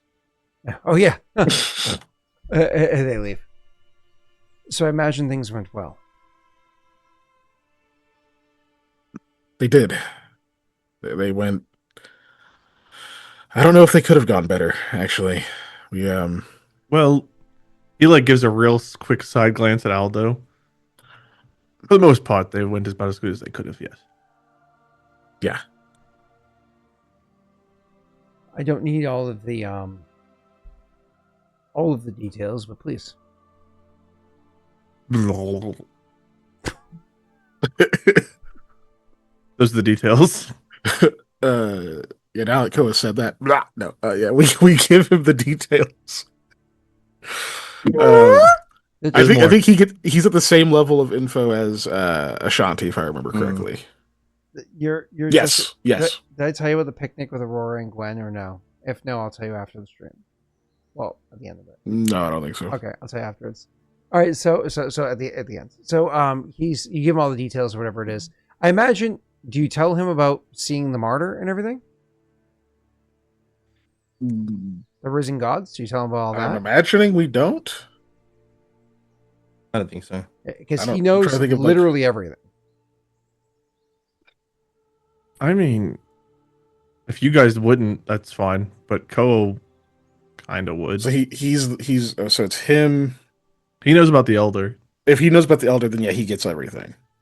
In that case, unless Aldo chimes in and is like, eh. I mean, if he's at the same level as Ashanti, Yes. why wasn't she told then? That's what I'm saying. He was one higher than I misremembered that. What was higher though that he knew that she didn't? He knew Actually knowing not who the Elder is, but more about the Elder than just that he exists. she was made aware of him specifically because she was going to be around him. He was told all about him many times in the past prior. That doesn't necessarily mean it ungates the info. I'm just saying that he was. We could tell Ashanti more if you want to. No, it's fine. Aldo doesn't have any objection to it. I don't care. Yeah, he don't care. Okay. Apparently it's Leon, Elliot, and Gwen that actually know. Okay. So you inform him of the details, and he's like, "What transpired this day?" And he actually is like listening intently and asks a lot of questions. And he's like, "In the martyr, the goddess herself, she blessed you with her presence. The work that was done, it unbound her in some way." Yes. And tell me Ways more we about don't this. understand. And tell me more about this sibling of hers, this specter that you've been communicating with for all this time. You've been communicating with a god, with the sibling of Veni. Yes, that would be an Ankaro. Yeah. We tell him about Ankaro.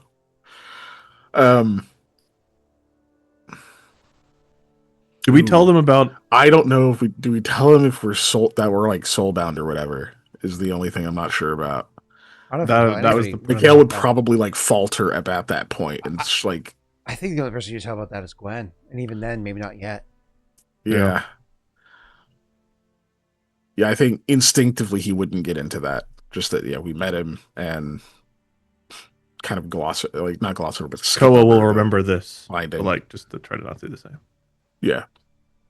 They call it brother husband. So anyways, Gwen is going to marry 3 men. That's okay. We're gonna marry 2 women. it's 3 men and a Gwenny. Oh, that's funny. All right. Anyways. Mikhail goes in and he's like, "No, Gwen, go away, Queen." Where's my queen? Yes. No, queen. it's not weird. Stop. Put the mask on. Put the mask on. So he's less weird now.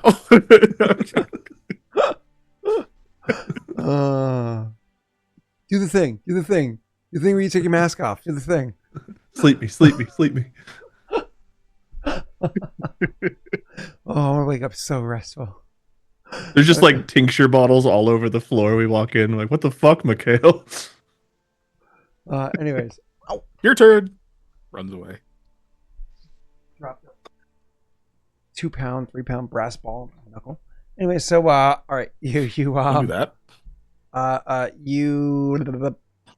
So he asked these questions, asked this Yeah. perfect question, so on and so forth, all the details, and he's just kind of like taken aback. And then he continues to ask questions, but like with a bit more of like a gap between them, is really thinking it through. And then he's like, "This is incredible for a good number of reasons. For first and foremost. With the martyr having been released, she can spread goodwill, can assist people that are in suffering everywhere. With her sibling, Nankaro, being released, there's more deities out there.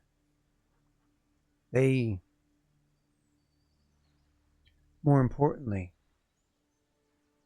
do you think that's... Please forgive, but I might be saying something blasphemous here. You've done something fairly... Well, it's incredible. Perhaps enough so that... He's like weighing whether or not he wants to say the words, but he chooses to do so. Enough so that you can ask a small favor of them. I know this whole time we're in this conversation, Koa, your mind is far afield. Could they either? Could the martyr? As far as helping Gwen goes? Nods. Yeah, Yeah. of course. I asked, kind of.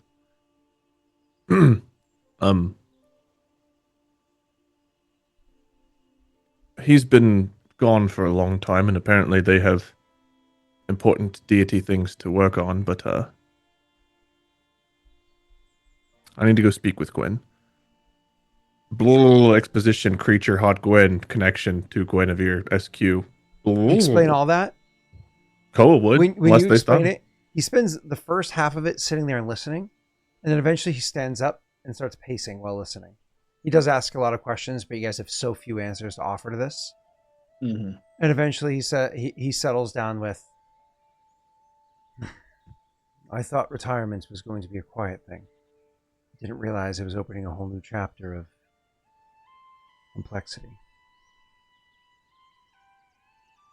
Unrelated complexity, but to add to it, gnolls, wyverns, and bears, oh my, working together, organized, That actually, back to Gwen. that actually, he's like, that's a problem that can be handled with blah blah blah. He says, and then they kind of like as the conversation is coming to a close, and him talking about like the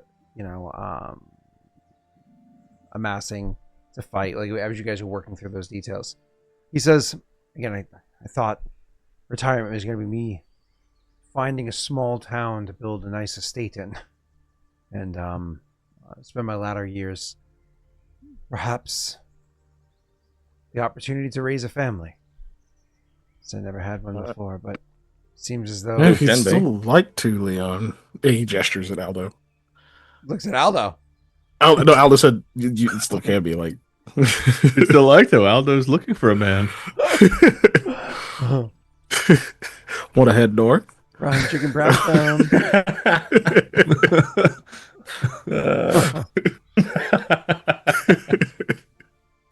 Imagine Ashanti's like reaction if all three of them headed north and Aldo ends up with Leon.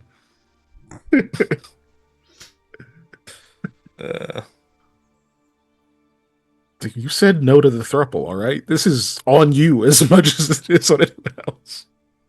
We were open to it. All of them. Anyways, what were you saying, Jake? I actually didn't hear you. I only heard a Kiken. I just said you still can. He nods and says, I would if I could, but if there are this many details to work on, I don't think it's wise to choose a life of settling down when there's more important matters at hand. I would not be able to give it all my attention. Married to the job, hey? As it always was, perhaps as it always will be. Who knows? Gives Leon a Perhaps- sad look. He says almost encouragingly, he says, perhaps Orsugo will turn out to be little more than stories, an easy pushover. Once pressed the right way, he'll crack and crumble. One can hope. One doesn't need a hope. You've already established a strong relationship with the Horse Lords of Varen. They are probably feeling the pressure of Orsugo as well. It won't take long of ringing the right bells or blowing the right horns to get those come calling. It's just they'll need the right banner to fall behind, and as much as we've done the work we could to clear Hard Gwen of its immediate horrors, that's not a hot banner anybody's going to be falling behind anytime soon. It'll take years for them to clear their name, if they even want to. I have no opinion on that matter, but I do know that Harrod is too small, Forvin is too removed, and Leshev is too haughty. So perhaps the plan is to go to Varen itself and have Varen be the banner that everybody falls behind. We have an in with Hansa, a few other contacts. Doesn't Koa, or don't we know that Varen's kind of... We knew something about Varen, don't we? Like, they would do something like that, they would help, but like, I feel like they were less likely to work with other cities or something. I don't remember what it was. They don't like Hardglass. Yeah, that's what it is. Okay. I was like, they it don't was even something to do with trade Hot Hardglass. Glen. There Yeah, are some okay. people in there but Varen as a town does not make the trek to trade with Hardglen. They don't need it. They actually rather trade with Peridot or all the Wow. other Thorps and whatnot nearby. Damn. That's fair. Who fucked that up? It's history. Oh, fire whoever wrote it. Oh no! No. He didn't.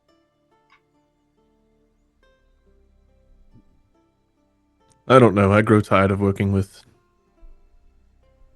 and having to deal with all the different councils and such to get anything done. You know, I face trial in Hot Gwen. Yeah. I was going to say a kangaroo court, but I don't know if they have kangaroos. A punchy jump court. Punchy pounce? Punchy pounce court. Picturing Leon do this is really weird.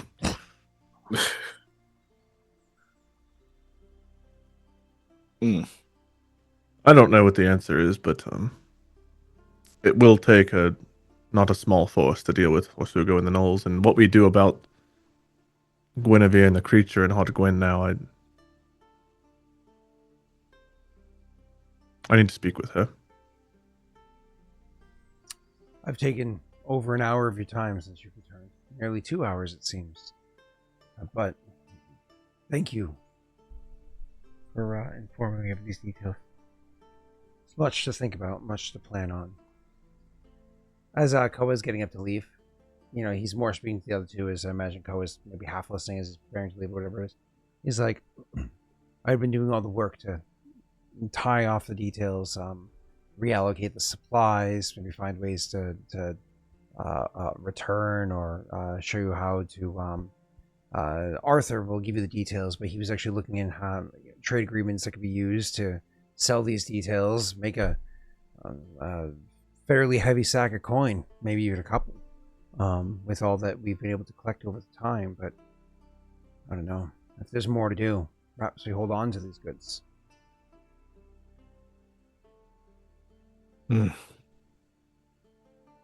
Holding on to them might be the best for now.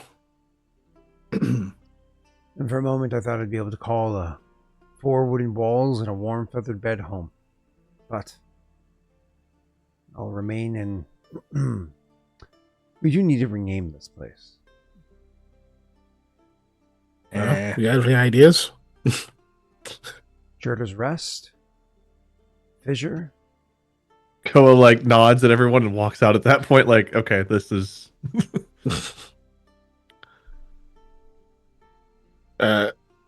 Mikhail's not being helpful.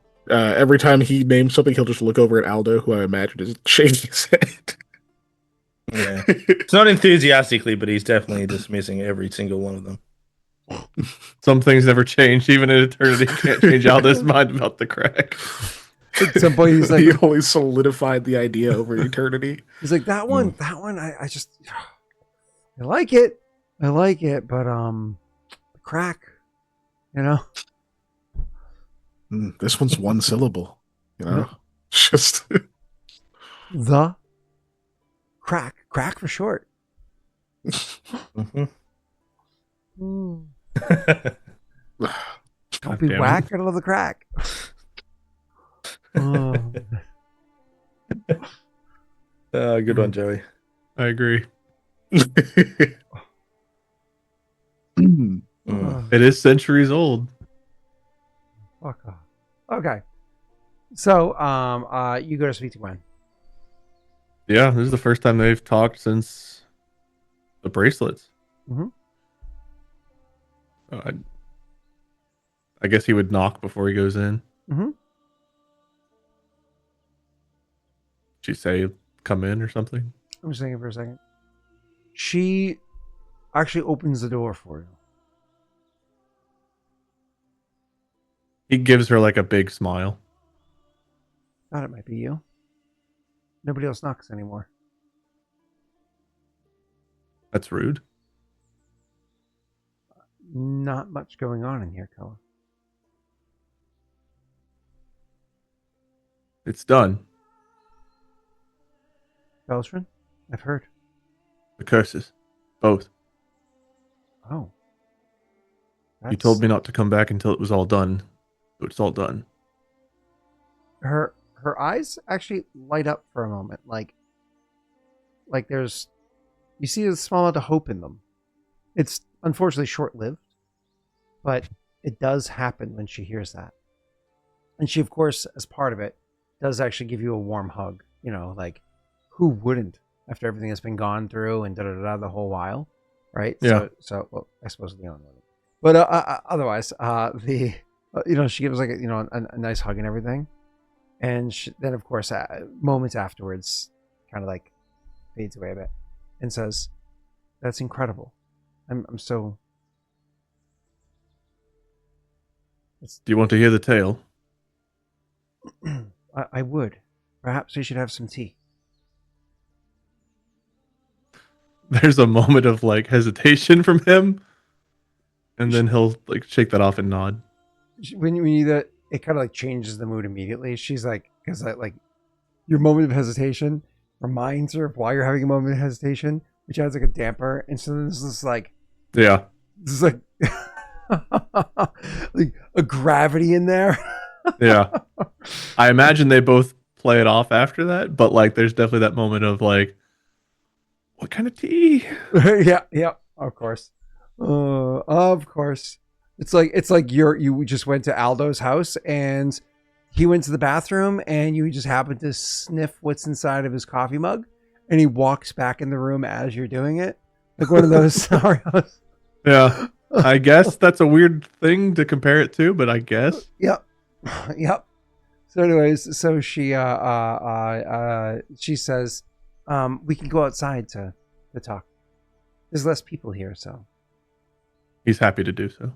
And she'll go and walk with you outside, and it's kind of like you didn't know that she was even making those treks outside. He will walk over to like Nightstorm, be like, "Nightstorm, look who it is," and he's gonna totally behind Gwen's back, like do whatever he does to make Nightstorm seem more excited.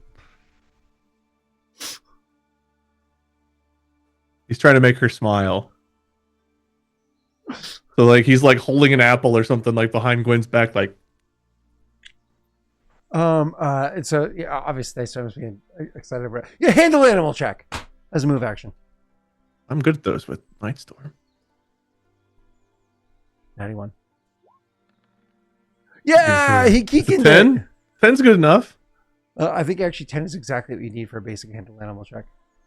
Then that's what I got. That's funny. You keep in the roll, and by that I mean rolled low but success anyways. Succeed anyways. Yeah, so Nightstorm I got excited and so on and so forth. Maybe she picks it up. Let me roll my D100. I rolled on a D100 rolled a 6. She didn't pick it up. So even like I feel like it's a win even if she did. It's like yeah, because Koa being typical Koa. She knows Koa.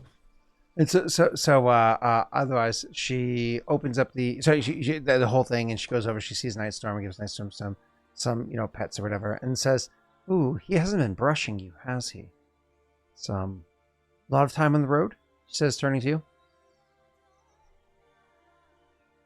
Well, it kind of involves telling you that tale.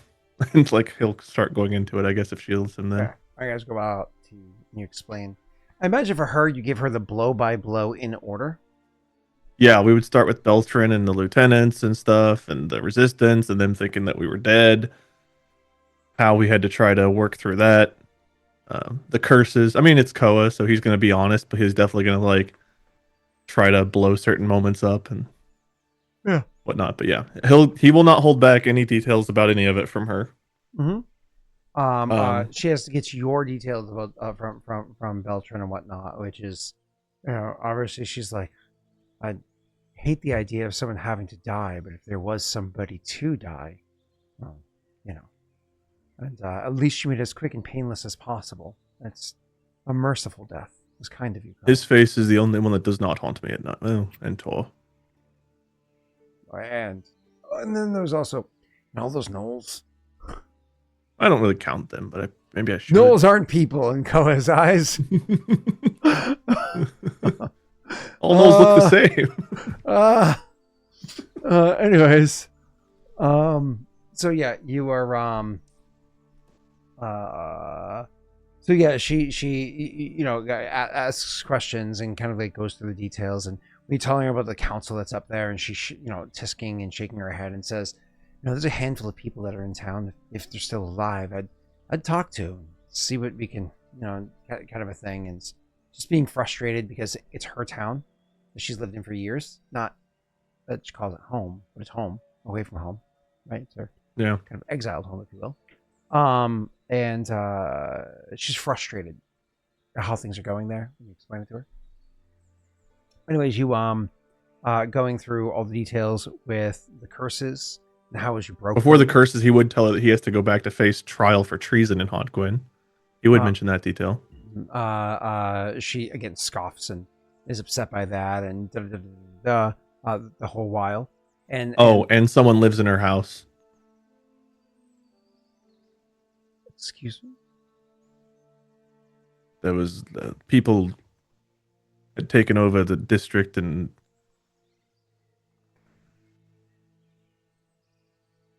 Koa, you broke a millennia-old curse and ended a tyrannical rule over a city and a regional hub, and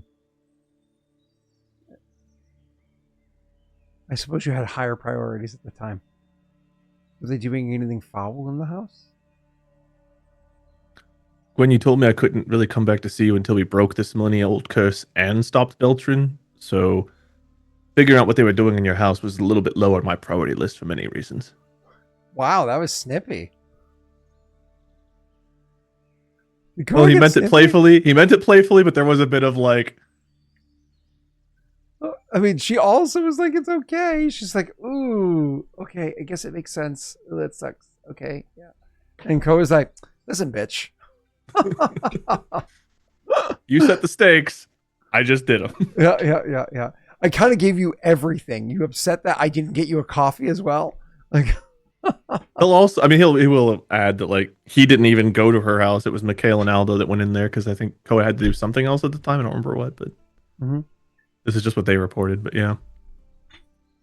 So otherwise she says, upset by it, but obviously it's like one of those. Well, it'll just be resolved in time. It's like she's going back there yet, anyways. And then so you kind of like go through the curses, the breaking of the curses, and what you had to do. And she's like, I really like that. She's like, I really like that.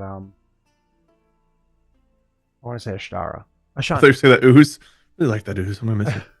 I really like that Ashanti. Ashanti. I can't believe she found a way to break that stuff down so effectively, so efficiently.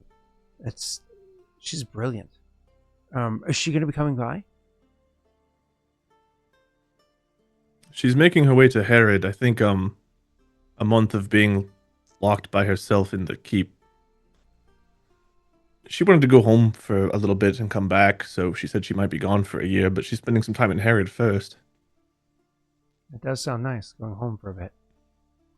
If you unlocked for... So you broke the curses. So that you told me about the one inside the you weren't there for it, but I'll get the account from Mikhail and Aldo later on. Crack the right bottle, and Mikhail Aldo will say anything. Mikhail will, for that matter. And then she's like, "Tell me about the blade." I mean, it was the issue with Hard Gwen was Beltran, but the blade. Yeah, I imagine you go through it. Yeah, he'll tell her everything about like being locked in the room, having to. He will mention the pooping and peeing in a bucket because that fucking sucked. The shadow things, the gnolls coming as they were doing it, and Henta breaking it and having some connection to the calipers that he thought was strange, but he understood it because they kind of spoke to him at one point too. The walking into a room and ending up halfway across a deer. That part is, she's like, I've heard of magics like this, transposition magics, the ability to jump distances. It's studied by the high mages in Amolta, but I've never witnessed it myself.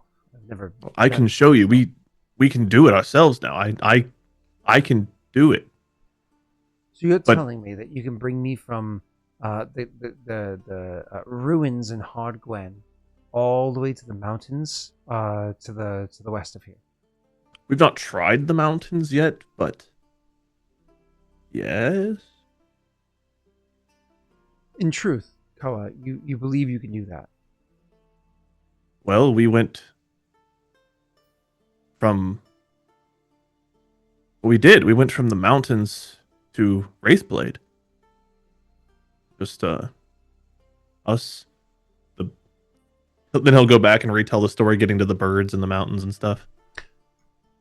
Koa, do you realize that the distance between Hard Glen and that keep in the mountains, if it's the region that you had shown me on the map before when we've discussed it before, that's half the distance between Hard Glen and Malta.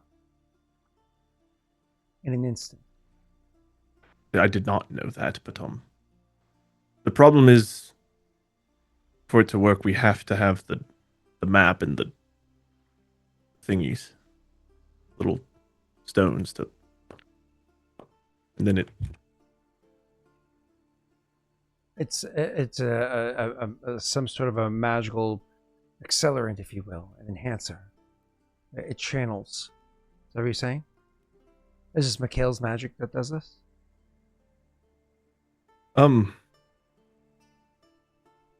He's certainly gotten powerful.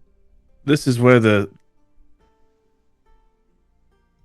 well, I saved this part for last because it's perhaps the most interesting, but also may bring the mood down again at the end. He will talk to her about Vinny, Nankaro, the bond that we weren't telling people about, but he will tell her because he's Koa. And then after, whatever questions she has about that and them telling him how like the map stuff works, he will ultimately tell her about the being in Haunt Gwen and its connection to her.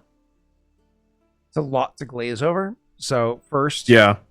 I'm trying to remember what the choice was that Ankara said we had to present to her. She could either choose to I gotcha. deal with something or So whatever, first you talk about the breaking of the last curse and how it's down in the franticness that was done to do it, and all Mikhail with the boom and all that stuff. Aldo, he will tell her about Aldo being separated from his body for what appears to be an eternity for him. She's concerned and wants to see him, make sure he's okay. He doesn't drink anymore. She actually, if you say that, before you even tell the rest of the story, she'll say, "You need to go see Aldo." Like before you even cover the other stuff, she'll actually get up. Yes, but I need to get this part out. But Aldo. Trust me. She looks longingly back towards the cave, like out of concern. Koa will remember this. She thinks for a nice long while, and then she nods and says, "Okay, but you said whatever's going to transpire is going to be upsetting. So whatever it is, then just don't let me forget. We have to talk to Aldo and make sure he's okay." So then you tell her about the when the curses are broken, then the fucking gods are released, and she is genuinely taken aback by that. One of those like obviously I believe the gods exist, but the fact that gods take form and walk among people, I'd heard stories about this. Who hasn't heard stories about this? They were also both mortal, according to what they said. That's gods can be mortal? I know that, again, the stories that you hear that some gods used to be mortal, but to believe such things, there's a lot of things that the various churches say about the gods. I believe in the gods. Again, I give my own worship, but they spoke to you as an equal. Well, more like parent to child almost. Like they're a step above, but they treated us very well. I don't know how many people in all of history can say that. Well, I used that opportunity to ask them about what I could do to help you. And they're helping. But this is where it gets uncomfortable. So you don't remember the choices? One of the choices was, so remember the beast? Well, I know. So I know the general idea is like SQ can be killed, but it will affect her, or we kill the beast, and that helps her more. But I don't remember what Dankaro was offering to do. He was saying how he can choose. You could choose to have him like contain the beast a bit longer, like to put like pressure to hold the beast down there. Oh, that's what Joey's saying. Okay. What was Joey saying? Oh, there you go. Basically, yeah. Severs her from the dream self. I thought we had to do that. Dankaro was offering to do that? Yeah. To suppress. We have to kill it. Yeah. But he can suppress it. Or you can use his Oh, power to the keep beast. sealed for Yeah, the longer beast. while you find a solution for how to Okay. slay the nightmare creature. Also, hi Raiders. So he can help her immediately, or he can keep the beast at bay for some time, which means she gets no help now. You'll have to find your own way to help her. Okay. So he will tell her that that's what was offered, but none of us thought that that was a decision we should make. It's your decision. And then he'll tell her about, as far as the illness goes, that originally Nankaro thought there was there was nothing to do, but then he interjected and said that, the research in Personal Malta might basis help. with your goddess now. Yeah, actually. Go ahead. That she said that if there is the research in Malta would help, and there's something else too, but they had some other deity stuff to deal with before they could help us with that part. He's going to be as honest as he can be about all of it. That means that the work that was done by my father and left inside of my estate was collected. That means Lady Arsium actually has it. We were theorizing about this beforehand. We were talking about this beforehand as being a potential. But if there's a goddess that believes that to be true, it can't just be. She can't just be going off of the words that we're saying, the whispers we have in the night in the cave. It has to be truth to it. She seemed pretty convinced. That means there has to be truth to it. It means it may not have been fully resolved, but it's on the path to resolution. Why could a goddess not be able to solve it themselves? This is something that's more powerful that a goddess can handle? How Koa, like when she asked that out loud, Koa's kind of like waiting for like a smite or something. I don't know about all that. I perhaps just Koa, there's no way that my father's work was greater than what a god can do. perhaps they just don't have time to put in that kind of work because they've got their own issues to deal with. It sounds like they've got problems. I offered our assistance, even though, maybe we could hold the towel, but otherwise.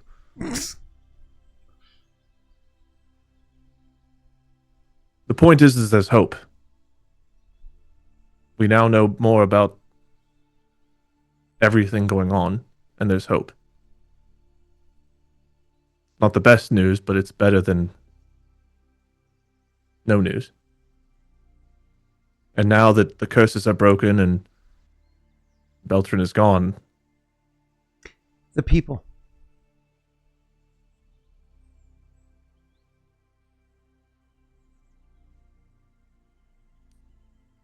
between the Knolls and just the state of Hodgwyn, You said that they are suffering, that their nightmares are coming out. It is time that Hodgwyn is struggling.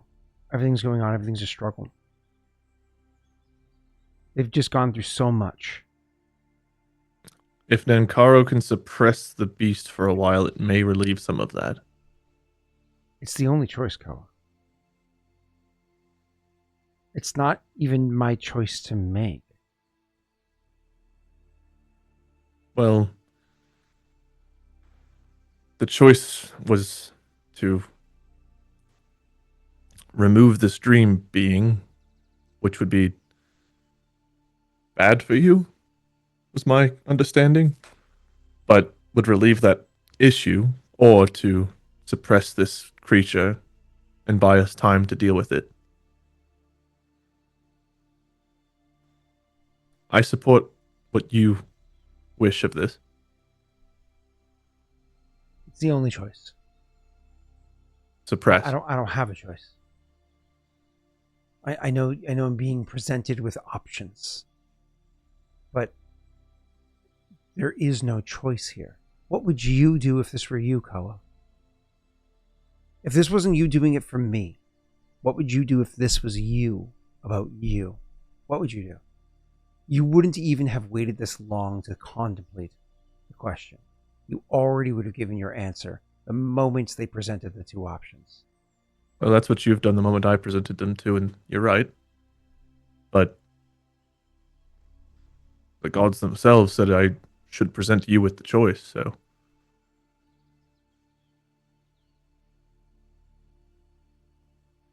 None of us wish to speak for you, even them. I wonder if they can. I haven't thought to question such things, but I'm not sure. They can't cure a curse that, or a disease that supposedly my father's research can. I'm sorry, I'm being very out of line right now. I'm in a bit of a well of emotions. I'm worried about Aldo. You're kind of giving me a lot at once. I'm sorry. It's as Guinevere, he'll take her hands. You have nothing to apologize for. You have been dealt an awful hand and put up with so much. it's not that bad, she says, holding yours out in front of hers. The isolation and everything else, the way I've treated you, and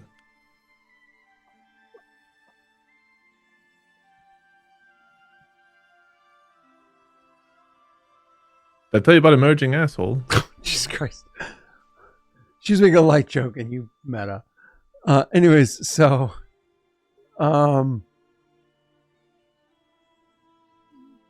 what the count is the number of times emerging asshole was said there. I think it was emerging anus. The combination of emerging assholes and emerging anuses this whole session. More than any other episode we've done, I'm pretty sure. I'm relatively confident. I want to say more than all of my life combined. I don't think I've ever said the You term named this character. emerging anus together. You literally were like, oh yes, my name's Emerging Anus. It's like, okay, well, what do you expect me to do with that? Moving on. Anyway, So- so he agrees with her about the choice. Somehow we will have to get this research from Amulta as well.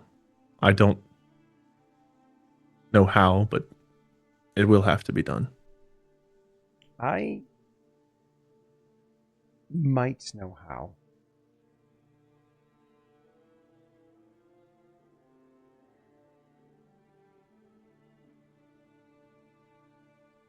This is a pause for you to elaborate if you'd wish to.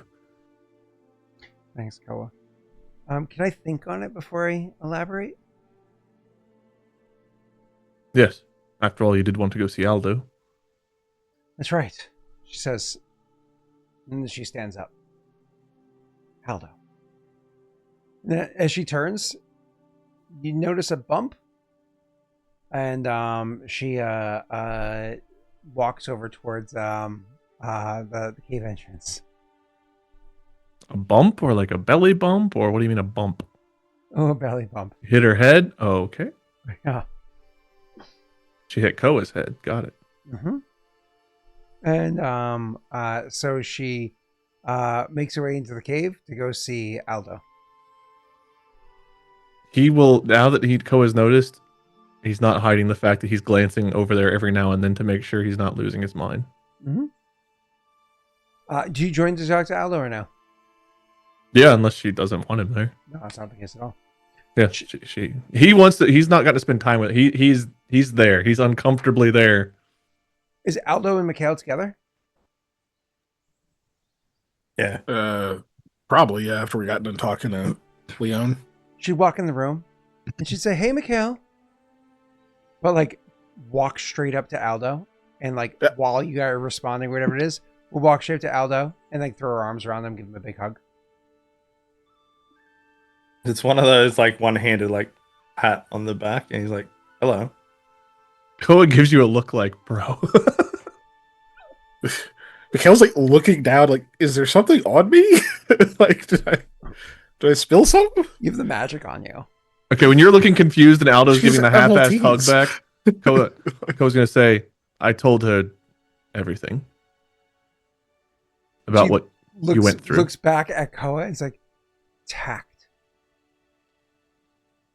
I've not had time to have tact, so it's a bit out of practice. I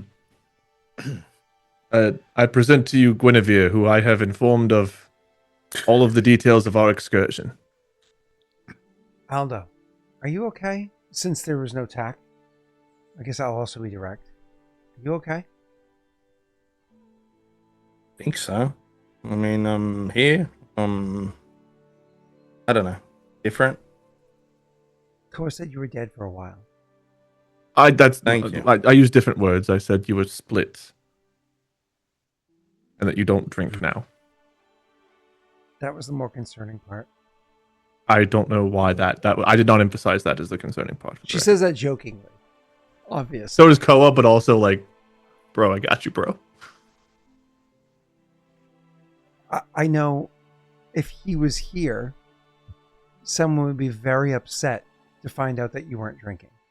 Fortunately for you, he's in Hog Glen. Or Harrod. He's not here. Mm-mm. I swear I seen him last too.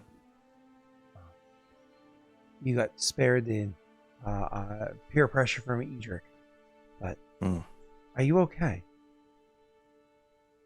Yeah. Like I said, it's different now, I guess. Different how?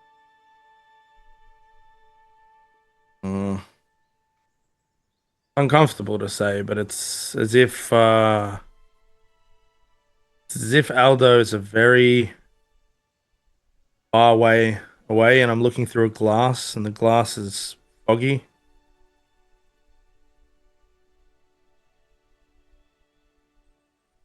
That makes sense.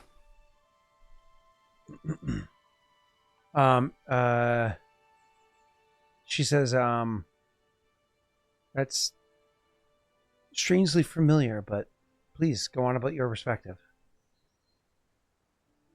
What's foggy about it? Like, you know who I am. Yeah, I know who you are. Too long of a pause. And you know who they are. Yeah, It's the most annoying thing about Koa. he's so self-righteous. All right. And Mikhail? Mikhail looks over at you, waiting to hear the answer. No. You don't hold back on him. You didn't for me. Yeah, well, you were I easy. always seen you using that prestidigitation on himself, but he never offers unless you directly ask him. You know. Yeah, I'll take that. Okay, that's a bad part. I wouldn't call it the There's like a worst. half pause, and then she chuckles, but only because of the conversation point it is. But obviously, it is funny. And then she says, "So you know who they are? How did you know who you are?" Yes, I know who I am. What's foggy then?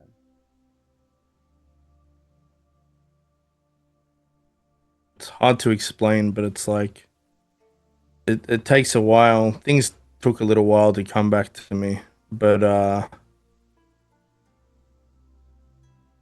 don't know. The only way I can put it that you might understand is I've played many a role when I've had to. and you learn about the person, you become the person, and all that stuff. Where it seems as though Aldo is a role that I can't put my finger on. It's Oh, been so long. I spent so much time away.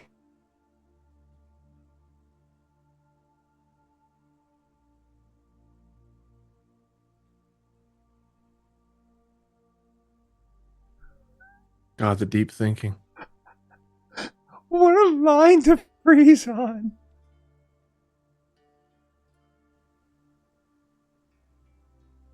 You We back? Yeah. Okay, you said Yeah, you're really good. You like got it was so long and it's been so much time, and then long pause. It was a crazy time for you to freeze. We're like, man, he's really thinking about it. Go ahead.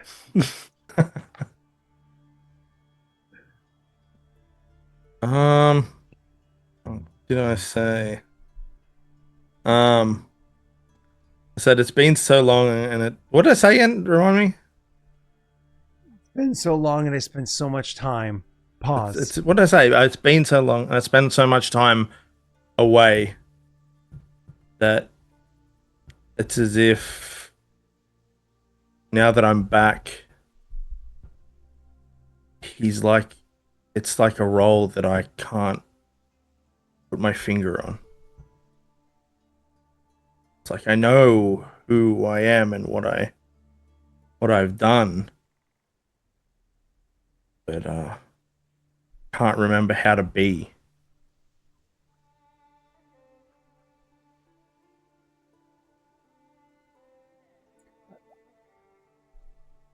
I've heard about this kind of a thing before. Somebody wears a mask for so long, they forget who's underneath it. Yours is not quite the same, of course. This is very different. You're talking about losing yourself within yourself. There are things that can help you with this. Help you remember, work through it. It's I don't want to trivialize what you've gone through. You died. I can't trivialize that. It's supposed to be the most permanent thing, but clearly, you've been blessed by two gods. She says. Does Koa need to throwing roll it out sense there. motive to see that like they're like, so Vinny and Ninkaro can put his soul back in, but they can't cure my chicken pox? No. She says blessed by two gods, but that being said, this kind of healing is done for soldiers that return from battlefields.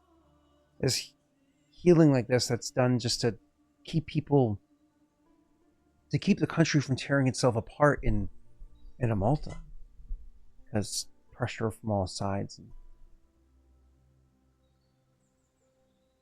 you might be able to get help with this, Aldo. You might be able to get help with this. They do a kind of assistance about this at the Chantry. They might be able to help you. Or, if you wanted to go there, maybe in a Malta.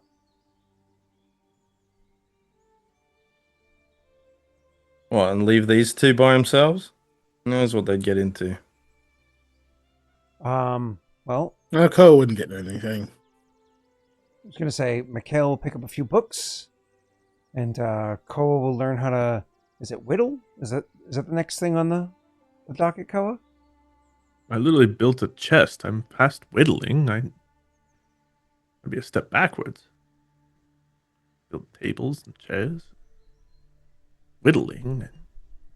Well, no, I made the dream catches successfully once. There's whittling involved. It wouldn't hurt to keep practicing it just to keep your skill up on it. You know, keeping a tool sharp or something. He's now realizing he built like a really beautiful chest and has really struggled with just sticks. And he's like zooming into himself. It's one of those things like the camera, like the whole background is like zooming out as you move toward his face, where he's just like That makes no sense. I made this exquisite chest. Why can't I make a dream catcher? So he shuts up and just is like, yep, he's just zoned out thinking about that because that's blowing his mind right now. Well, Aldo, if you need anything, I know I'm not really able to do much from here, but there are herbs, there are mixtures that can help to ease your mind and allow you to relax. And I know Ashanti would be more than happy to mix those up for you. I'm sure she'd happily remind you who you are. Yeah, she wanted to go to a Malta with me already. Oh, Yeah. she likes the Koa. We didn't mention that. I don't think Koa knew. Yeah, I wasn't there for that conversation. That was just those two. Mm-hmm. He looks at her like, huh. Well, there's things out there for you, Aldo. You know, I think I know how to fix it, but I don't know that I want to. She gives you an appraising look, but doesn't press. Even if not,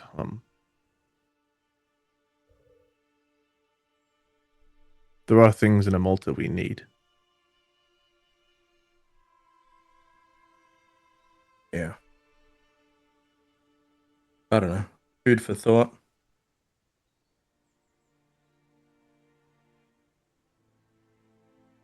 Well, if the two of you are aware of the choice was made.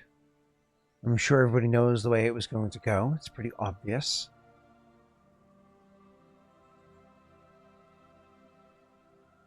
The one that Yeah. helps the most people, right? Right now? She nods. Yeah, can't say I'm surprised. I think it's the right choice. Do I have your approval, Aldo? This is you. And we all knew the choice that you'd make. Oh, then I don't know how it's done, but let it be done. Is it like just us around right now? Mm-hmm. And Caro, you listening? Literally steps into existence, and she's just like fully fucking taken aback. Like, Mikhail also kind of jumps back because he wasn't expecting it to work. Koa tries to play it cool. He does not. oh. Weirdly enough, you see Aldo look at Nankaro with like contempt. Noted. Koa won't say anything, but noted. And Caro, this is Guinevere, and she's made her decision. Understood. I'll see to it that it's taken care of. You'll have a few years. Best of luck. And then he'll step out of existence. Thank you. Didn't actually know it would work like that. I would have tried to give him a warning to all of us, including myself. I didn't either. Do I have like a bell on or something? Did you? You saw something? Did you not? The room. It got so cold. It was. Oh. It was almost cold. It was almost painful how cold it was. There was a rigidity to it too, and it was a darkness that swept in. I could feel almost a presence. I swear I could hear you speaking, but it was sounds so distant, and it was so cold and so dark, so fast. Yes. So that's Nankaro, and as opposed to Vinny, he is negative energy, whereas she is more positive life energy, and they have this bit of a yin yang thing going on, balance and all. So whenever he is around, it's like that. Just don't teleporting with him is not fun. No. It was way better with us. But yes, he was here, and he said he will see to it that it's done. I tried to introduce him. I thought you could see him. I assume he could see you. It wouldn't make sense that he couldn't. But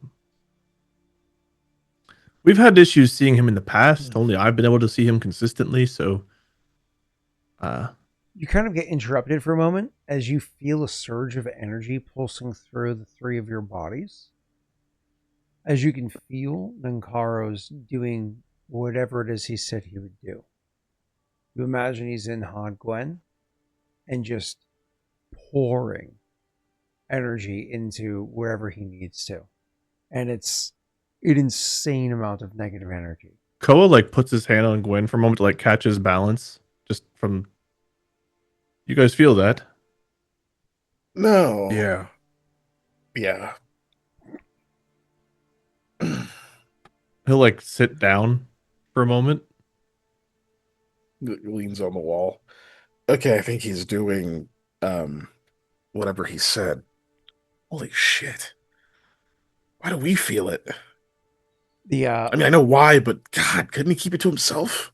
Almost like throbbing pain of like stubbing your toe or a really heavy I do headache. that so much. It's like the waves are building up, so it's like you're building towards a climax of pain, and before eventually pay for it'll that. start before eventually it'll start to subside afterwards. That's the thing I Words have do. more than one meaning. Yeah, of course. It's so before it starts to subside, but you can feel that until it gets to the point where it's like it's so much it like barely can speak because just the amount of raw negative energy like, it feels like it's coursing through you. To the point where you said you had your hand on Guinevere, she's just to pull away from you for a moment because of the just the icy touch that you have. Yeah. As the pain finally subsides, this whole thing takes about a minute, maybe two. As it finally starts to subside, there's so much that went coursing through your veins because of what happened here. It feels as though not all of it has left you. Like the proximity you are to where he is, only like so many. I thought you were even laughing about because the proximity. Coursing through our veins, and all of it has left us while our buddy's containing the beast over there. While you guys are in such close proximity, he's pouring so much energy into it that some of it has kind of like left behind. Some of it you're too close to the fire, and so you got a little burned by it. But Yeah. not burned in a way where it hurts. Ooh. Once the pain subsides, it almost feels like it's coursing through a bit more strongly than it was before. You can feel it pulsing. You realize the energy that you used, that like essence that you had used beforehand to activate the keep before, that wasn't your essence, at least not originally. That essence was the essence that was given to you or left in you by Ninkaro before. And as you had kind of like drained yourself of it, it seemed to recharge over time. It takes a few days, like it did for Aldo, who like kind of like fully unloaded his essence. Just 3 dudes unloading Aldo our did? essence. But When did Aldo do that? But now it feels like it's more surfaced. You feel like it's more present.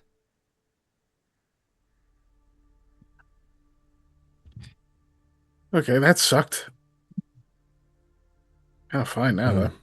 You guys all right? Gwen, are you okay? He notices now that she like pulled away. Guess not. She's dead. Can't- Ah, Feels like some of that DM's energy's reading still chat. there. Yeah. Gwen, are you okay? Yeah. Yeah, that was a lot. That was a lot. Yes. Yeah. I've not felt that one before. That's different. Yeah. It's like there's like still some of it. I feel like it'll. It's like, Yes, I know what you mean. damn it. I was trying. Left a bit of a I didn't mess. want me to laugh. I'm sticky. It's sticky, you know. It won't go away. Oh, I think I just Charlie horsed my neck laughing. Oh, I deserve this, but it's funny. God, I'm like 10 years old today. Ooh. Oh. Ah. Cole will get up and wipe himself off. I think it's done. Was it good for you?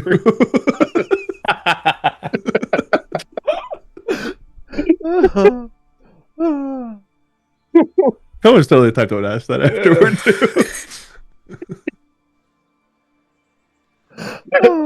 I would like to believe Koa has more confidence. Well, it's done. Yeah, maybe. It was good for you.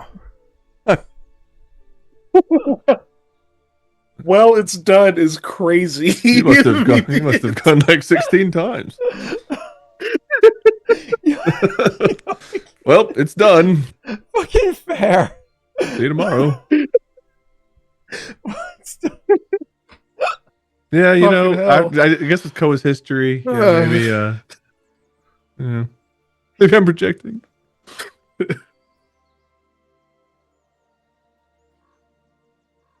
So, What you talking about? he said that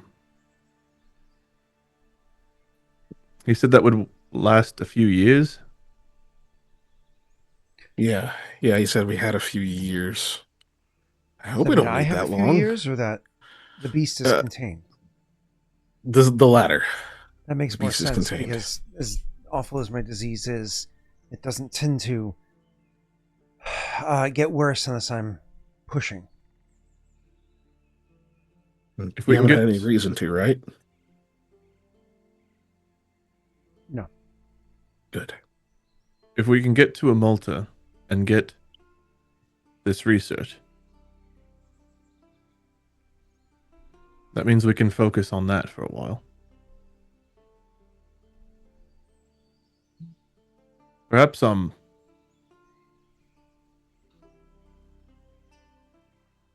I don't know, perhaps we can convince Ashanti to help, or Elliot to help. We've got more books, we've got more things to go through, and that combined with the research, perhaps we can start working on. It's not as simple as that, Koa. They're not going to give it to you. Okay, I'll give it to you. so we all journey to a Malta. It's not that simple either. So how do we get it? Aldo's right. Aldo comes from a similar place that I do. Our histories are not too diverged. Aldo might know the importance of being the last surviving family member of a house and the requirements that come along with that, the responsibilities. I've told you before that I've exiled myself. I told you before that I was exiled. I think I told you before, Koa, that I exiled myself. And the truth to it is I grabbed some amount of money from the family estate and they ran. I haven't formally rescinded my name, my titles, or any of it. It's nothing grand. The family name is barely as respected as the Corvains, but it's still a degree of nobility, if you want to call it that.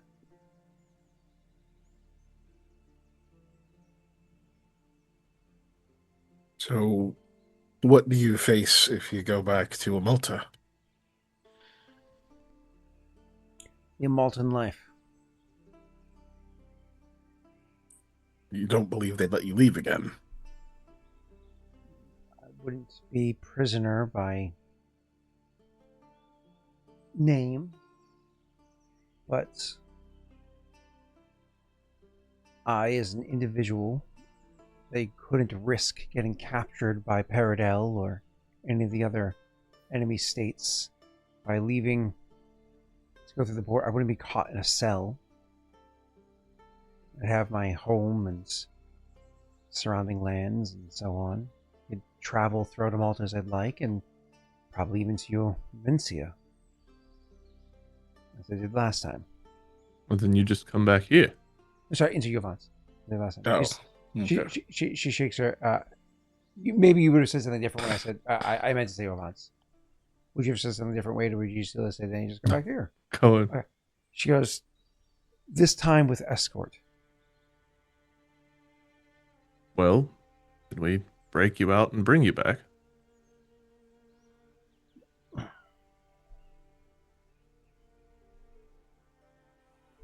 Excuse me. Is there another way for us to get the research? If that research exists and is with Lady Arceum, it's with Lady Arceum. With Lady Arceum. Perhaps in her private study, perhaps at her estate, but it's going to be with Lady Arceum. Not some underling, not some university. I don't mean to steal it. I assumed that was going to be...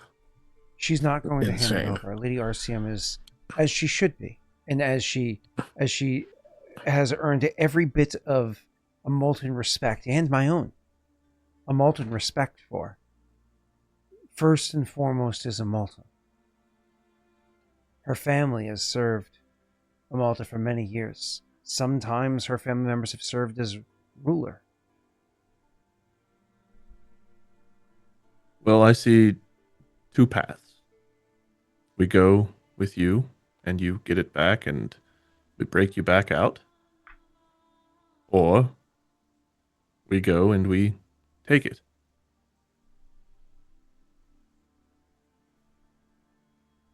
Technically, we combine 1 and 2. Aldo, Guinevere, please don't take offense to this. Aldo, how good of a Guinevere do you think you could pull off? Raises his eyebrows.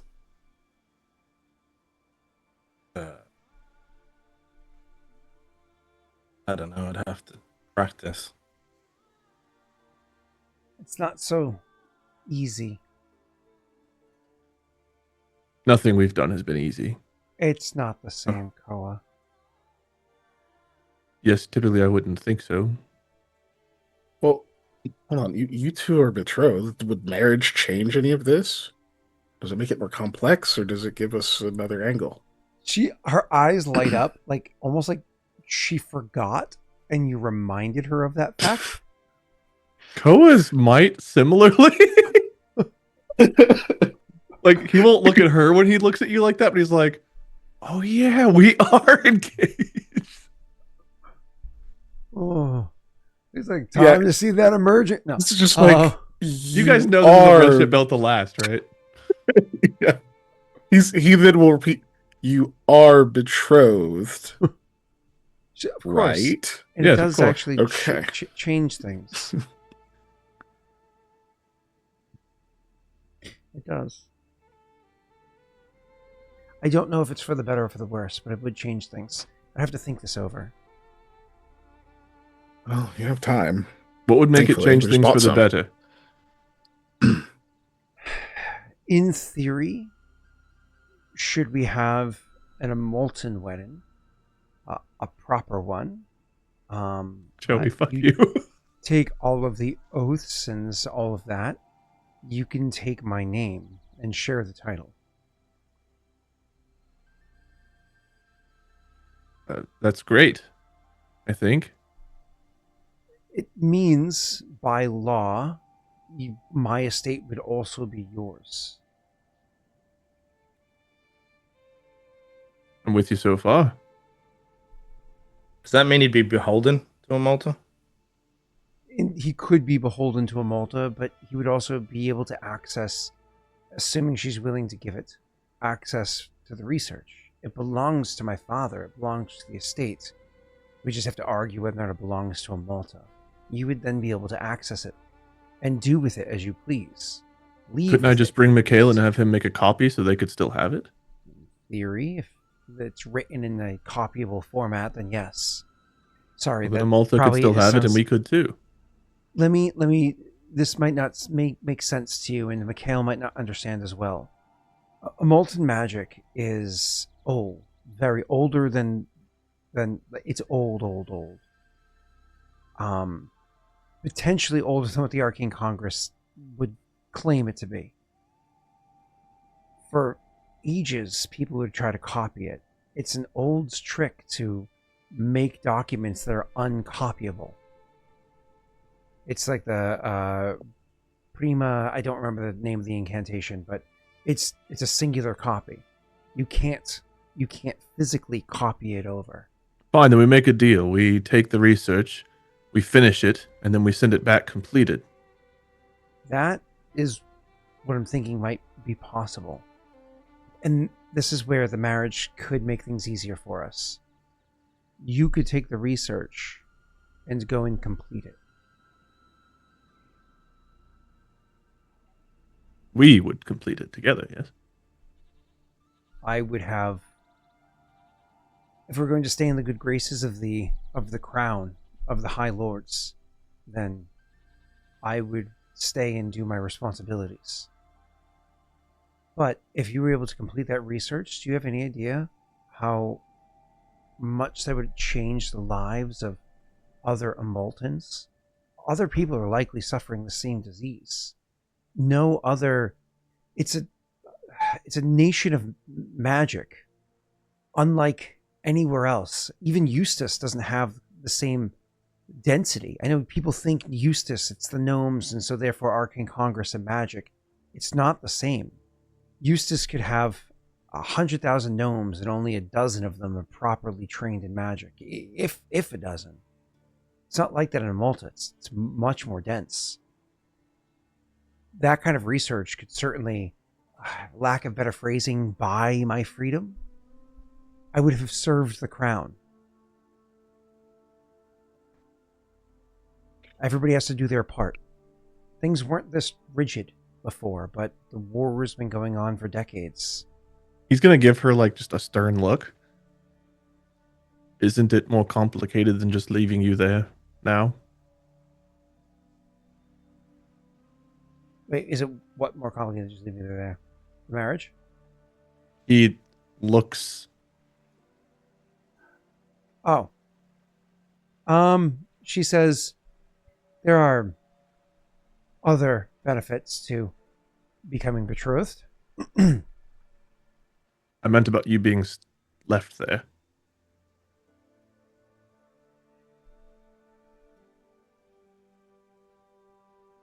I'd be fine there. It's a comfortable life.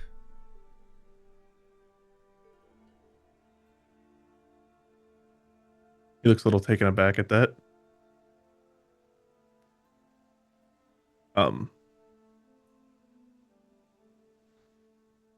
I'm not sure if we're speaking about the same exact thing, but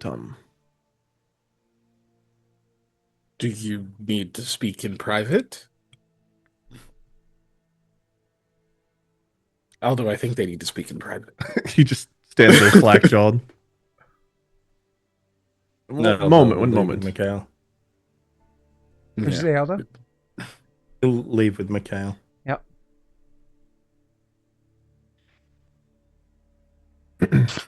When it wouldn't be just you being left in a Malta, Oh, would it? about that. We didn't get to that. But it was a thought before. And, well,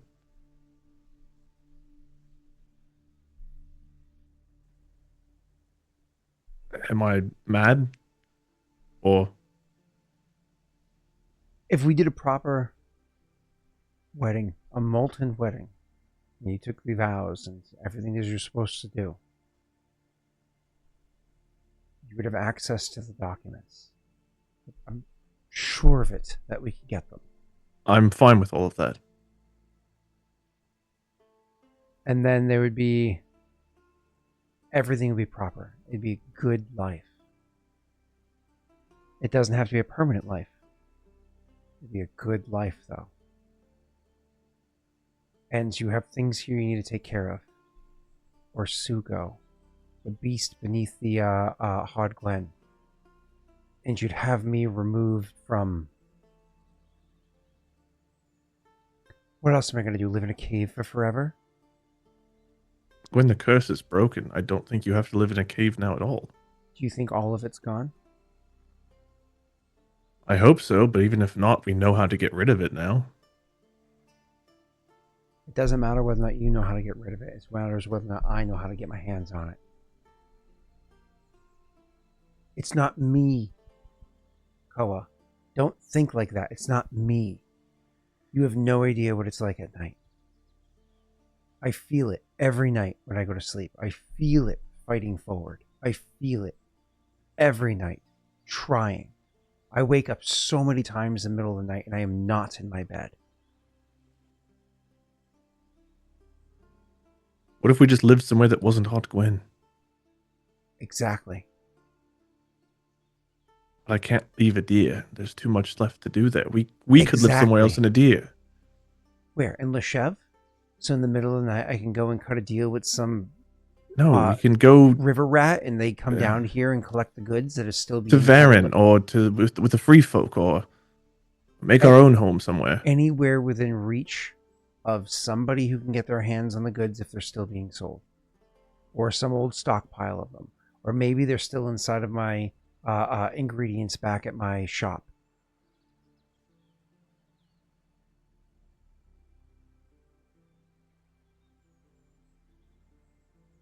It's a win-win situation.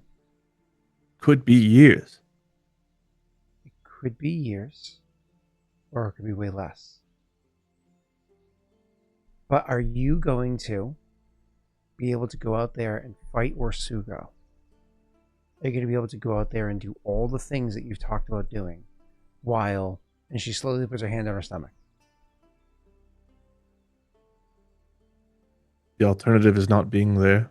Or don't I have a responsibility there too? To both of you? Eventually, yes. But that responsibility will be taken care of.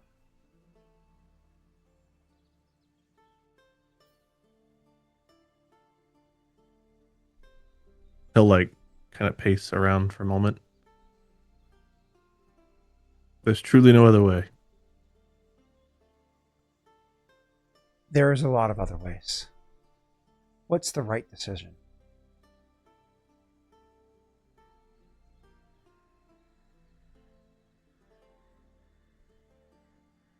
I defer to you on that. I don't know.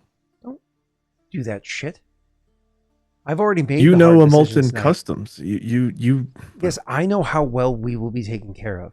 Koa, I don't think you understand. She thinks for a moment.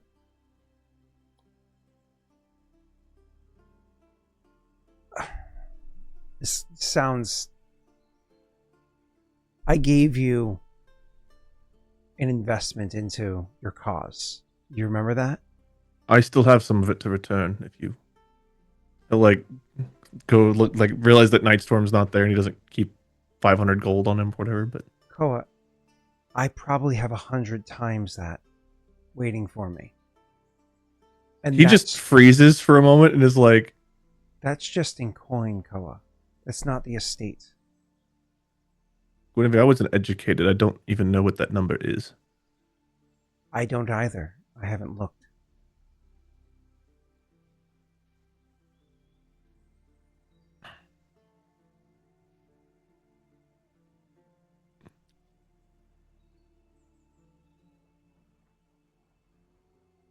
Well, it's still your money and I would offer it back.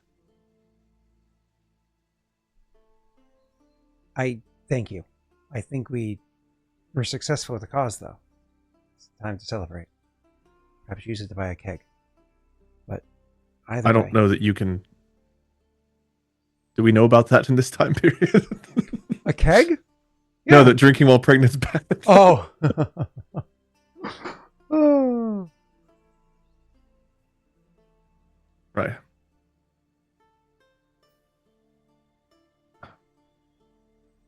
I feel in my gut you are right, but I feel in my heart that it's wrong. It's not a decision being made today. If you can find an alternative, I'm willing to listen. But we both know the only way to get that paperwork, unless there's some grand scheme to go and break into one of the most magically guarded buildings in all of Eroth to procure documents that are hidden inside of there. Aldo's very good with clothing and wigs.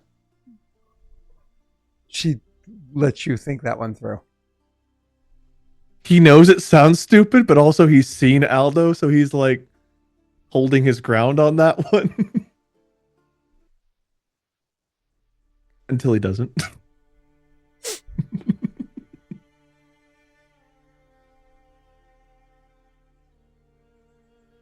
No, you have to be there. But do you have to stay? That's the part I need to solve. There may be a way out, but there's only one way in.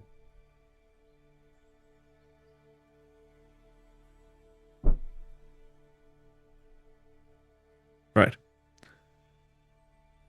Either way, we need to get there sooner rather than later and get this. We need to get back. We need to get researching, and we need to start working on how we're going to solve this She beast shakes her head problem and some more. Orsugo problem. Or we don't at all. I was wrong. Not we. I'll send for you. Proper. Send for you. For the wedding? And the introductions and so on and so on.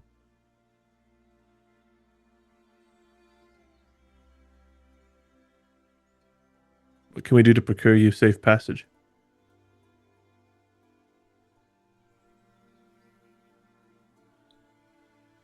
There's a few ways.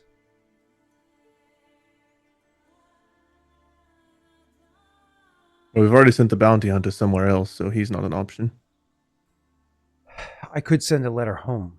Send a message home. It takes some time to get to them, but they know where I am. They'll come and collect me.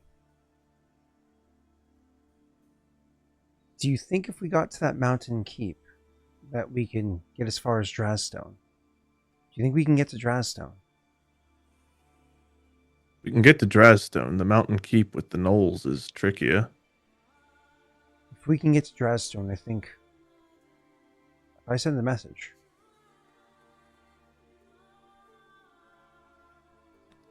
The boys and I may not be the most popular people in the world in Drazstone, but and in fact, I think there's a trap laid there for us in some ways, but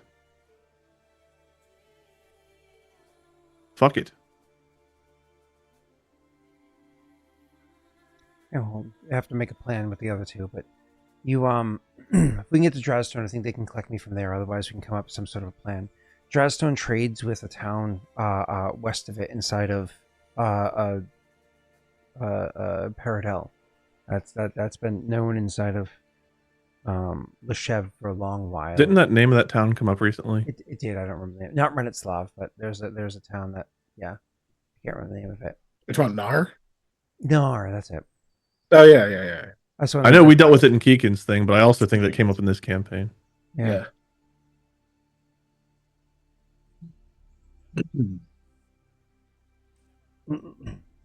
Yeah, you guys didn't like it that much. Nar. Right, Jake? At least you left on good terms. That's actually right. My man. And so she I'm basically You got that, Australian. you got that one. Get out of God, when you talk dirty to me. So anyways, so he says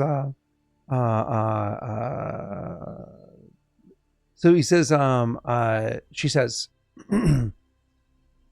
whether we sneak me in or I have them come pull me in. then I will send for you proper. You don't want to be there too soon. If you're there too soon, your time will be completely consumed. People are going to want to meet you. There's going to be questions. There's going to be... If you showed up 6 months before the wedding, you will not be allowed to leave until after the wedding. There'll be 6 months that you'll be doing nothing here in Adir. You know, in some ways, you make it sound really nice, but also, yes.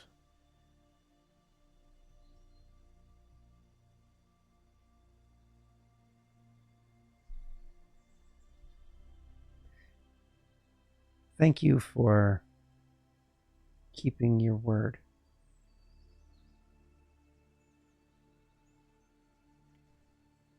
The lashes, Beltran, the curses, they were challenges, Guinevere, but keeping my word was very difficult. Maybe the most difficult, but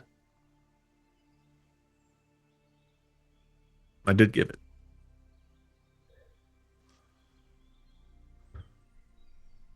Just don't ask me to do that again, like that, please.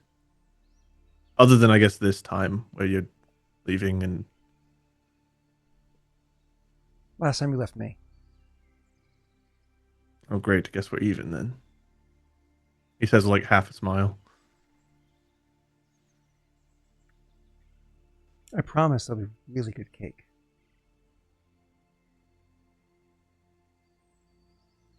Well, as long as there's good cake, I suppose I can... Day by day. Take it day by day. So, about the guest list, we're gonna have to talk about Mikhail. She says, like walking over towards the door. I don't know why you No, singled him out specifically, but He's arguing Congress. They don't need to know that. Yeah, obviously she was joking. you know, my parents are free folk. That's a long journey for them. Sorry, But they're well traveled. are you saying the people that spend their lives traveling are not going to want to make the trip? They might be a little mad at me. I've not seen them in a couple of years.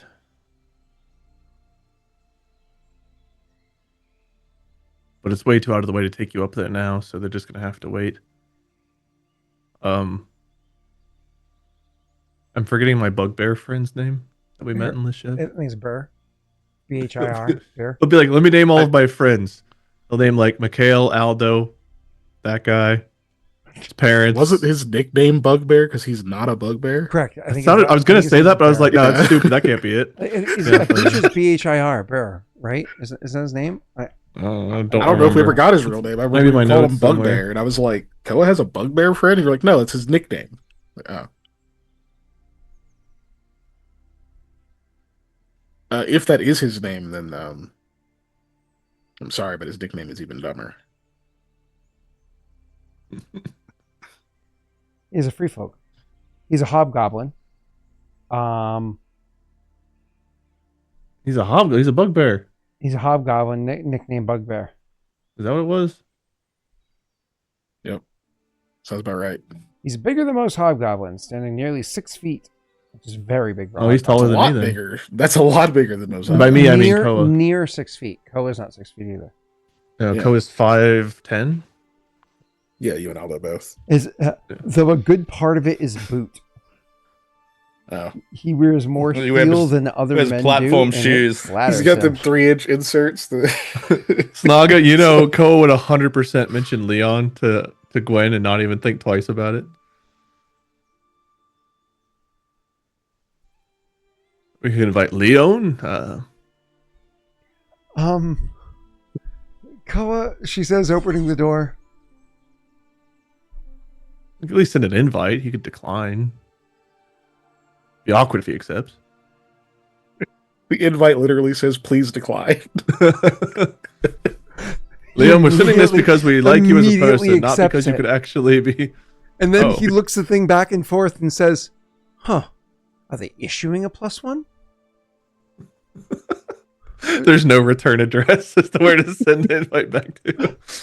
He he finds you. He's like, I didn't see the invitation for my +1. Is there one you're providing for me? Elliot, maybe. Jim Smith's too old. Nathan, not quite close enough. No, none of the count. Talia. A lot of Ulias. Cuntilla. No. Kethrel, I mean. No, don't know him well enough. Very well. I'll take Ashanti. She's like, fuck you will. Night, All he right. brings Edric. So one little thing before we end. At one point in time, she'll have a quick little aside with Aldo. And she'll say, Aldo, I had a conversation with Koa. And at one point in time, we talked about my family line and so on. And I maybe a little over-exaggerated the coffers of the estate. But he doesn't know these things. He doesn't know the boundaries of where lesser noble is and true nobility and all that. So Scott's like, guys, I made a mistake. I need to take away some cash. I was going to offer the party. she says, so just, if he says something that seems a little out of line, sorry about that. No But worries. He'll know it's soon fine. enough. Guys, she said Good she luck. had billions of gold. I don't even know what billions are. Is that higher than hundreds? Finally gets there. It clearly says like 2,000. He's like, that's massive. Oh my goodness. A billion has so many more zeros than I thought. Koa's like, I've never even written down more than 3 digits until she gave me more than 3. I've never even seen 3 numbers side by side before. She's like, that's my body count. Where's yours? 27. Oh. I just like the idea of Koa seeing like $1 billion. Be like, there's so many zeros in this. I thought there'd be more money. Why is it so empty? It's very front heavy. You have 12 nothings? A lot of nothings. Yeah, put this one at the other side. That makes more sense. Why are all these accounts empty? Shouldn't they at least have a few things in them? You have 120, and then you have nothing, and then you have nothing, and then you have nothing. Rebalancing the book. It's just slowly like a red flag and a hammer and sickle appearing behind it. He just equalizes everything. This is how the movie comrade. Bugs Bunny meme. Oh, that's awesome. Oh, that's great. All right. So, Yeah. we are bought some time for the creature beneath Hod Gwen. In theory, we bought some time for the creature in Gwen. To clear some space for the crew to work on what's more important. So, Well done. yay! Typical Boston man, you wrote out the woman and the baby. That's right. There's a thing where I don't know if it's true anymore, but it used to be that I didn't expect you to agree that quickly. That was uncomfortable. Right. if you got divorced, if you lived in Massachusetts, you got divorced, you would move to Florida because the child support or whatever it is laws did not reciprocate between Florida and Massachusetts. So you get divorced here and move to Florida, and then if the judge told you had to give XYZ amount of money, Florida didn't make you do it. And so you're just like, well, I live in Florida. Ain't gonna make me do it. And they would just avoid it. It was like super, I don't want to say super common, like every 5th person. I thought you were saying it was super awesome. No. By I the way, here's my fortunate. Florida license. I am fortunate my father did not do that. As a matter of fact, we lived in the same building for a while, and then we lived on the same block for a while, and then it was just like a couple of street towns, and then there's a bunch of towns over, but I still live in the same Dude, state. this could catch up. This could be Florida now. They don't even have books in Florida. Like, I wouldn't be surprised. They did, but you need kindling. It gets cold in the summer. Yeah, I hear Florida is one of the colder U.S. states. That's right. That's why I have to burn all that kindling. Nothing starts a fire better than paper. I mean, Right? Right? Santos said so. That's right. That's right. doon doon doon doon. All right, how many episodes left in this season? Dude, I don't even know. I have to go look at maths. You know, the last time it was like, no, you know what? We're gonna take care of the keep, and then you guys are, well, we're gonna, well, no, we're here. we're where? Wait, what did you think was happening after the keep? I don't know, New probably season. all like hang out, maybe go get a drink, have some chicken wings. Oh, okay, that sounds great. I can go for some Yeah. chicken wings. Me too, I'm I had chicken hungry. wings yesterday. I need them again though. my man. The next session we have a trial, and then that should be the end of it, right? That should be end of season Next session should be a trial. and end of season, right? We'll trial it. It's the is- season that never ends. Is Gwen gonna take that lucid dream potion, or is she gonna be like, "That's scary and stupid. Why would you do that?" Welcome to Hard Gwen. No, She's not gonna answer me. You haven't presented it to her, so sure. I know. But yeah, you said we're ending the session, so I like how we have a plan, Maybe and you're next about to session. give her something that might just fucking give SQ like an adrenaline boost. the intent was to bring it up and discuss it. But I'm not just gonna be like, "Here, drink this," Just make a note to bring it up next time. Yeah, I'll put it in the chat. Okay. Yeah. Anything else to cover? I think that's it. I have to pee, and I want to talk to you guys about something. So, the story. I didn't tell you guys this. So when Brittany was in Vegas on Sunday, I was to go bring the girls to a park to go. It's like ride bikes or whatever it is, have fun. Da da da. So it takes forever to get them ready to go to the park, and now it's too close to Gwen's nap time. So I was like, fuck it, put her down for a nap. And so I put her down for a nap, and literally the plan is as soon as she wakes up, we get her ready and we go. So she wakes up like 25 minutes later, which is fast for a kid just waking up. You get a snack on her, you get this, that, and the other thing, da-da-da. We get her in the car and we drive. It's like 30 minutes or whatever it is to get to the park. Not a big deal. So we finally get to the park, and then I leave her in the car seat for like 3-4 minutes as I'm like getting the bag ready, get this ready, da-da-da, get everything ready, make sure Aurora's good, blah, blah, blah. And then I go open her, well, I think her car door was already open. I go over to the car door where she is, and I unbuckle her, and then she gives a burp that would make Buddy proud from Elf. And I was like, oh no. And so I pick her up, and she just hurls all over me. Down my shirt, down my shoulder, down my arm, down, just like hurls all. I had spent all this time like making this whole picnic, making these sandwiches, making all this stuff, chopping up everything. She just covers me, and it just smells like rotting milk. It was just so fucking vile. So anyways, that was gross. She's crying, of course. I'm now in the middle of like a field. She's crying, and there's a bunch of other people like watching. And so now I have to like, Rora's going and finding her change of clothes. I have to like strip her down to her diaper and clean her up and all that stuff while she's crying, and then get her new clothes on her. And then finally, after I'm done taking care of her, I'm still saturated with big chunks of nasty. I finally am able to get my shirt off of me. It may have been the shirt. Anyways, I finally get my shirt off of me.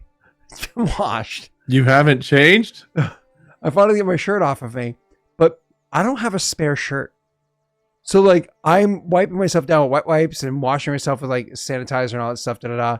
But then Gwen's in a great mood. She's doing great, so on and so forth. And I'm just like, we're all the way out here.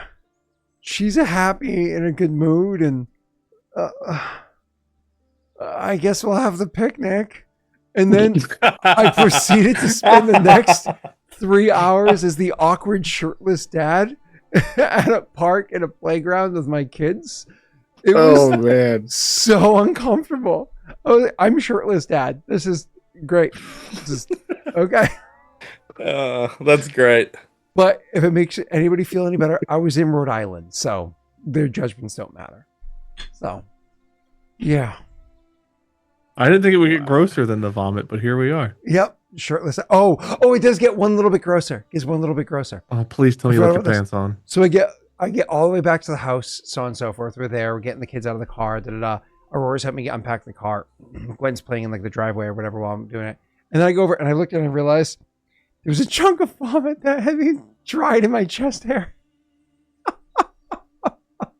For hours. Just Yours or hers? It was dried in my chest Had hair to for hours. I hadn't noticed. Apparently Rory didn't notice and let me know. So there was just Like, oh, a peach. Oh, So God. so. Ugh. Anyways, I'm Yeah, so you glad that we chose waited that till the life. end to hear that story. you're welcome. It's just it You is what it chose is. that life, man. Hey, You chose listen, it. my daughters had a great A day. second time. My daughters had a great day, and I Hey, that's all that matters. Happy for him, man. Happy for him. yep, I have so many cute videos and whatnot, and it was yep. Gwen learning to ride a trike, you know. Anyways, cool. Where is? Do. We have a session next week. Yes.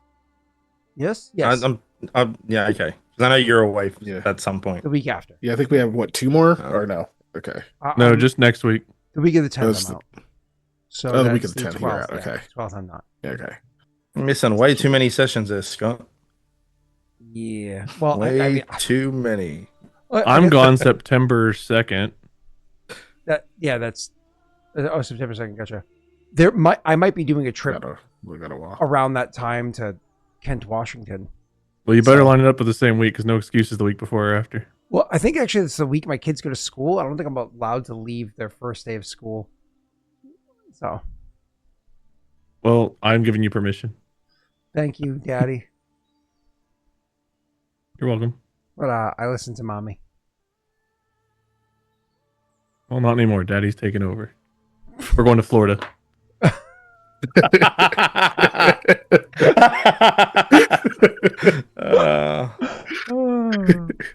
Oy vey. All right. Stream's gonna end in a moment, gentlemen. When it ends, I have to go pee, and then I'll come back and show you that thing.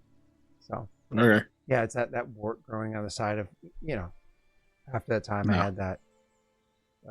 What's it called? Poison ivy. Got the rash. You know what I'm saying? Bye, chat. Before we hear about more Scott's rashes. Bye. Patreon. Who? Patreon.